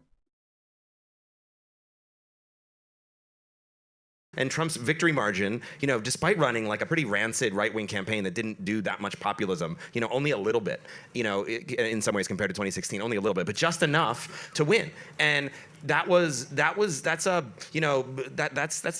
something we need to bear in mind. But Trump is going to be a wounded, yes, dangerous, but wounded, kind of bleeding, sort of chaotic, you know, hemmed-in object for the next 2 years, I think. And the Democrats are going to be on the front foot in the legislature, you know, whether they take the Senate or not. They're going to be subpoenaing. There's going to be all sorts of, all your favorite enemies are going to be shot down out of the air and fall. Like, that's going to happen. It's going to be satisfaction if you are sitting there, like, kind of like looking at Pete Hegseth's stupid face every day. And you're going to get that satisfaction. He's going to fall. Like, that's going to happen. But that doesn't address... That doesn't address this. The real thing is Stephen Miller. Okay, yeah, I need that duck to fall. Hegseth's going to fall, but the actual Nazi in the organization. Yeah, no, I agree. He's number one. But look, that's going to happen. But that sets up. I think that's going to set up an odd. I don't even know what we could do with Stephen Miller. I don't even think he has like an official government position or anything. He's just kind of like a guy who's around. Like, he's not like a Senate confirmed person or anything. He's just there. So what? How the fuck would you like go after him or charge him or anything? I don't understand. Like, what do they think? What do they think we could even attempt to do with somebody like Stephen Miller? Odd dynamic for 28 that makes me less optimistic than Crystal in terms of the near crystal ball issues, because I'm worried that a sweeping victory, which is good and should happen, will make both the Democrats and progressives kind of like, okay, like, we've got this, and there's going to be a lot of energy behind, like, there's, you know, who needs to do heavy populism, who needs to speak to the anger in the country, who needs to like, you know, sort of connect with the sort of, you know, the half the Americans who are living paycheck to paycheck, who are, you know, the sort of discontented masses that, you know, that come up when things aren't looking good. But then, you know, those masses sort of disappeared after 2022 when there wasn't a red wave, and suddenly we were like, okay, all we just need to do is sort of be normal and protect abortion, and that's going to be enough to get elected. I think people are going to say, hey, look, all we have to do is not be demented warmongers, and, you know, in 2028, and we'll get elected. And the thing is, it might work, but that project is a doom loop for the left. Like, we need to figure out how to break beyond that electorally. And I don't think the answer is just always like, well, the Democrats need to be like tougher and, you know, have more stones and sort of be more left wing on all issues. No, there needs to be a sort of a concerted, you know, directed, strategically focused, you know, sort of disciplined left populist movement that can really hold their feet to the fire, not on everything, but on the key issues that we've been talking about. So two things in response to you, Matt. Number one, just to go back to what you were saying about, like, we're going to see Pete Hegseth brought down and Stephen Miller brought down. I genuinely think it is an important project that must be pursued and must be a litmus test for candidates that not only will they, obviously, Stephen Miller be out in power, but that people will be put in prison. I genuinely think that is important to have elite accountability. Because one of the ways that we end up, you know, in the place where we are now with complete oligarchic impunity and elite impunity is because they never are held accountable whatsoever. So I don't see that as a side project. I see that as extremely important, that people be prosecuted and jailed for crimes, including war crimes that they committed during this administration. So that's number one. But number two, I actually think it's completely the opposite of what you say in terms of, oh, if Democrats do really well, then they're just going to sit back and be like, oh, we can just tinker around the edges. The challenge for the left has been the opposite, where when voters feel that things are deeply existential, then we get into all this like punditize, oh, what's the best way to win? And is this the candidate that can win, or is that the candidate that can win? I think on this, the ideas, the Democratic base, you know, back in 2016 and in 2020 were more with the Sanders wing of the party. It was the electoral calculation that ended up screwing us. So I don't necessarily think that's a bad thing. I'm also not sure that this just isn't true. It's just not true. Like, from the very beginning, before candidates even announced who was running, Joe Biden was the front runner. Joe Biden was the favorite. From the beginning. Like, that's always this like historical revisionism on what happened and why, you know, oh, they all just use this rhetoric that said that, oh, we have to go with this guy because he's the only one who could actually win, when really we all secretly want Bernie Sanders. But it's just not true. From the beginning, it was Joe Biden I feel like Trump is a monster and a psychopath and demented and a fascist and horrible and all of those things. But you also have factors beyond Trump that are going to continue pretty good to at fascism. squeeze people. I mean, the cost of living crisis is not going to get better. You know, the hope for the future is not going to get better. The Iran war, I don't know what the end is going to be. To me, there's no end in sight, and God only knows where that is going to leave people. So I think there is going to be a mass demand for change. And I think you already see certain important litmus tests developing with the Democratic base that are going to be necessary for 2028 candidates to have a chance. I think one of them is going to be abolish ICE. I think one of them is going to be tax the rich. And I think another one is going to be, you know, opposition to Israel and AIPAC and genocide. And so, you know, it will be difficult for the Gavin Newsom or the oligarch-aligned class to weasel their way out, I think, of some of the litmus tests that are already being established by the Democratic base. And, you know, to the point about, like, getting coconut pilled, I mean, look, you had there was no Democratic primary. There were two options on the table. It was Kamala or Trump, right? The work has to be done in the primary. That's where the stand has to be made so we can have a candidate that people can actually fully get behind and be excited about. I do want to respond really quickly on the question of, like, how do we hold, you know, Zoran or Bramflat or whoever accountable? I've never worried a day in my life that the left will not be critical at a moment when it's necessary. So that's not one that particularly concerns me personally. That's an incredible response. Vivek, you should answer that third question. I will. Let me just say something about the elections, though. I do think that the Democrats are going to try to minimize whatever changes, whatever commitments they are being they have announced or they're being forced to make, because there is no particular reason for them to be consistently progressive and consistently open to what their base wants. So I think Crystal is right about what the base is going to demand. It's another matter altogether about what the party is going to do in response. And because of Trump's just catastrophic failure and the cratering of the support for him now, except for the MAGA faithfuls, there's going to be a strong feeling within the Democratic Party that all we've got to do is not fuck up, and we can win. Which means that then once we win, it's, you know, as they say, back to brunch and that sort of thing. That's their standpoint. Now, of course, as Crystal was. When they say don't fuck up and we can win, like when in the last one when they're like, oh, we just all got complacent and we thought it would, oh, we could just say coconuts and we'll win. That is, none of that is true in the least. It's nowhere close to true. It is, again, just like a delusional version of what happened. There was a major fuck up. There was an astronomical fuck up where Biden decided to run again, and then we all got stuck with fucking coconuts.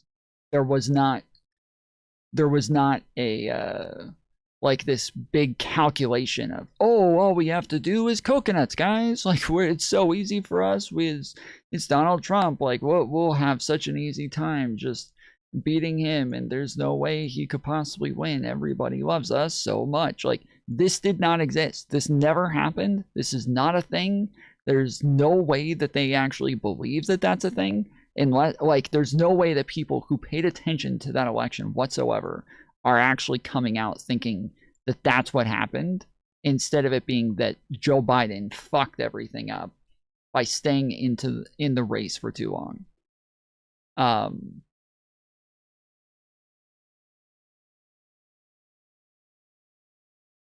There's absolutely no fucking way. That was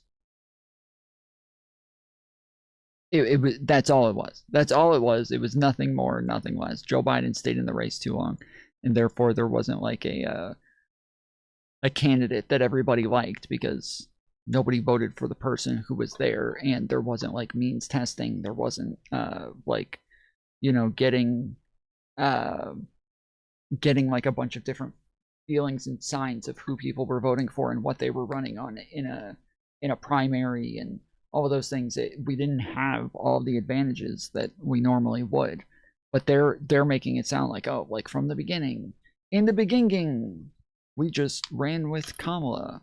We just decided Kamala was going to be the person. It's so fucking stupid. You guys know what the in the beginning thing is?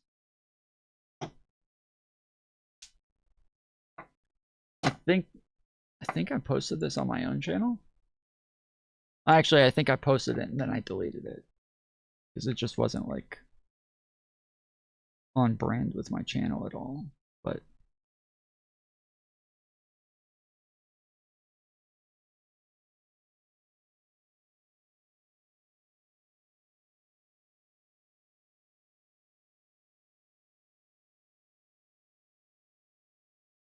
It's like a guy trying to read the Bible, but he can't fucking read it.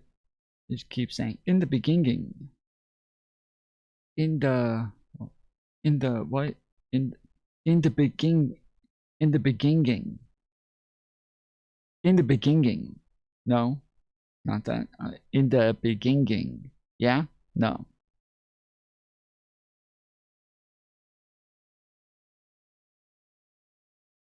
Yeah, maybe not.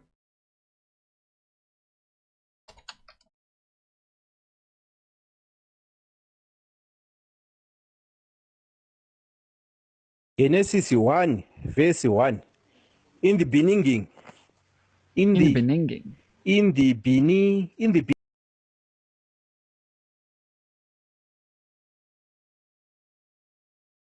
the fuck? Beginning. Yeah. In the. Yeah. In the. Listen properly. In the beginning. Yeah. In the beginning. In the beginning. In the beginning. In the beginning. In the beginning. Listen properly. In the beginning. Genesis 1, verse 1. In the beginning. In the. A proxy war is when you're fighting on behalf of somebody else. It's where like somebody, like normally another bigger state will use you to go fight their enemies for them, so that they don't have to, and so they'll just get you to fight their war for them. The proxy war. I get that much, dude. Well then, do you think Ukraine is fighting Russia because the United States wants them to fight them? Or do you think Ukraine's fighting Russia because Russia invaded them?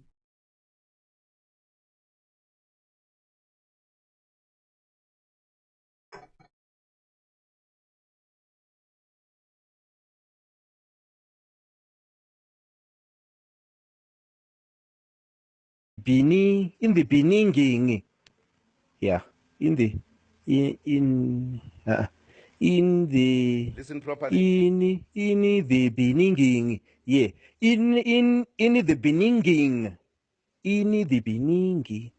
In the beginning. In the beginning.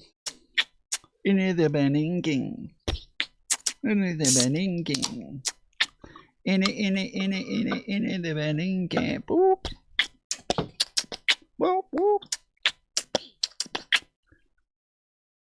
Saying there's going to be all kinds of demands coming from below, but then you have to ask, well, what are the channels through which those? Can there be a defense proxy war? I don't know. Imagine if the United States started funding Hamas because they felt like Israel was genociding them. Would you say that Hamas was fighting a proxy war?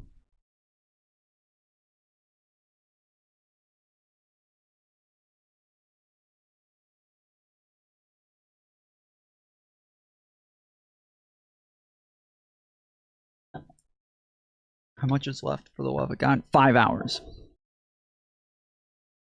5 hours minimum.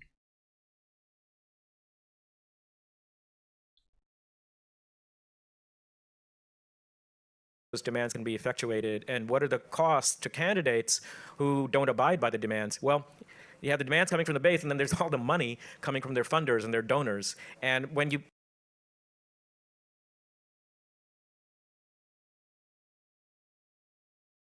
Speaking of evil commies, let's go to AOC.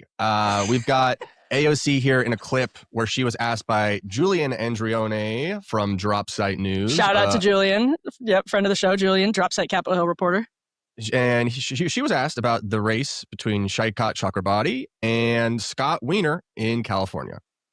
Shaikat, obviously your chief of staff, Yeah, former chief of staff, is running in San Francisco. That primary is in June. Obviously, Yeah. you're not going to have a reporter tell you to endorse, but like, is that something are you at least monitoring the race, looking at it? I mean, what's your stance on Shaikat? Because like, you have a close I relationship. think for me overall, it's more about I'm trying to think about the role that I am trying to play more broadly in these things. You know, we've got 435 seats in Congress, right? And there is this kind of moment where it's like and not just with this race, but with any race, once you go in, then it's like, what about this? What about this? What about this one? And I'm one person with, you know, a pretty amazing crack, but also lean team. And so we're thinking about kind of like how much of myself I'm pouring into this and how much of myself we want to make sure that we're, you know, pouring into the task at hand, like, you know, what we've got going on here. So, but I think that what I will say is that I think that the primary environment that we're seeing is really great. I think that progressives have already notched some really impressive victories this early into the primary season. And we've got another, 6 or 7 months of it to go. And I'm looking forward to having a lot of new colleagues here in November that we can, you know, it's been a lonely, really lonely road for the first 8 years. And I'm really hoping that it'll be a little less lonely in November. My boss has Emily, your face. Well, so for context, Julian's like 6'5". He's literally a giant. So that's why AOC is Important context for audio only listeners. Yes. Yes. But I mean, you guys can cook on this. I'll let you guys go off. But that's a little bit of cope. A little bit Crystal, of, they were like former allies, right? He was her chief of staff. I mean, he was with her during her upset campaign where, you know, almost no one thought she would win. And then Ryan has done the reporting. I don't think anyone clearly, like, listen, I'm reading into this. She's got some sort of a personal issue with him because otherwise, this is your former chief of staff. There is another progressive in the race, but he is the one that, according to the polls, has the actual chance to win.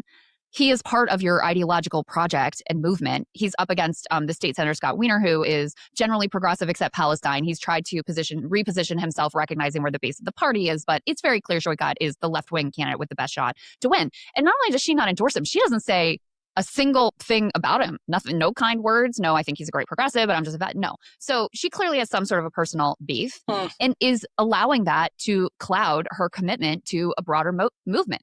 So she says in that, wait, but wouldn't that be a red flag for you guys? Like, if I thought, okay, I like this person, I respect them, and they are not, like, endorsing somebody who is a big part of their team, wouldn't that be, like, a big red flag to you and be like, okay, I don't want, like, another fucking Eric Swalwell situation over here.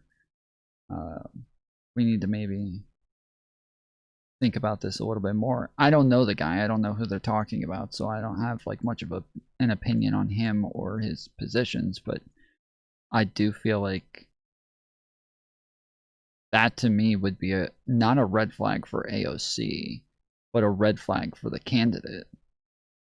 Like, I'm trying to figure out what kind of role I'm going to play. It's like, lady, I thought you were trying to play the role of a progressive leader. So, you know, if you're trying to do that, then whatever your heart.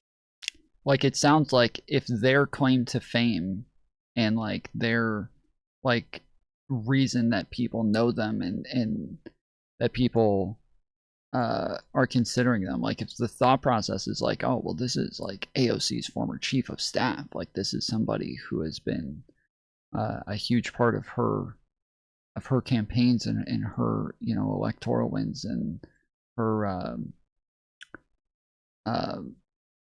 you know, and her decisions in office, and they're like, this is somebody that we can count on to be another AOC.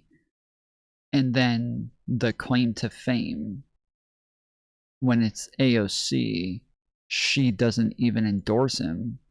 You might think, okay, well, I don't know how much weight I'm going to put on that now if she's not on board as much as we would expect her to be. Feelings are whatever happened in the past. You put that aside because you're supposed to be helping to get these candidates in so you're not so lonely in Congress anymore. I mean, the whole thing, everything about it is cope and nonsense too, because she also does this thing like, oh, our staff is so lean, blah, blah, blah. There's plenty of other people out there who manage to make endorsements and, you know, serve in Congress, and it's not that hard. And you yourself have made other endorsements. So it's not like you're waiting to rip the Band-Aid off, you know? So I don't know. I just look at this and it's very it's not honest, number one. It's not direct. None of it makes sense. This does not appear to me someone who is comfortable or truly desires to be in a leadership role. And so it's just very, honestly, just very sad to me. In a leadership role? You just said, like, this is somebody who's made endorsements in the past. So obviously she doesn't mind being in a leadership role. What the fuck are you talking about? I hate these people so much, dude. I really do. They are just some of the most brainless fucktards. And they somehow have people who, in these audiences who sit there and listen to them and are like, yeah, that makes sense, dude. Yeah. To me, because she has so much potential to be such an important force right now at a time when the political project that she has been a very important part of is taking flight, does have this momentum. Ana Lilia Mejia won overwhelmingly in New Jersey last night. That's awesome. By the way, AOC endorsed her, managed to endorse her without a problem, without it stretching her too thin or whatever. But in any case, right at the moment when she could... Wait, that was about... Okay, hold on. That was about whether or not she was going to, like, campaign for him. That's not the same as, like, whether or not she's going to endorse him. So when she's not endorsing him and then also making excuses for why she wouldn't campaign for him, again, I feel like this has to be, like, if she was endorsing him, then but then making excuses for why she's not going to campaign for him, this might make a little bit more sense. But when instead it's she's not endorsing him and she's not campaigning for him, well... Yeah, it sounds like there's a possible issue there, and to just immediately an issue with him, not with her. Like that's the thought process that I would have, but who knows? Really be pushing the ball forward. She's so reticent, and I feel like, and not to over psychologize her, but she's taken so much criticism from the right. She's taken criticism from the left, from myself included, because I do hold her to a higher standard as someone who wants to position herself as the vanguard of the left. I expect her to be occupying that space, and there have been instances where she has not. And in response to that criticism, rather than going out there and making her case and kind of doing battle, she's withdrawn. She doesn't go on shows like ours, and not just ours. She doesn't go on, she'll occasionally go on with Hassan. Maybe she's gone on Majority Report once. She'll go on Hassan for she'll go on Hassan for like 4 minutes, right? Like these aren't even like long sit downs, and that is kind of hours. That is kind of the interesting thing about, I guess, AOC's theory of media, which is to do Instagram videos, to have like complete control, right? Do your stories, do your Instagram lives, and have complete control of your media message. Do a quick snippet to a news camera outside the Capitol or whatever, and sort of have a full control there. We came out of 2024, which was the podcast election, or that's what people refer to it. It was really like 4 guys. It was like Schultz, Theo Von, Rogan, Tim Dillon. Maybe that... Lex has kind of disappeared a little bit. Now this is Milk Boys erasure. I'm so sorry. Yeah, it's the Milk Boys. We can add them, but those were like the 4 horsemen of the podcast. It's a green screen? What's a green screen? I don't think any of them are using a green screen. Past election. Maybe 2028, maybe they aren't the 4 horsemen. Maybe they actually don't. Wait, this is the same exact background that Kyle uses, right? This is the same exact background that he uses. He just turns it green. He turns all the lights green, right? Am I crazy?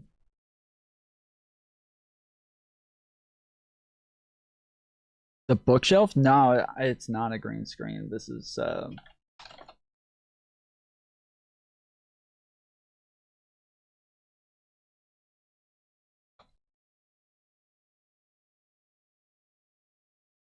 All right, y'all. We got to talk about it. All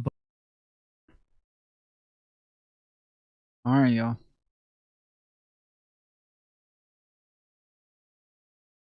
The last like 3 or 4 times we watched him, he was sitting in front of that bookshelf. Yeah, here it is. This person says, "I'd love to see you go on break." You can see it right there. You can see it on the thumbnail there. See that little like medallion looking thing? Right there?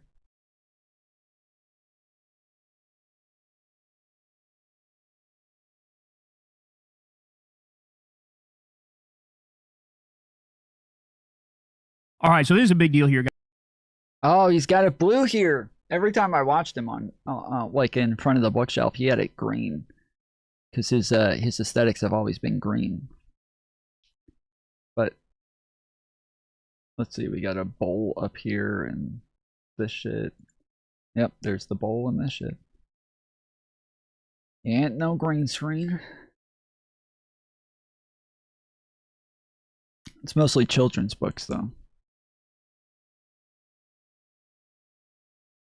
Have as much sway in 2028. Like, who's to say there? But I do think it's clear that, like, can you imagine AOC doing a 2-hour podcast anywhere right now? I do think it's like a weakness for her. Yeah.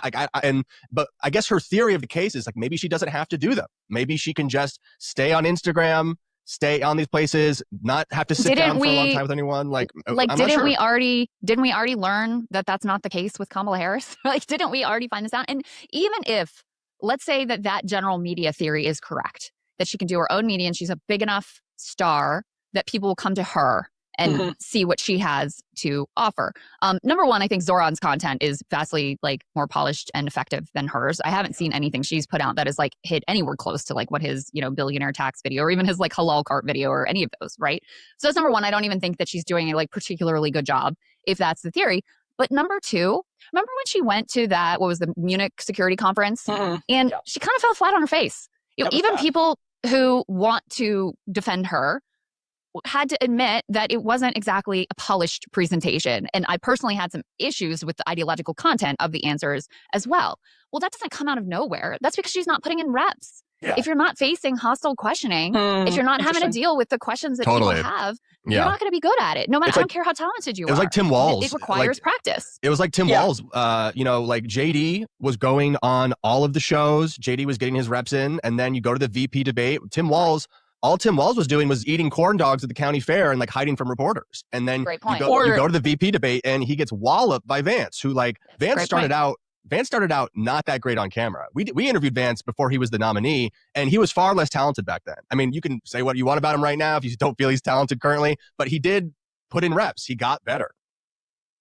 So Walls would go on like really, really gentle, like dad podcasts and that type of thing. That's actually a really good point about the media. When you're in an environment, you can study all you want, but when it actually is like you're at the Munich security conference and people are asking you about Taiwan, you can tell that she sort of freezes because she's trying to like bring up the points that she's studied for, which is what all politicians do.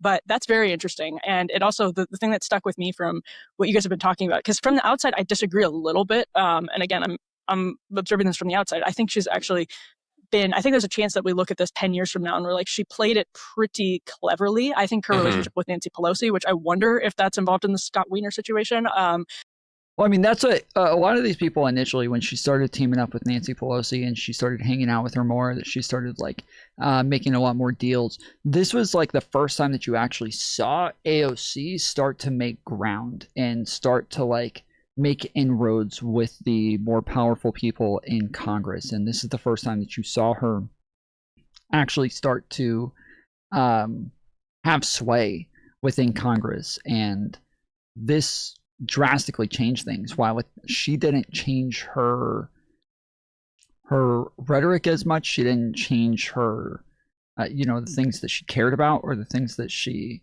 ran on. She did change the way that she was running. She did change the way that she kind of engaged with things, and she saw all of a sudden just seemed a lot more tactile and smart about what she was doing. And it started to seem like, okay, like this is like, she's not just somebody who's going to come in and scream and yell for a little while and then disappear. Like she's actually starting to learn and become like pragmatic.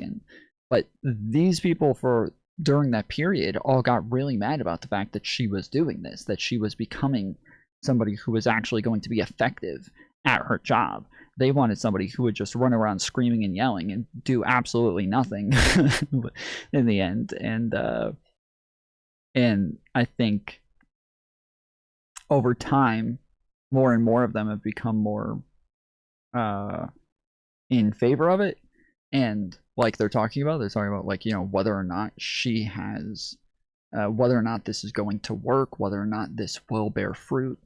But right now she is in like the top 5 most popular Democrats, and she's somebody who is considered to be like a future presidential candidate. I think she's running for what is it, Senate chair right now.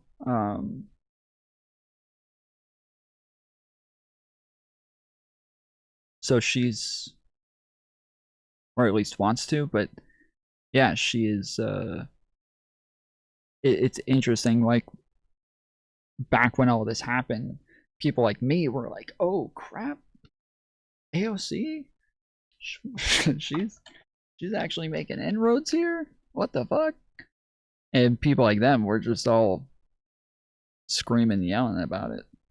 Probably. Is I think she was fairly clever about that, because when I look back at the trajectory of the left since she won and galvanized candidates around the country and the broader movement, it's been on the up. The question is, I think the point that you guys are both raising, is she up to be a leader of that movement? She obviously wants to be a leader of that movement. But when you look at this answer to Julian, that is not the statement of a leader. When you look at the performance at Munich, that is not the performance of a Whether or not it's a statement of a leader, to them, it's just based on whether or not you're saying what they want you to say. That's it. That's it. It's just based on whether or not they say what you want them to say. End of story. Nothing more to it. No more assessment. Just, did you say what I want you to say? Well, then you're not capable of leading. leader, somebody with the capacity to really take the helm of the movement from Bernie, who clearly wants to appoint AOC the heir. Their Fighting Oligarchy tour was a massive runaway success. Could she have done that on her own or with another person that she chooses in the future to go on a sort of tour with? Is she exhibiting like really the capacity to be a leader? I think that is the point that you guys are hitting on that really resonates. That's very, very interesting. Yeah, and Emily, to your point, I've been thinking about this lately, the disappointments of the left in the squad, which really, kind of AOC is seen as the leader of, and she comes in with all this fanfare and knocks off this Joe Crowley, who, came out of nowhere, and there's all this post-2016 excitement. The reality is the left is very weak, right? No institutional backing, public still very much in love with the Democratic establishment leadership, in love with MSNBC in terms of the Democratic base, et cetera. And so it was, perhaps it was a savvy calculation. I still don't totally agree, but I can see why the calculation was made. Look, we just don't have the institutional support to do this renegade thing right now. So I need to get what I can from leadership, right? We're in a different moment now. The base of the party is with us. They're not with Nancy Pelosi. They're certainly not with Chuck Schumer. They're certainly not with Hakeem Jeffries. It's a different moment now. And the institutional power needs to be built. She could be an important part of building that. As far as I can tell, she is not doing that, and she's very reluctant to do that. And so to see her there saying, I don't really know what my role is, it's like, okay, well then, don't pretend like we should all defer to you as some leader of the progressive movement or take seriously a presidential bid if you don't even know yourself if that's the role that you want to fill. And I just look at, we've had huge energy and outrage on the left over ICE. We've had, a massive national conversation about the Epstein class and the Epstein files. We're at war with Iran right now. And on all of these things, she will take the correct positions, right? She'll vote the right way. But is she the one leading the charge? Post the Fight Oligarchy tour, I have not seen it. And so, when she says, I'm not sure what role, I think that's actually very revealing that she is not secure in the role that she wants to fill. And her and Bernie Sanders just went on a whole tour fighting against like AI stuff and like pushing for new legislation and doing a whole like thing with AI creators and AI companies, and this has been just like can't she just be a major inspiration? Well, the problem is that they're saying that she says she wants to be a leader. Again, like the idea is that she's getting ready to run for like I can never remember what it's called, like Speaker of the House in the Senate. I think it's the Senate chair or something like that. But that like she wants to run for this position soon, and that's the thought, is that she's going to be the next Chuck Schumer, and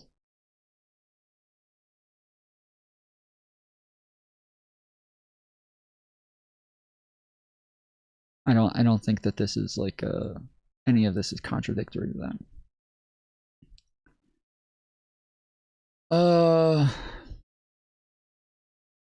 I'm not disagreeing. I'm just curious what we think she gained ground towards.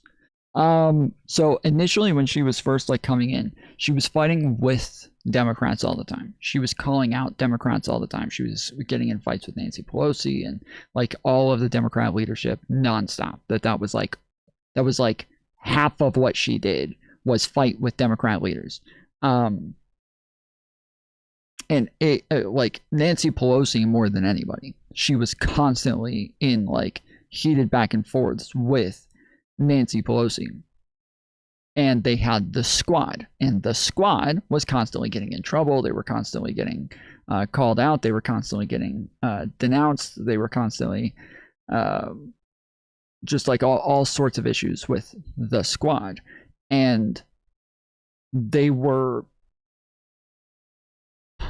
pushing for legislation all the time that they could not get because nobody was willing to work with them. They were a virus within the Democratic Party. Nobody was going to give them more power when they were people who were looking to like tear down the Democrat Party and just do nothing but cause problems.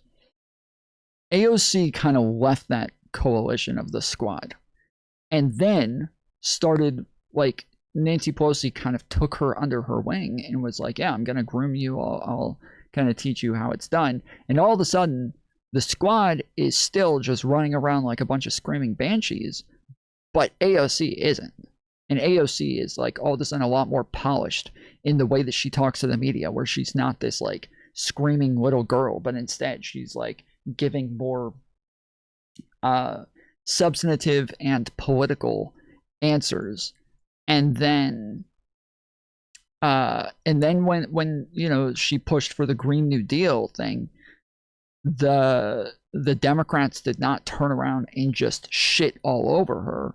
They defended her, and they like that was like a moment where like, oh, Democrats like AOC, like, oh, they're willing to defend her. Oh, they're actually willing to work with her. Oh, they're willing to like get on board with something that she's pushing for, and that she's not just this black sheep within the Democrat Party anymore. She's somebody that seems to be part of the coalition now, even though she's still very critical of Democrats, even though she still is like pushing very like much further left policies. She is somebody who is like part of the team now, and that changed like the way that Democrats viewed AOC, to where she went from one of the least popular people within the party to now one of the most popular people within the party.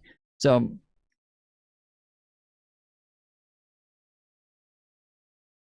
yeah, there's just like mainly like the way that she engaged, I think, made it to where Democrats were now more willing to work with her, because that is what politics is, right? Like, in order for you to actually get stuff done, you have to be able to get other congressmen to work with you. You have to be able to get them to be willing to sign on deals with you, and they have to be willing to negotiate with you. They have to be willing to give you W's, and they have to be willing to bring you onto their W's. And like, she just was not that before. I didn't even know she left the squad, to be honest. Well, the squad isn't even a thing anymore. It's not even, nobody talks about the squad anymore. Like Ayanna Pressley, Ilhan Omar, they were still kind of like considered a bit more radical for a little while afterwards.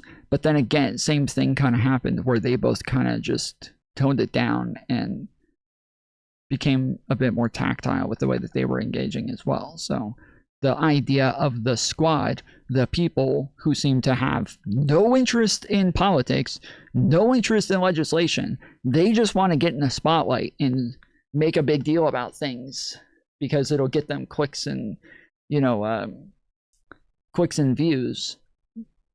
That shifted and all of it just kind of changed. So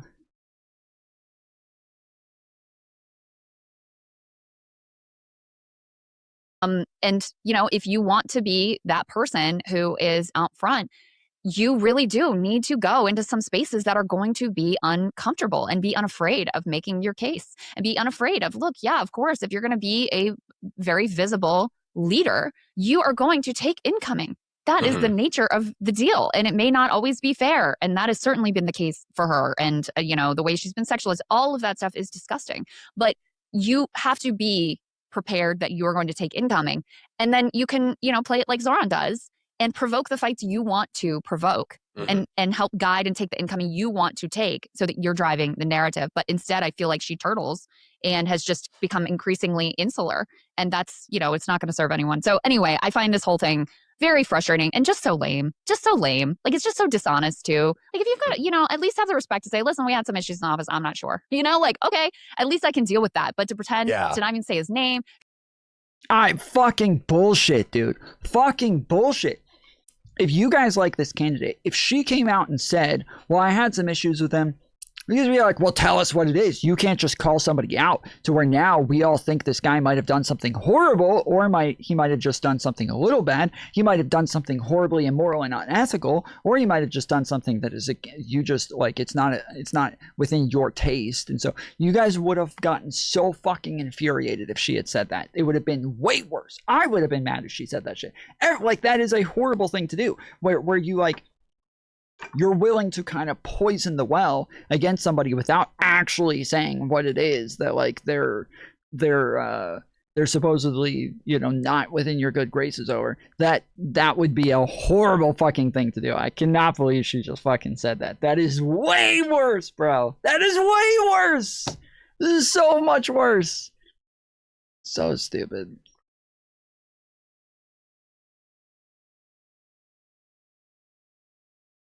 This TikToker has finally been indicted months after she went viral for recording an unconscious man in his own home. Okay, I don't know if you guys remember this. We covered this back when it first popped off, but it got so confusing. I couldn't tell who was telling the truth and who was right and who was wrong and what was actually happening. And every article that I read on it also seemed to be totally lost on what the fuck the truth was. Does anybody remember this? Indicted? Yeah, this is fucking crazy, bro. This is nuts. The passed out naked guy? Yes, dude. She was a DoorDash driver. And she went to the door. Kind of like this. It was recording inside of his house. And he's lying on the couch naked. Okay? She says he ordered for DoorDash and then left his door open to where when she got there, he was laying on the couch naked and she wanted him to see her. He wanted her to see him naked. Too many fucking pronouns there. He laid on the couch naked with the door open so that she would see him naked. And she thought, oh yeah, he's probably getting off on this or some shit, right? So this guy all of a sudden wakes up and sees he's going viral on TikTok naked. She gets in trouble by TikTok and gets suspended for posting a naked guy on TikTok. Then gets in more trouble when this guy reports her and says, hey, this girl recorded me inside my fucking house while I'm naked without my consent and posted online. So then everybody's like, oh shit, you posted revenge porn. What the fuck? So she comes back with a new account and she's like, no. I was showing that this guy sexually assaulted me. He left his door open and was nude there and was flashing me. He sexually assaulted me. So then everybody's like, okay, hold on. If you left the door open, then maybe it's sexual harassment. I don't think it counts as sexual assault. But you started recording looking inside of the house. So that seems a little weird. Then I think the guy came back and was like, no, my door was closed. I was drunk. I ordered food and then passed out. I don't remember ordering the food. I don't remember. But I don't think for any reason my door would just be open. I was just fucking wasted. I feel like she opened my door and then started recording me. And so there's just like, it was just kind of a he said, she said, nobody knew what the fuck happened. And I think eventually he started claiming that he had a camera that could prove this, but then he wasn't publishing it because he's suing. And that's as far as I remember. I could be getting some of this wrong because I got a lot of this from TikTok and like random articles that were willing to talk about it, but like, you know, news websites that I'd never fucking heard of before. So, well, I'm assuming they'll explain it here. We'll see. Naked from the waist down. She uploaded the footage to TikTok where nearly 30 million people saw it. And then she called herself the victim. I'm the one being punished. He's not getting in trouble with the police. He didn't lose his job if he has one. Like, what's going on with him? Why am I getting fired? Why are my videos getting taken down? And why am I getting strikes? Like, I'm about to lose my account. I was assaulted. I'm the victim. I lost my job. I'm the victim. You keep using the word. I don't think it means what you think it means. You see, Olivia Henderson, the TikToker here, claimed that this man sexually assaulted her during a DoorDash delivery. And that was even though he was completely unconscious the entire time. But when police investigated, they determined that no sexual assault occurred. And as a result of this whole thing, she ended up arrested and charged with 2 felonies. She pled not guilty, and then her case got transferred to county court. And then for a long time, it all went quiet. But now, after months of this case sitting in what felt like legal limbo, DoorDash Girl has officially been indicted by a grand jury in Oswego County. And by the looks of it, the charges are exactly the same as what she was arrested for, which means the prosecution didn't water down a single thing. So in this video, we're going to talk about what the indictment means, what she's facing, and why this might... Bro, I need to make the fucking video essay on the 62 million thing and start with this. I need to start with this. I cannot tell you the amount of fucking TikTok videos that went ham on anybody who denied that this girl was a victim. Like, I saw so many people, like even in comment sections where I was like a little confused and I'm like, wait, how do we know? You said that this happened. I haven't seen that anywhere else. Can you tell me where you got that from? Fucking flooded with like, you're a fucking rapist, you men are always trying to help them and blah blah blah. Now, I've gotten to the point that with these people, all I do is try to woke scold them back. And so I'm like, wait a second. I never said I identified as a man. This is actually disgusting that you're over here trying to push your binary gender ideology on me.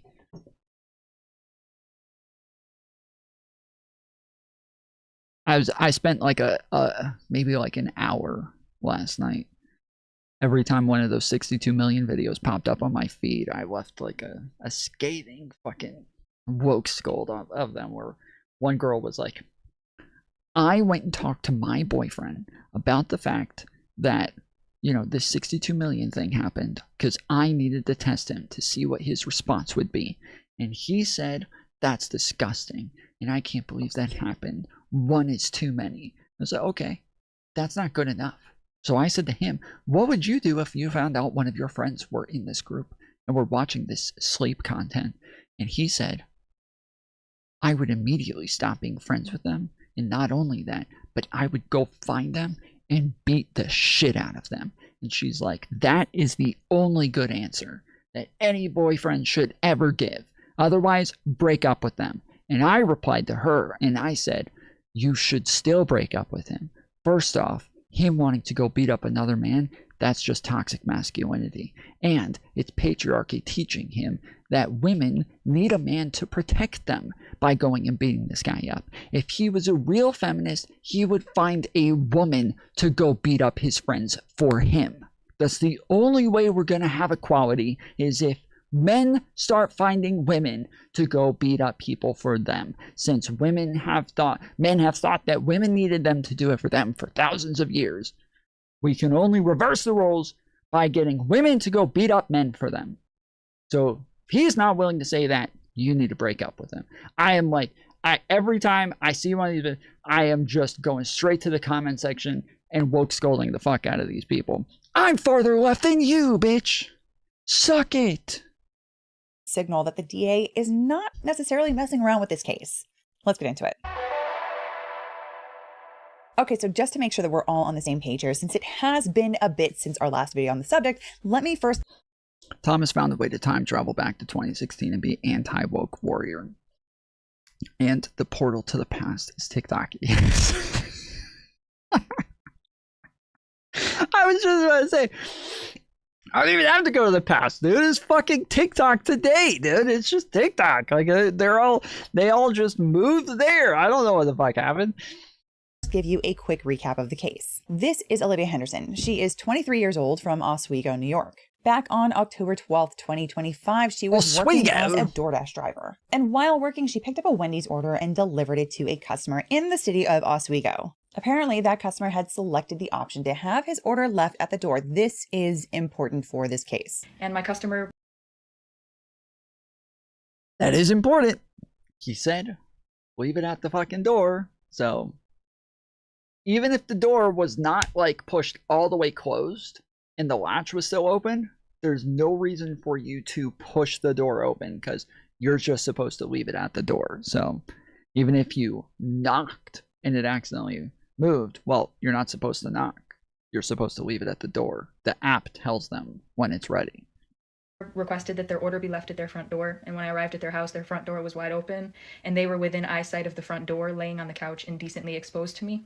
However, this conflicts with some reporting that's out there saying that the... Wait, what did she say? My customer requested that their order be left at their front door, and when I arrived at their house, their front door was wide open, and they were within eyesight of the front door, laying on the couch indecently exposed to me. However, this conflicts with some reporting that's out there saying that the man actually has ring footage that shows her pushing the door open to see inside his...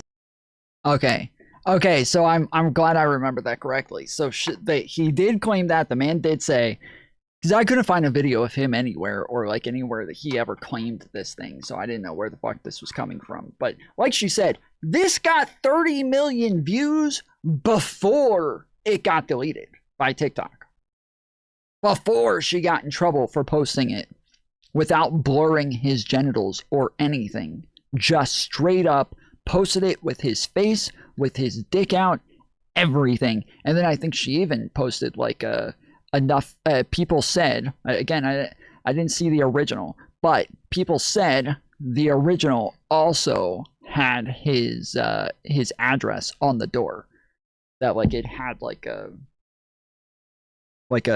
door number and everything. So she doxed him, posted his dick and his face while he's sleeping after opening his door. Like, holy shit, dude. And then ran to the fucking internet and played victim about this.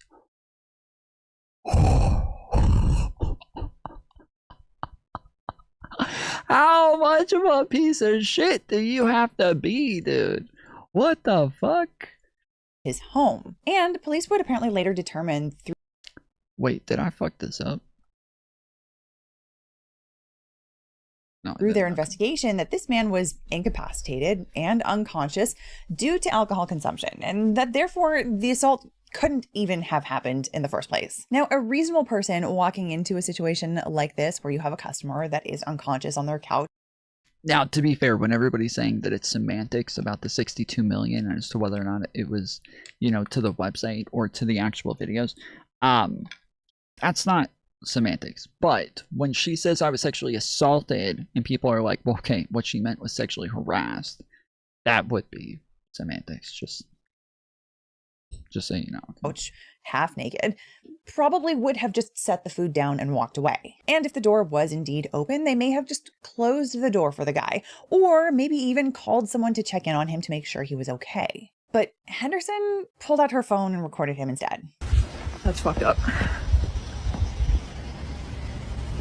She then uploaded that video to TikTok with no censorship over his body, and she included his first name in the caption, not to mention the front of his house. And this video racked up nearly 30 million views before TikTok finally took it down. And then she uploaded it again before TikTok took it down once again. You guys, my account is currently at risk of being banned because I had to explain my story one time, right? This is what I saw. This is what I saw this is what I pulled up on stream. This is what like made me go digging, because I found this and this panicked chick freaking out, and I was one of the first to like view this and was like, what the fuck is going on here? And then I went back later and saw it 3 more times uploaded on a bunch of other channels with millions of views on each one. It was like, oh shit, what the fuck is happening here, dude?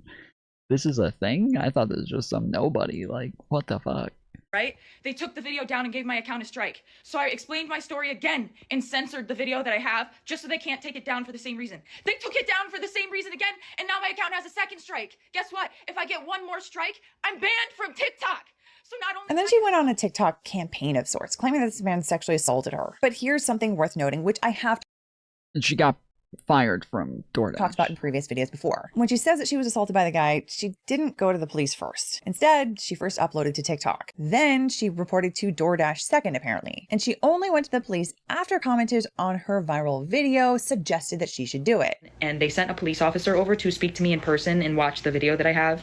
And then he asked me to email it to him, and he asked me if I want to press charges, like what do I want to come from this? And the sequence of events is potentially important. I would imagine that the prosecution is likely to put it in front of a jury so that they can understand that her allegations of sexual assault were not really legitimate, that she didn't have a good faith belief in them if the first place that she went to was TikTok as opposed to the police. Now, on top of that, DoorDash did respond to this whole situation. First, they banned the customer and Henderson. Then, because this incident went so viral, DoorDash actually put out their own statement about it on TikTok. There, they said that posting a video of a customer in their home and disclosing personal details publicly is a clear policy violation, and that was the only reason that her account was deactivated. But you know, Henderson was not happy about any of it. And the thing she seems to have been most upset about was the fact that she wasn't going to get paid for the views on the viral videos since they had been taken down by TikTok. And they took down my video. They were gonna have to pay me for my second story time because that was over a minute long. They were gonna have to pay me for all those views I got. So nope, they took that right down. They took that right down. Absolutely not. They're not paying me for that. Nope. And that's something that is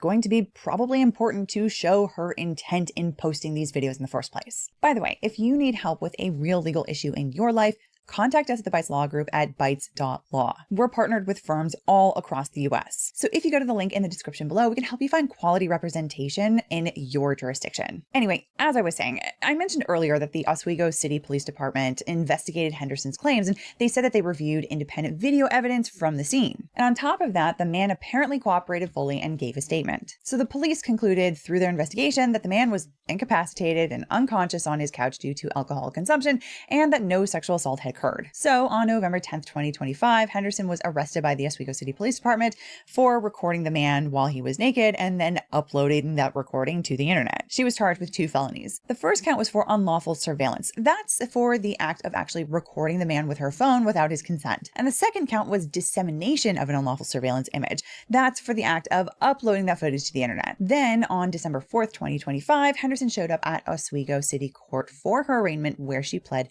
not guilty. After that, the case got transferred from Oswego City Court to Oswego County Court. And this is standard in New York for felony cases, as is the case in probably most states. In New York, city courts don't actually have jurisdiction to try felonies, only to do the most basic early appearances. That means that once it goes to a grand jury for an indictment, the case is automatically transferred to county court. So this is something that we've had to like explain on this channel 1,000 times, is that when something's a felony, this means that it's a state charge, which means it goes through county court. So when the state has state laws, lots of times when people are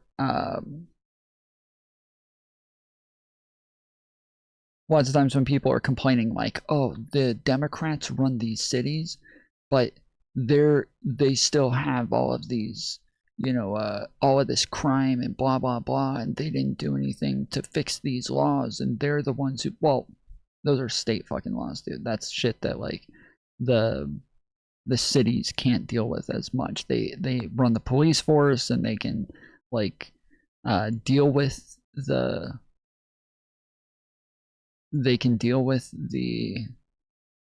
what do you call it, the like, aftermath or whatever, but they can't like try to head off crime before it happens as much with like changing laws or anything, because you're dealing with the felonies. So or sorry, they're dealing with their own like misdemeanor laws in cities, but they can't do much about the felonies. So until that grand jury indictment, this case has kind of been in limbo between the two, although it seemed like it was being positioned to be transferred to county court. That said, for a while, it was still very unclear to the public what was really going on until now. And so here's the big update. Olivia Henderson has now been officially indicted by a grand jury in Oswego County.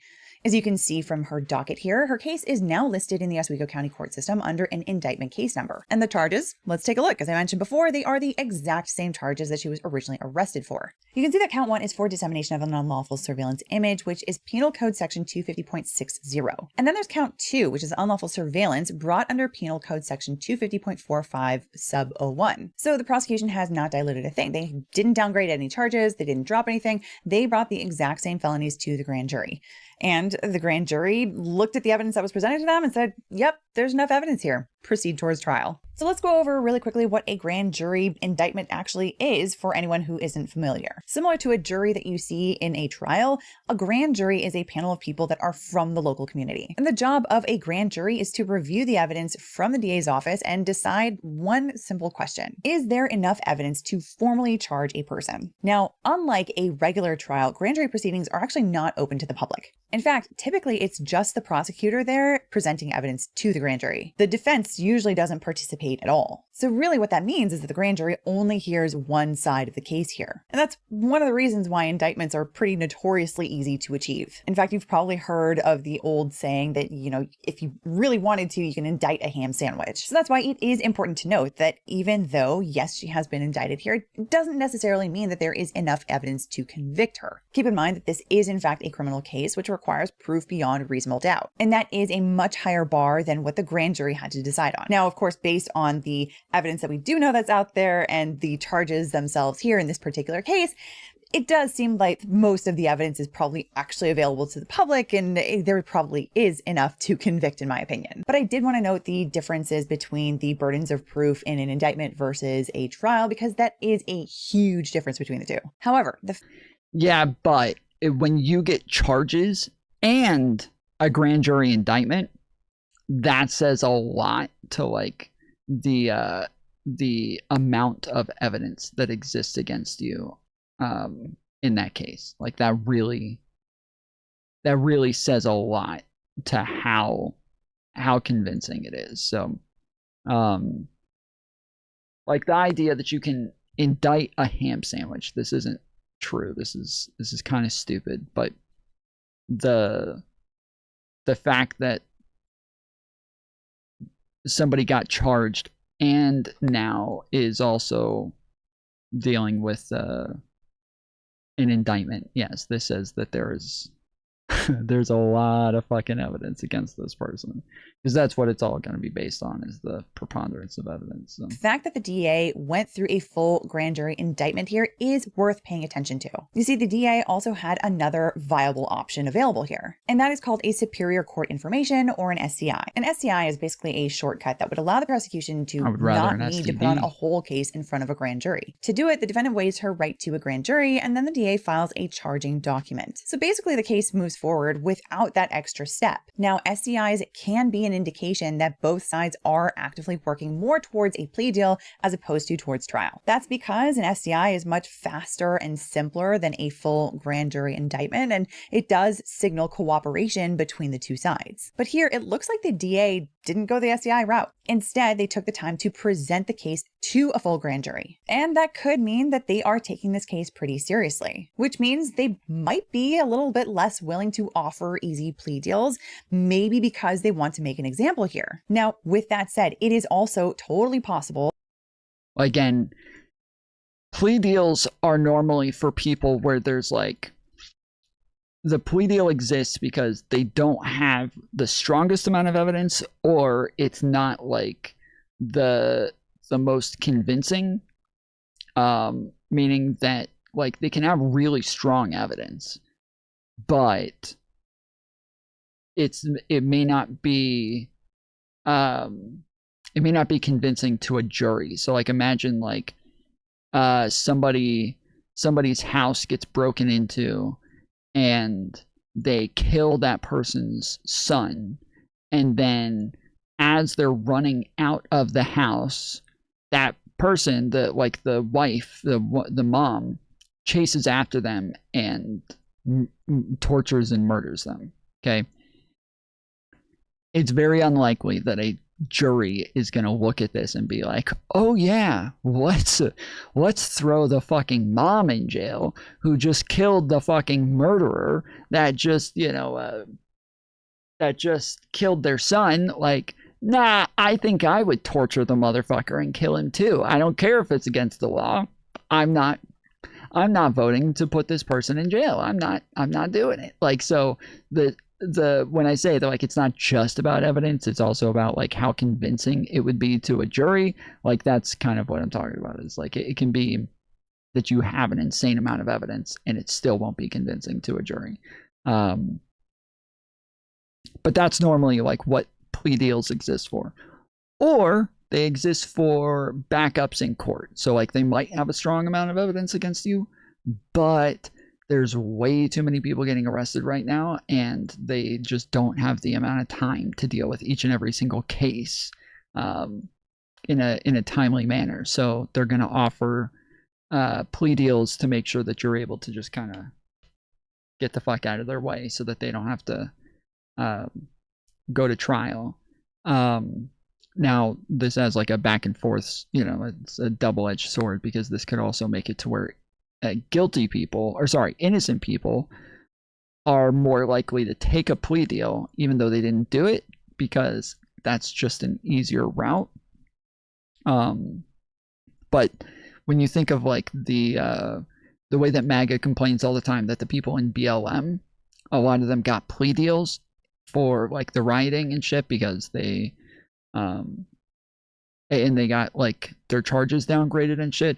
The reason for that was because they had too many people. They locked up way too many people way too close together, because too many people were rioting all around the same period of time, to where they had to get rid of some of these cases. There were just too many on the docket, and they were not going to be able to deal with all of that at once. So they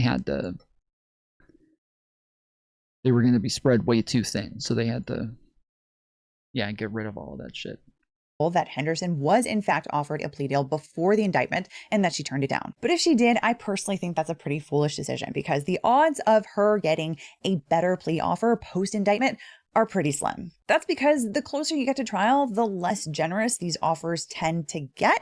That is assuming, of course, that there isn't some sort of evidence that comes up that surprises everyone that is super beneficial to the defendant. Now, aside from that, some people might be wondering why this indictment took so long. I mean, the incident happened in October 2025. Then in November 2025, she was arrested. And now in April 2026, we are finally getting an indictment. So let's talk about that real quick. So under New York Criminal Procedure Law Section 30.30, the prosecution generally has 6 months to be ready for trial when a defendant is charged with a felony. And when a defendant isn't held in custody and isn't charged with a violent felony, the DA's office doesn't have additional restrictions within those 6 months to speed up that timeline. And that's the situation here. She's charged with 2 felonies, but neither of them are violent, and she hasn't been held in custody basically since her arrest. And so while the wait has probably been very frustrating for a lot of people who are eager to find out more about this case as it proceeds, it looks like it's actually well within the normal procedural timelines. And honestly, my guess is that this case was probably just sidelined for a period of time.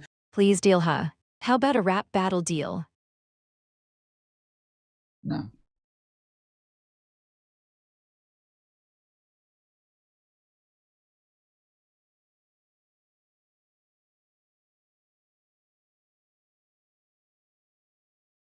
No.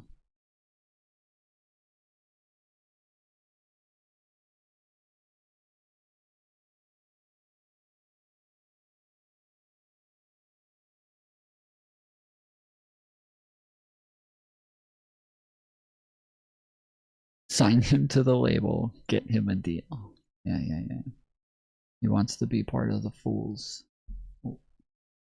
label. While the DA's office focused on maybe more urgent cases, maybe involving violent felonies, for example, for a period of time while the DA's office knew that they were within the statutory window for this particular case. Okay, so let's talk about what she's actually looking at in terms of potential punishment now that she has been officially indicted. So both charges are Class E felonies. And under New York Penal Law Section 70.00, the maximum prison sentence for a Class E felony is 4 years. Because she has 2 of these charges, and because these charges are for 2 separate acts, one recording, one uploading, she could be looking at up to 8 years in prison if they run consecutively. And I know that a lot of people are really hoping that she gets the full 8 years because what she did was truly awful. This man was unconscious in his own home, and he was in one of the most vulnerable states a person can be in. And in so many ways, footage that gets uploaded to the internet is forever. And honestly, a lot of people have probably rightly pointed out Tom is fair. More like Tom is scared. Make it happen, chat. No. That if the genders were swapped in this particular case, there would be easy outrage across the board about the defendant's conduct. Instead of helping him or just doing her job and walking away, she recorded his naked body. And then she put it on the internet for the entire world to see. And what's worse, probably most of all worse for her, because now this is evidence that is almost definitely going to be used against her. She said at one point on the internet afterwards that her purpose in sharing the videos to the internet was to shame and embarrass the man. Like, this is the only justice I'm getting, is exposing this man and having posted that video and it has gone viral. Like, now he can live with shame and embarrassment if people have seen it and knows who he is or where he, you know what I'm saying? Like, I'm the one being punished. He's not getting in trouble with the police. He didn't lose his job if he has one. Like, what's going on with him? Why am I getting fired? Why are my videos getting taken down? Why am I getting strikes? Like, I'm about to lose my account. I was assaulted. I'm the victim. I lost my job. I'm the victim. Right? Is this making sense to any fucking body? And that's on top of what we said earlier about her seeming most upset about losing revenue from the viral videos that got taken down. She wanted those views, she wanted to get paid. So the intent to degrade and the intent to profit are both right there on camera coming out of her mouth. And that intent is really important for proving the case against her. So these admissions are incredibly damaging for her case. But yeah, there's she didn't show the video, so I don't know why she didn't, but or maybe she did and I just missed it, but the girl says, like, where people are commenting, they're like, you just uploaded this so that you could profit off of it. She's like, yeah, I was assaulted. If I'm able to get some sort of profit off of that in the meantime and make something bad into a good thing, then yeah, of course I will. And then, yeah, so maybe that was the video, because then she goes off on the rant of like, I'm the victim, I'm the blah, blah, blah. Like, he didn't get in any trouble. I lost my job. I lost my account. I lost. So yeah. Do you even know what rap is? Chad is doubting. No. I don't know what it is.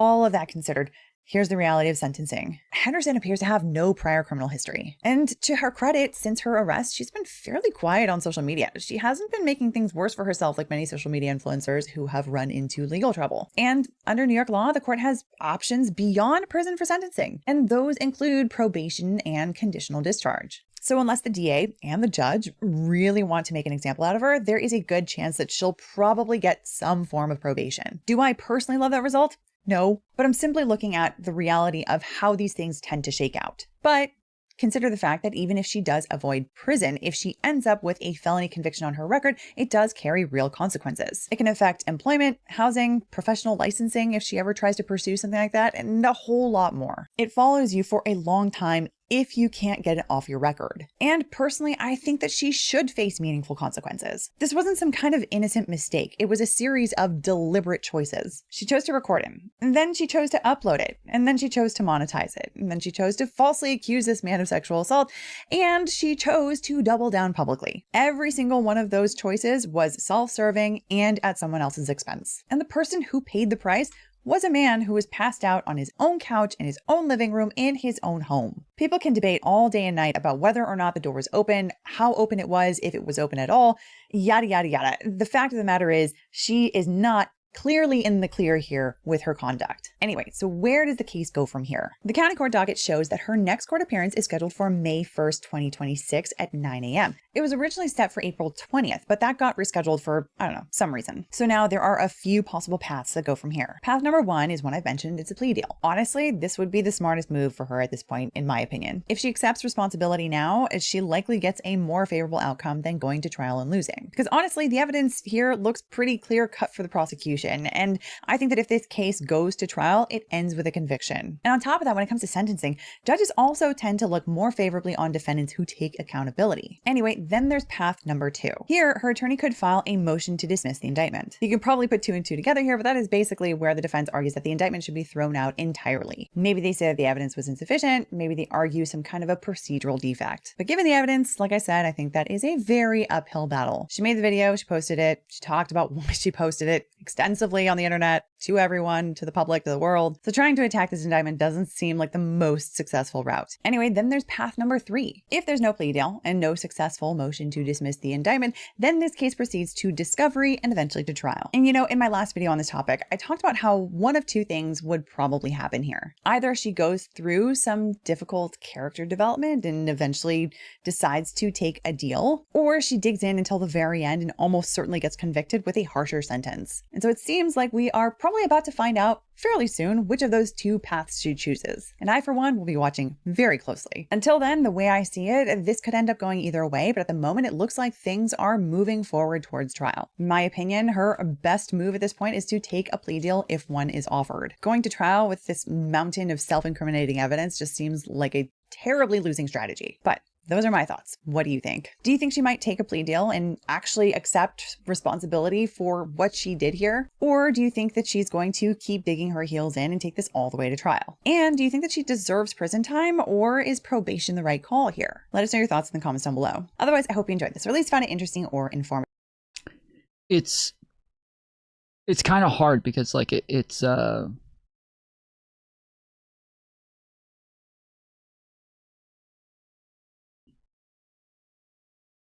feels like they should make an example out of somebody like her for what it is that she did. But yeah, I think I would base it on whether or not she takes it to trial. If she makes a plea, then yes, give her probation. Don't make an example out of her. Apparently, like she's realized she fucked up. Give her like 5 to 10 years on probation and make all of the stipulations based on how well she does on probation. If she takes it to trial, send her to fucking prison. Like, for sure, send her to prison. That's got to be the outcome.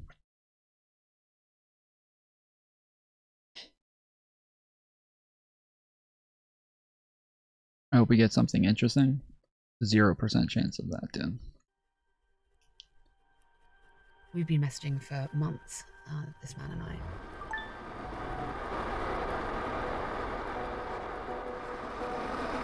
But he doesn't know who I am because I've been undercover posing as a man. 2 years ago, the world was shocked by the case of Dominic Pellico. Dominic Pellico admitted to recruiting Enlisting a French man who drugged his wife and invited dozens to rape her. For almost a decade, he secretly dosed her drinks and sexually assaulted her. Our months-long investigation has revealed he was far from unique. These communities exist and continue to feed off what happened to you. Pellico is not an outlier. What's your emergency? Using our son's sleeping medication. He's been drugged. The bedroom isn't safe. The bed is not safe.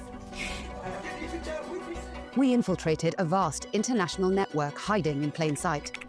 And it led us to the same room as a man who said he was drugging and raping his wife. I think he's going to be at this restaurant nearby. I think I'll be able to pick him out. But it is going to be quite unnerving being in the same room as him. That's him. I recognize him.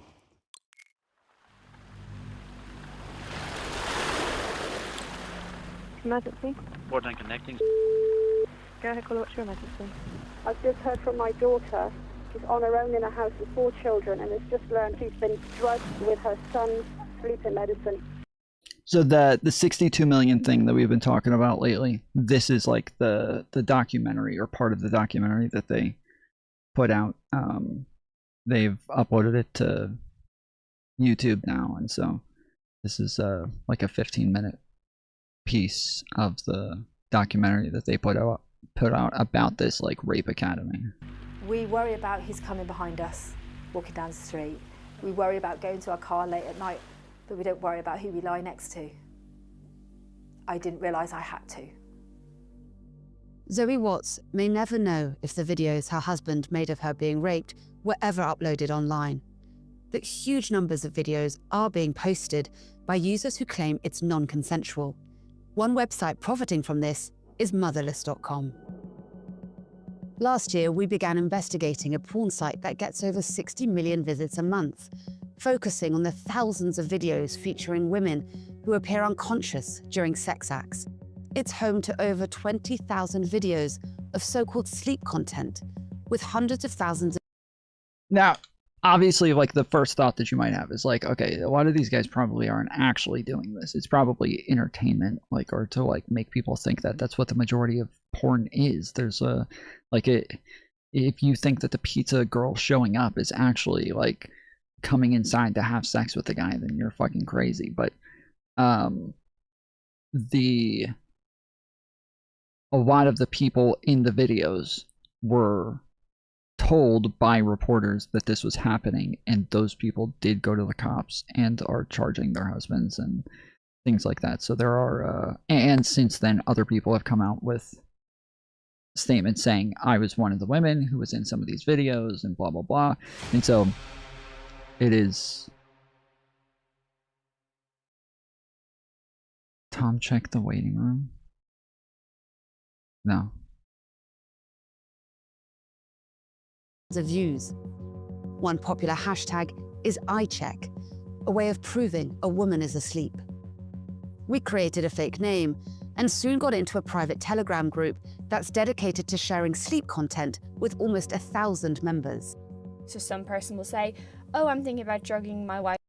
Anyway, sorry, the idea is that yes, like you might think that like a lot of this is acted, maybe the girl in the video is like participating in this and that she's supposed to just pretend that she's asleep, but in reality, they are not pretending. This is real. These women are being drugged, and then after they're drugged, they are asleep, and then the guy rapes her on camera, and then they put out videos like teaching other men how to do this with their girlfriends, with their wives, with whoever. They are teaching them how to drug women to have sex with them afterwards. And so they call this the Rape Academy. Wife tonight, someone is like, great idea, you should give her this. The Telegram conversation makes it real. It feels like it's all happening there, and that you're fearful of someone actually turning on their webcam and showing you, you know, their wife there and then. Survivors of these assaults, like Zoe, often spend months or years trying to rationalize what's happening to them. She met her husband when she was 17. He's now serving 11 years for rape, sexual assault by penetration, and drugging. On the face of it, and certainly to the public, he did seem Mr. Perfect, but there was an undercurrent throughout the marriage. She had no reason to suspect that he'd been raping her for what she now believes was 10 years. Then one Sunday, after church, he confessed to crushing pills into her drink. He reeled off a list of his wrongdoings to me as if it was, you know, a shopping list. I've done this, and this. I've been using our son's sleeping medication to put in your last cup of tea at night, to tie you down, take photographs and rape you. And I think I just went into shock. I became ill, very ill, and had lost weight and couldn't really leave the house. I found it. I don't think I knew how to be around people at that time because I felt so broken. Bro, can you fucking imagine? Can you fucking imagine, dude? Like, somebody that you've been with for a long time, all of a sudden it's just like, oh yeah, I've been doing this. Pretty cool, right? I've been posting it all over the internet so people can watch. Zoe kept the abuse secret for a few months as she grappled with what had happened to her, speaking out only after a severe panic attack. Her mother then called the police. There were some times that I thought, you know, this isn't right. But what would it mean? What would our family look like? Their children would would be without a dad, and there would be a reputation, and my boys would grow up having a reputation, and they'd know what their dad was doing. I've noticed you haven't used the word rape a lot. No. Tell me why. Because it just doesn't. I don't know. It's like one of those things, really. I struggle with that, to say that that's what's happened. It's like people can say it to me, but I just don't think. Whew.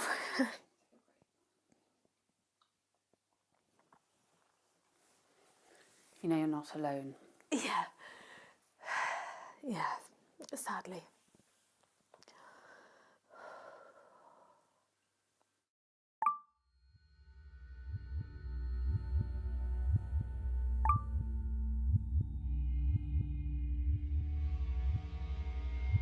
We messaged with multiple users across the US, the UK, France, Brazil, and beyond, who mostly communicated in English. I connected on Motherless with a user who Yes, was all men.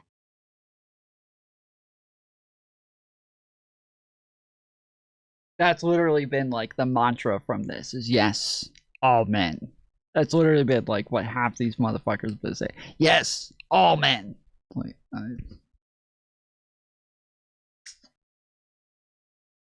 a lot of the people, obviously, like when somebody comes back and they're like, it's not 62 million men. They're like, if your first reaction is to say that it's not 62 million men and get into the details of what's true and what's false, then you're the problem. So, okay, well, if you're the one to jump to the fucking slogan of yes, all men to push your dumb ass narrative instead of actually like talking about how horrible this sort of thing is, then you're the fucking problem. Like, we can play this fucking game all day, but if your first reaction was to go make a TikTok video to make money off of it, so instead of actually sitting there and crying for 10 hours, then you're the problem. Like, what the fuck are we doing here? selling liquid sedative. Over Telegram, he told me he was running a business, shipping it worldwide. A bottle costs $175. He's just answered. There's no taste in it, and your wife will not feel anything and will not remember anything. Now he gives instructions on how to use it. One day, a man in the group we're calling Piotr, not his real name, asked, "Is anyone awake?" I replied, and soon he DM'd me.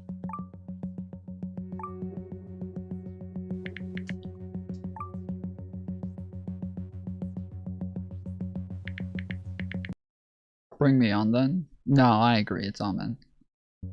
You win. Without encouraging him, I tried to find out how he was managing to do this. Who was he? Where was he? As he continued to share his experience with me, hundreds of users in the group were also coaching one another on how to sedate their partners.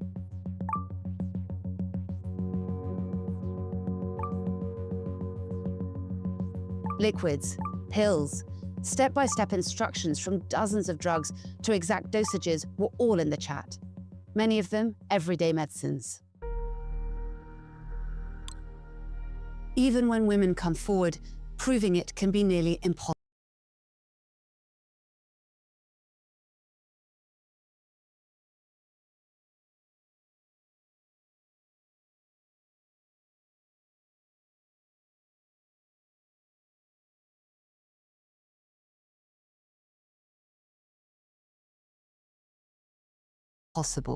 Some drugs leave the body within 12 hours. Survivors often only realize much later what happened.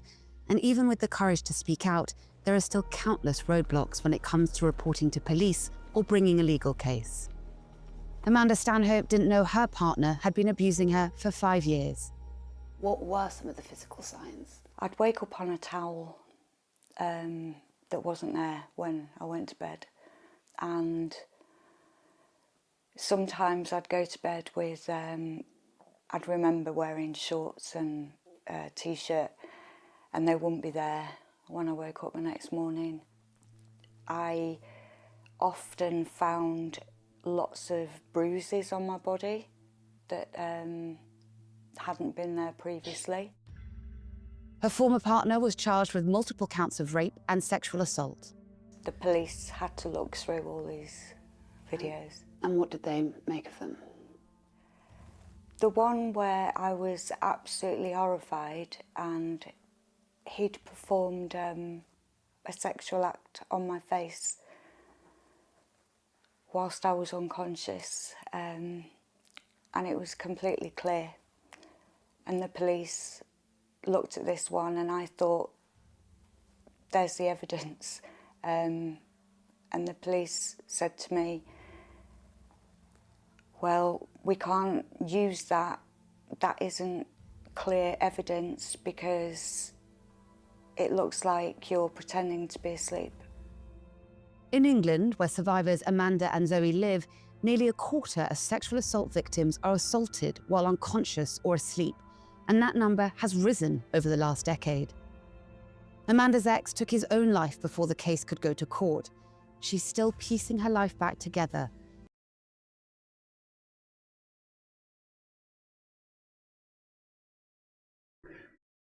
I feel like I would walk past this guy on the side of the road thinking he looks like a fucking China flag, dude. I feel like I would walk past this dude and be like, oh, that's the Chinese flag, right? Just such a big red flag sitting right in front of me. I feel like he just looks like a massive red flag. He just kind of, he bought in. This guy bought fully in to the character. He was really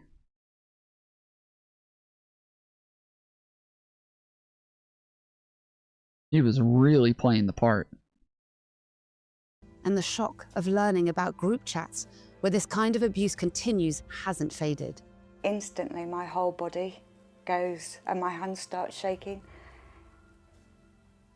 I don't even have a word for it, that it's being glorified. And men are teaching others how to do this. And they're doing this to the people they say they love. It's beyond evil. While survivors may not remember the videos being filmed, men in the Telegram groups we tracked are making money from them, selling clips and live streams for as little as $20.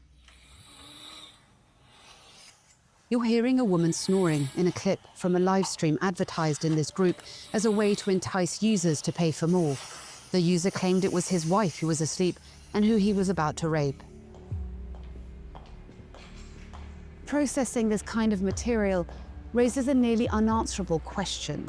Why do some men encourage these crimes while others go on to commit them?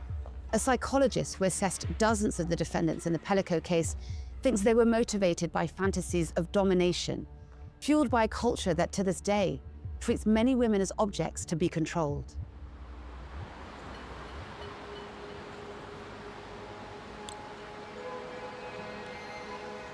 The immense trauma can leave survivors feeling like their identity has all but vanished, with what remains of it shaped only by the abuse. Rebuilding trust in themselves and others is a long road. Allora, all'inizio del video io sdraiata sul divano, già incosciente, e lui con questo bicchierino di Montenegro mette una siringa dentro, aspira e me la mette in bocca. Avrà fatto per una ventina di volte. Le persone più subdole sono quelle più vicine a te, proprio quelle con cui abiti. Non ti puoi veramente fidare di nessuno. Secondo me è stato autodidatta proprio. Si è informato tramite internet. Valentina is a mother of two who asked us not to use her real name. We've distorted her voice to protect her identity. Her husband was sentenced to 8 years in prison for multiple aggravated sexual assaults. Per quanto tu possa essere menefreghista, ce l'hai sempre lì a lato. Basta un letto, basta una telecamera, un profumo differente che da quel giorno lì sicuramente è cambiato anche qualcosa in me. Per quanto io possa essere magari felice e sorridente fuori, poi torno a casa e devo comunque fare amicizia con i miei incubi che sono sempre dietro la porta. While talking to survivors, the man I was DMing continued to message and send me videos. The next day, Piotr wrote that he hadn't put his wife to sleep in some time, as the doctor didn't want to prescribe any more sleeping pills, but he continued to send photos. We don't know when they were taken. It's made me even more determined to try and meet him, to get him in person. So I'm going to send him a message now, and I'm going to see if he would meet with us. By now, we'd worked out he was in Poland, and we knew roughly where he lived, but he refused to meet. And then, a tip. He let slip that he was planning to attend a party.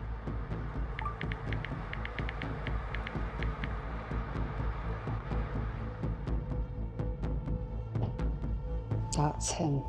I recognize him. So we're inside the restaurant, and I've just seen him dancing with her. And at the start of this investigation, all of these men were faceless. And so seeing him tonight has just really brought home the fact that this is happening in real life. The man who had been messaging me day and night was only a few feet away, oblivious. I'd come to see if he was real, and there he was with his wife. The same people I saw in the videos. We couldn't approach Piotr's wife without potentially putting her in danger, so we reached out to police about our findings. The Telegram group we infiltrated eventually disappeared, but it's a pattern authorities know well. One goes offline, another soon resurfaces. Obviously, like, that's the problem with this. Things like this will always exist, right? There is no way to like make these sorts of people just disappear altogether. They will always exist. There are massive penalties for people who do things like this, and there's huge social stigma. Like, being a rapist is one of the worst things in the world that you can be. So the whole, like, you know, all men until no men, like, that shit just drives me fucking crazy because it's literally retarded. But on top of that, the idea that, like, again, within these, like, you know, 62 million groups, that, like, when they're saying, like, how is this your first reaction when you hear this? Like, did you just find out that rape is a thing? Like, I didn't just find out that people get raped. Like, you're saying this to me as though, like, oh, you just found out that people get raped? That date rape drugs are a thing? And this is your reaction? I didn't just find out. I've known this. And when I look at this in this article, I don't feel like, man, I can go do this now and everything will change. Like, I don't feel like I have any effect on this. I don't feel like I have any, I don't feel like I have any, like, way to change these sorts of things outside of just talking about it. The problem is, when we say talk about it, a lot of people think, like, say rape is bad. That's how you do it. Like, everybody knows rape is bad. Everybody says rape is bad. Everybody talks about rape being bad. Everybody, like, if you go ask anybody, nobody's going to be like, well, rape is, you know, nobody's going to say this, right? Everybody knows rape is bad. The problem is not, like, that people aren't saying rape is bad. The problem is that, like, the way that it's talked about is just so unhelpful and unhealthy. One, I'm going to say the cringe thing that the red pillars and a lot of these other right-wingers say. I do think that it is worse when, like, a lot of women who are traumatized by these things, like when 1 in 6 women end up being sexually assaulted or raped in some shape or form, a lot of those women end up with, like, a lot of trauma from this. And then they feel like it's hard for them to, like, go out with men, engage with men, even be around men when they don't know who they can or can't trust. So then it creates this, like, this scenario where this person is going to have a really hard time living a healthy life because they can't exist in normal social settings without feeling like they might get raped, or they might get kidnapped, or they might get beaten, or, like, something, like, they don't know. Then when there's a large group of people online who do their best to make it sound as though it is all men, or make it sound as though the problem is way more pervasive than you even thought. Like, now you're making people who weren't traumatized yet and weren't afraid and weren't living unhealthy lives, you're making it to where Those people now are as well. You are growing this group of people who are living these unhealthy lives. That's one problem. But the other problem is we talk about these people as though they're evil. These are people who are, just born from the fucking bosom of Satan, dude. They are the worst. You can probably tell they look like Hitler when they come out of the fucking womb with the little mustache and horns on their head. Like that's not the case. It is the everyday guy who does this shit. And it's not because nobody ever told them that it was bad. That's not why this happens. It's not that they never learned they're not supposed to do this. Everybody learns they're not supposed to do drugs. They still do drugs. Everybody learns they're not supposed to steal. They still steal. Everybody learns they're not supposed to drink and drive. They still drink and drive. The people do all of the shit. All people do shit that they're told not to do. Don't speed. Don't lie. Don't curse. Don't there's so many fucking things that everybody does anyways at numerous points in their life. What happens is people use some sort of process, some sort of way of coping. They are able to convince themselves that either it's not so bad or they'll never get caught, and so they'll never have to deal with the ramifications of it, or how much they enjoy it is worth more than the risk of getting caught, or things like that. It is not the person that you can just look at and say, wow, obviously.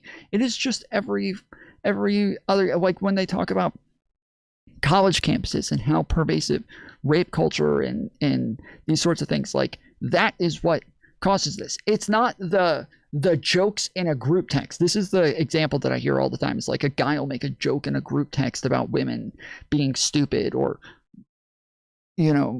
and the other men in the group text, they don't correct him and say, that is not acceptable. You should never say something like that around me. That is not the problem.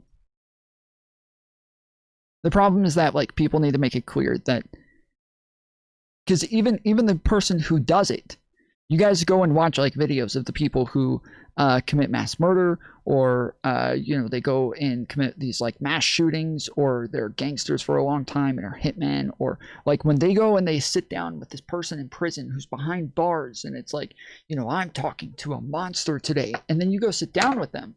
The person, one, does not seem like a monster. They seem almost a little bit personable, and they seem they have real life experiences, and they were sad when their mom died, and all these things. But on top of that, most of the time they think they're different than everybody else, right? They don't belong in prison. They're not like those other guys who do this. They're not like the other rapists. They're not like the other murderers. They just got caught up in a bad way. It is important to make clear to everybody that these are normal people, that it is your everyday guy, and that the everyday guy needs to check himself. I can't check those people. I can't stop them from doing this. I can't go and stare at their wife's bed while they're asleep to make sure they don't do any funny business. I can't do this shit. You can't do this shit for them. They have to do it themselves. And as long as that's the case, until we get these, cameras in every house, or we're doing the Minority Report where we can detect a crime before it even happens, until that happens, this will always exist. This will always be a thing.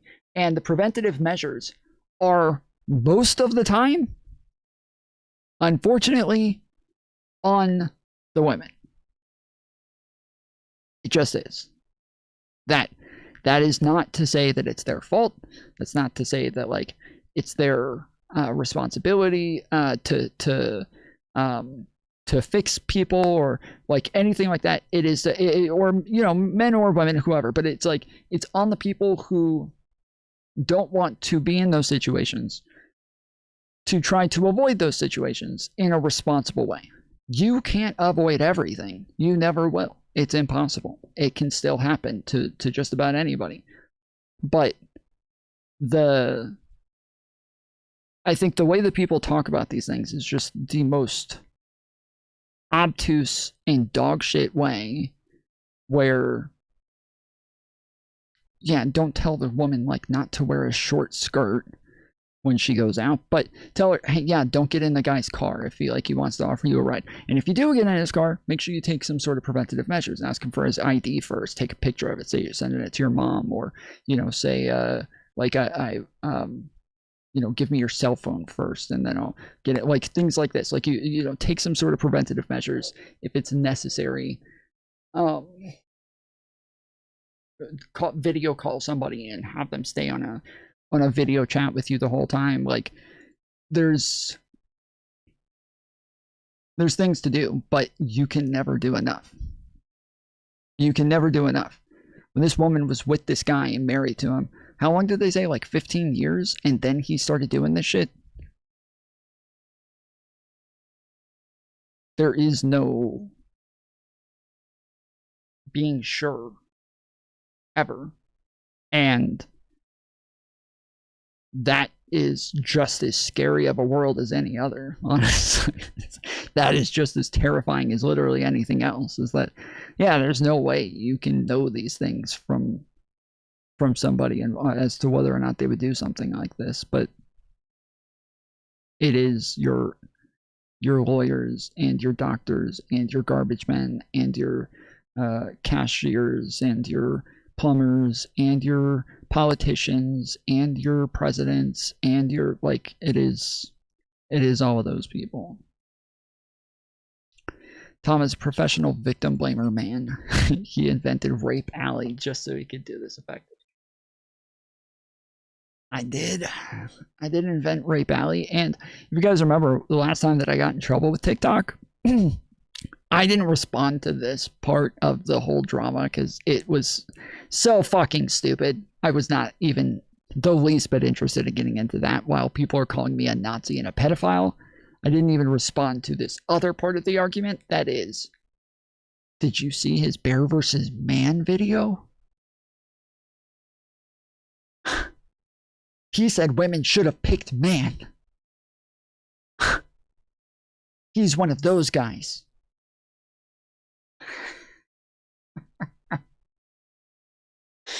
So that was a big part of like the drama at the time.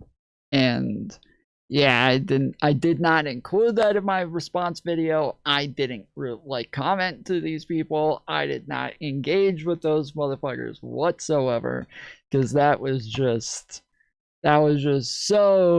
so irrelevant to me at the time that, yes, I was not even the least bit interested in that part of the narrative. He reached out to both Motherless and Telegram, but did not receive a response, as campaigns by German journalists to shut down. Well, actually, for people, this is probably like the most inopportune of all time. The most inopportune moment of all time to do this, but I am nothing if inopportune. So, if you don't know what Rape Alley is, I know a lot of you guys are somewhat new to where you don't know all of the memes. Like, a lot of you guys know Tom is Fair, but Nico, is it his name? Nico Pluto, who was in chat the other day, yesterday, I think he sent like a $50 super chat. He's the one who made up Tom is Fair. He's the one who made it a thing.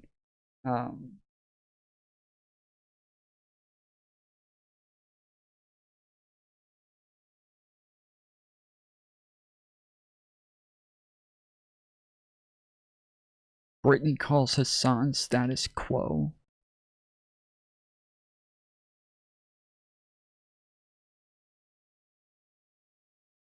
What the fuck?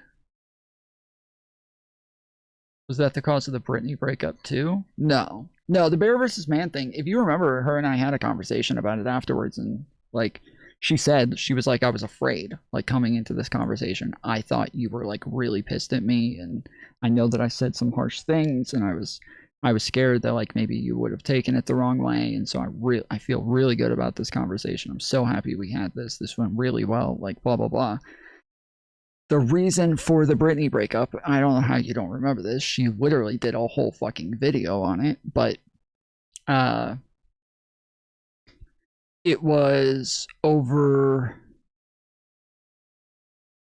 the fact that when she was calling out Destiny, she got a lot of facts wrong in her video. She made a whole like video essay about Destiny, calling him out for being like a rapist and shit.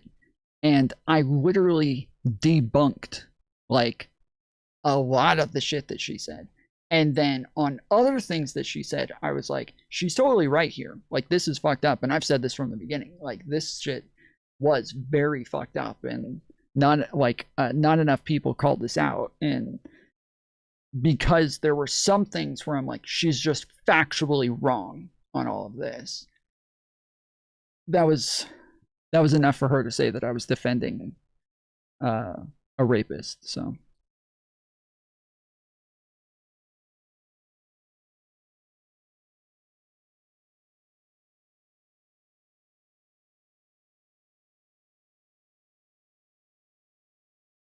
did I? Oh, there it is.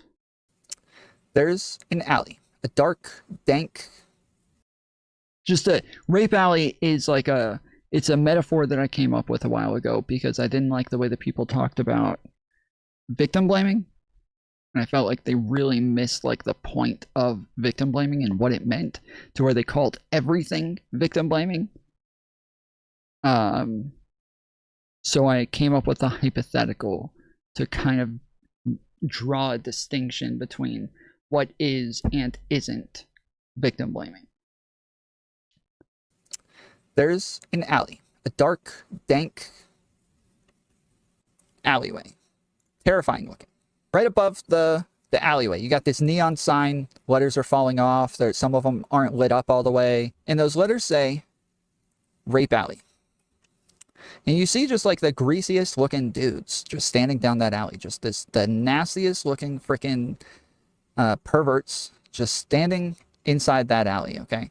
You, as a woman, decide, oh, I wonder what's down that alley. That looks like a fun alleyway. Let's go down there and see what's going on. And you walk down Rape Alley. And you get raped. And we say, afterwards, you shouldn't have walked down Rape Alley. Are we victim blaming? This is the question. Afterwards, you say, hey, maybe next time, don't walk down Rape Alley. Is that victim blaming? So that's the hypothetical. The hypothetical is to draw a distinction between giving advice for the future versus blame. So if you say, it's your fault you got raped, that's victim blaming, right? If you say, well, it's your fault you got raped because you wore a short skirt, what are men supposed to do? There's nothing you're supposed to do about it. Like, there's nothing they can do when you wear a skirt that short. Like, that's victim blaming, right? It's saying it's your fault you got raped. There's nobody else is ever at fault for raping except for a rapist, right? Like, they're the ones who are at fault. But you can take some responsibility in your decisions to put yourself in a bad spot. So the other hypothetical that I used to always give is, if somebody breaks into my house and they steal my stuff, and then afterwards I'm standing outside of my house with the cops walking around, searching everything, looking at everything all messed up, my neighbor comes up to me and says, hey man, I told you to lock your doors. Maybe in the future, you'll lock your doors. That's not victim blaming. What about Therapist Avenue Tom? Don't know what that is, but thank you for the Australian $5. Good sir. The point is that it's when she walks down Rape Alley, you say, why'd she walk down there? No, you say you shouldn't have gone down Rape Alley. Next time, don't walk down Rape Alley. This is good advice. This is saying that you shouldn't do that. You shouldn't put yourself in those situations to where you're more likely to get raped, right? True, what about it? I don't know what you're asking, Ali. I've literally no fucking clue what's happening here. I literally just explained every detail. There is nothing left to clarify. I explained Thanks for teaching me that of grape is bad, Tom. You're welcome, you're welcome. Thank you, thank you, thank you.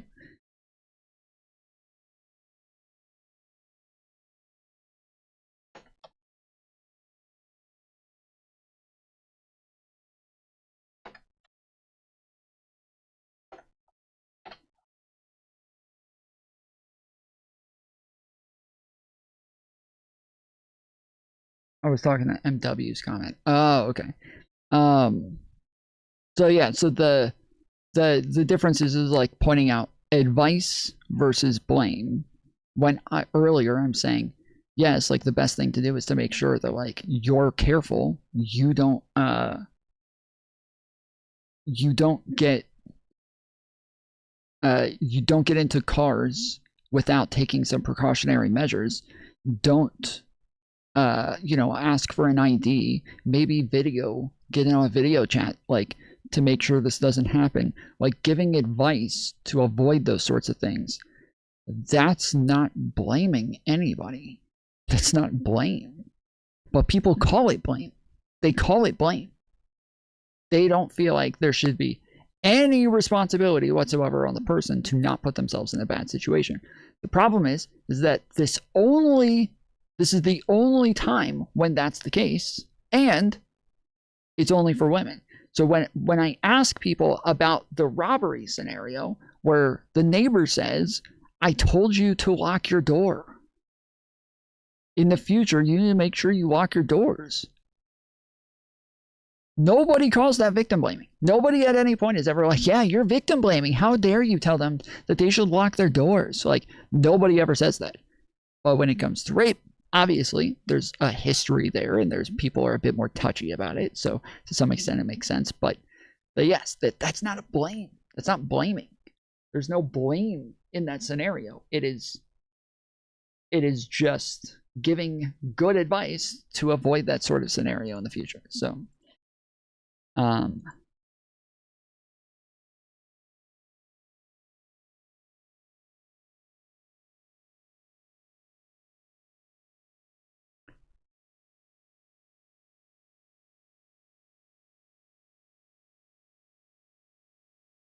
oh, the rapist avenue. Gotcha. I gotcha. Okay. Can I choose the rapist? The 500. Okay. But anyways, that is Rape Alley. That is the hypothetical. That is the thing that we use to say, like, hey, if it's called Rape Alley, it looks like a place where rapists would hang out. And you think, hey, I want to walk down that alley. You're probably making a really bad decision, okay? But nobody else is responsible for what it is that the rapist does. The rapist is the only person that we can put blame on for a rape occurring, right? Nobody else can put responsibility on somebody except for the person who robbed your house. The thief is the one who is to blame. They cannot take responsibility. You cannot take responsibility for what it is somebody else did to you. They made the choice to do this thing to you. But you can take responsibility for the positions that you put yourself in to try to protect yourself, to try to avoid these things. You can take responsibility for that. That is not the rape. That is what happens before the rape.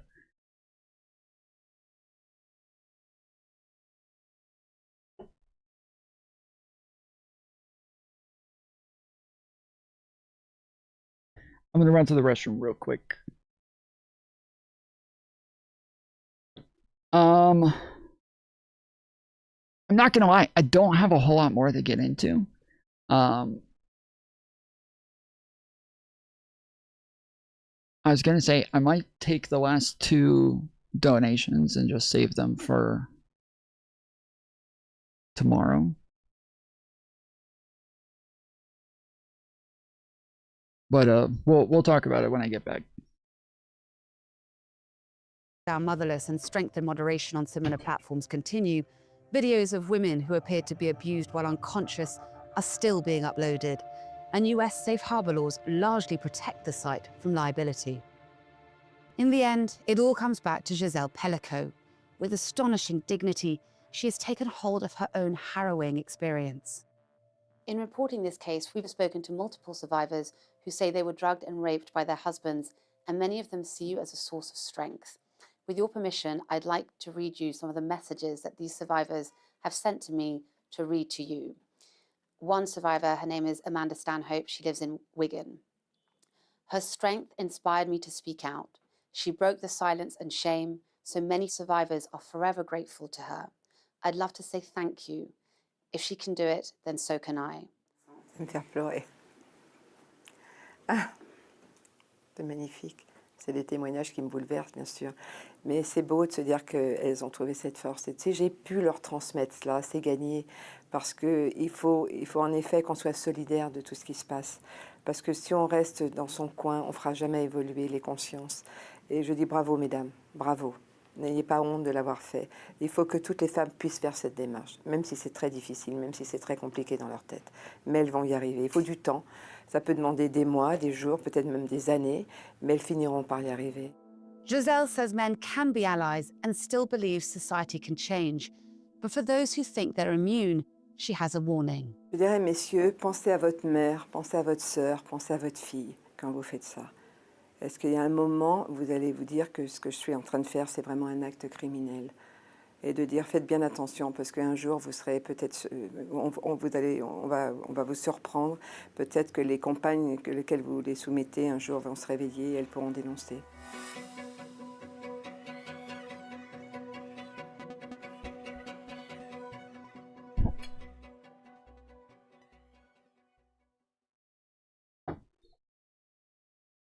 Since the video originally published in March, Polish authorities arrested a man in connection with the alleged rape of an unknown victim.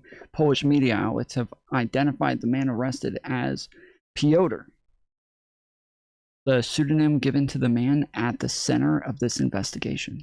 Damn! Let's go! What is this? What is this hide button up here? Why does it say hide? Hide the information, or I don't want to click it. Doco.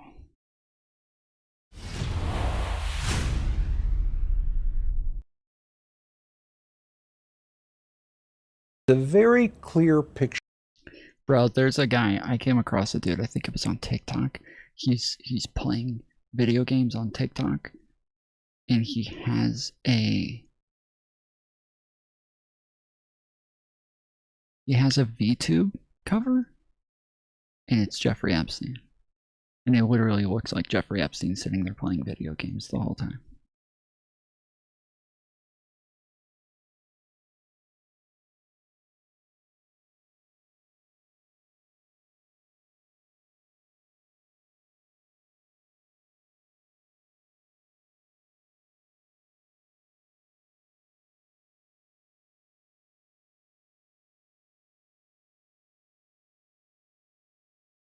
The Onion finally bought it and released the name and logo. Oh, InfoWars. Wait. So the Onion bought InfoWars and then they gave it back to Alex Jones?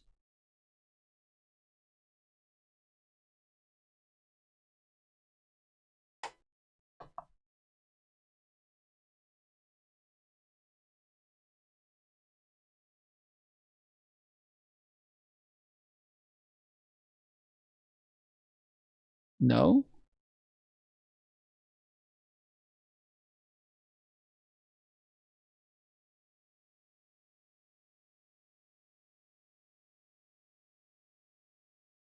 wasn't properly sold. Yeah, that is true.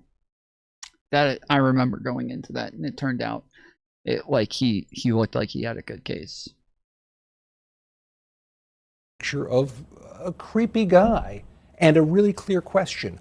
Why did so many people who had so much to lose keep hanging out with him? We sat down with a couple of experts and said, you look at this, law enforcement people, tell us what you think. Yeah, we went over this like a year or two ago, but yeah, they seem to like make it to where the Onion that nobody else had a chance. There were like other bidders who the Onion one.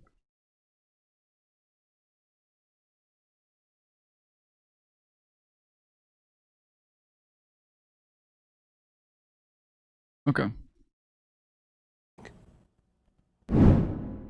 I think women, as I said the last time, have an intuitive sense. What is intuitive? They have intuition, they have feelings, and they're able to deal in the realm of things that men, especially men like myself, find unexplainable. So Melissa Marola, as a former profiler, Christine Dunn as a former federal prosecutor, when you hear that, what do you see? So I see somebody who clearly knows how to take advantage of a situation, how to size somebody up and determine, is there a way that I can spot vulnerabilities and that I can use those vulnerabilities and exploit them in some capacity? I don't think he viewed any of his victims as actual people.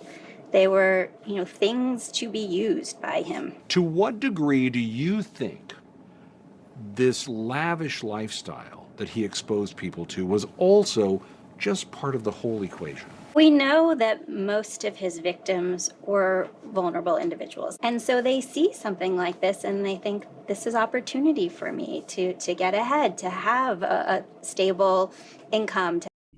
It seems as though he was willing to try to approach just about anybody, but the people who fell for it, the majority of the time, were vulnerable people. It was people who were from broken homes, that lived in like poor families, that were not well off, and so even having like the experience or the opportunities was like a huge thing for them. But then there were also people who were from rich families that just didn't have a whole lot of supervision because their parents were always busy. They were raised by a nanny. They didn't have, they were bought like their own car when they were young, but didn't have like much of a relationship with their parents. And so it's just kind of like the doors are kind of open for just about anybody. And if you try enough times, you'll just keep catching fish. But when they say like mostly vulnerable, they're talking about mostly people from poor, broken families. But then the other people are like people where it's like, okay, that still totally makes sense. Like that totally makes sense how this happened. To have, a place that I can go. And so it's part of the grooming process. It really is. I'm in a privileged position to have some of the world's smartest people come to my house and tell me what they think about different subjects. Well, I think all of these famous individuals gave him legitimacy. You come into this situation and you see, well, Jeffrey Epstein is good friends with this person that I admire and respect. So yes, each person was a networking tool to network with other people. Which is why he did all the parties so much, which is why he was always doing parties and people would talk about, I went to a party, and Jeff Bezos is there, and Donald Trump is there, and this person's there, and that person's there, and this famous actress, and this famous model, and it's like, it's always them showing off to people who all they know. And then after these parties, that makes them look prestigious to where now they're able to go to this person and say, hey, can you introduce me to X, Y, and Z? And they think, well, this isn't some like weirdo nut job. This is a guy who's prestigious. So of course, this isn't a problem to make that connection. And yeah, this came out 4 days ago. So there must be some legitimacy to him. One of the things he talked about was his contact with other people and opportunities he could make for others. He said there's this company called he said he mentioned it to you. He thinks they'll pay you a couple of $1 million to be on the board. You're going to make a lot of money. You're definitely going to make a lot of money. You know, by being connected to Jeffrey Epstein, it opens up a world of contacts and profitable opportunities. That is hard to say no to, and maybe that's why people were willing to overlook some of these red flags. I think he played his part very well. He knew what worked. He clearly liked to present himself as, and other people saw him as, very intelligent. How do you describe in intelligence, deception? Kids who never lie aren't very smart. They're not very intelligent, right? Do you see an intelligent mastermind, though, or do you see a con man? He fits what we see in a lot of our domestic violence cases when we see somebody who has the ability to physically, emotionally, mentally, psychologically continue to dominate. And that's what I think I see with him versus true intelligence. There's this one clip when he's trying to rehabilitate his image, basically. And he's being asked by Steve Bannon for a potential documentary they're going to make about his impression of himself. And it never struck you about how to end up in a situation like this?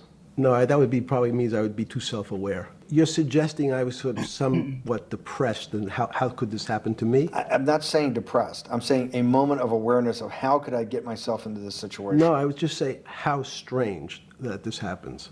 Just, it's strange. He's unable to accept blame, unable to feel regret, feel remorse. If he were still alive, I could see him continuing to proclaim his innocence. He just does not value the gravity of what he has done and will not and did not truly take responsibility. Do you think you're the devil himself? No, but I do have a good mirror. It's a serious question. Do you think you're the devil himself? I don't know. Why would you say that? Because you have all the attributes. You're incredibly smart. You remember the devil is somebody the devil knows smart? The devil's brilliant. You read Milton's Paradise Lost. No, the devil scares me. I mean, he's acting like he's the victim here. Correct, which is not surprising. He was charming, and he was able to give people what they wanted, and people wanted to believe it so that they could stick around in this Shangri-La that he created. And that is what you have going on and why it went on for so long. It was really informative to sit down with these experts and see what they can see here, because I'll tell you, there is so much you cannot see here. We don't have the metadata on this. We don't know who took the video, where the video was taken, who was in the room, and some of it is so blacked out by the Justice Department, all you can see the edges of the frame. In that sense, this release leaves a lot to be desired, even as it's so much video you can barely start plowing through it. You know, anyway, I understand this is a lot, but it would be nice if it said why parts of that were redacted or why you couldn't see parts of that, because it's also just so weird to hear from him and to hear his voice. Yeah, I think Bannon released the interview. Yeah, we went over it. We went over it a while ago. I think it's because I know your dad kind of like beat out of you transitioning, right? Beat you into being a... Wait, why the fuck did I write Bannon Valley? Bannon Valley. I think this is it. Bottom line question for you is was this really a... Yeah, there it is.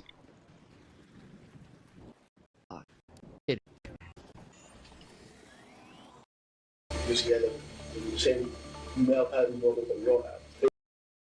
Assignment, September 14th.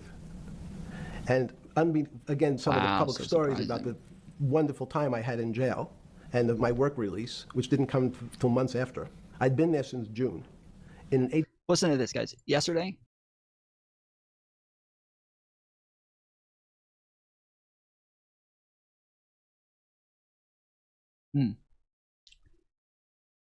I redid my border yesterday to get everything perfect, like aligned perfectly. And I'm sitting here and kind of admiring how perfectly I got it, where you can see this go right to the edges on each corner, all the way around. Just absolute perfection. Absolute fucking perfection, brah. Let's go. I think a lot of people really have never heard him speak. And to sit and watch him talk in these interviews and to see him moving around, it's just a very strange world. A little window into it, and I think there'll be more windows to come. Tom Foreman, thank you for looking through all that for us and showing it to us. It's illuminating for sure. Okay. Yeah, I'll take the last couple of donations, add them to tomorrow, and I'll be back then.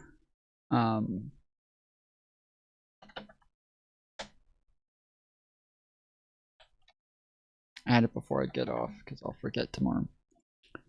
In the meantime, do me a favor, hang out for just a minute, leave a comment on the stream, let me know what you thought about some of the stuff that happened, comments that are related to the content, please. And I'm probably gonna start working on the video essay that I was talking about, so I will I'm probably gonna do that like before getting on stream or maybe even after.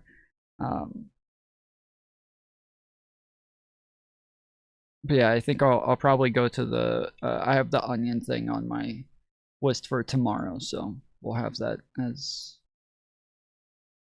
one of the first things we get to. Till then, make sure you leave a comment, join the Discord. Appreciate you, love you.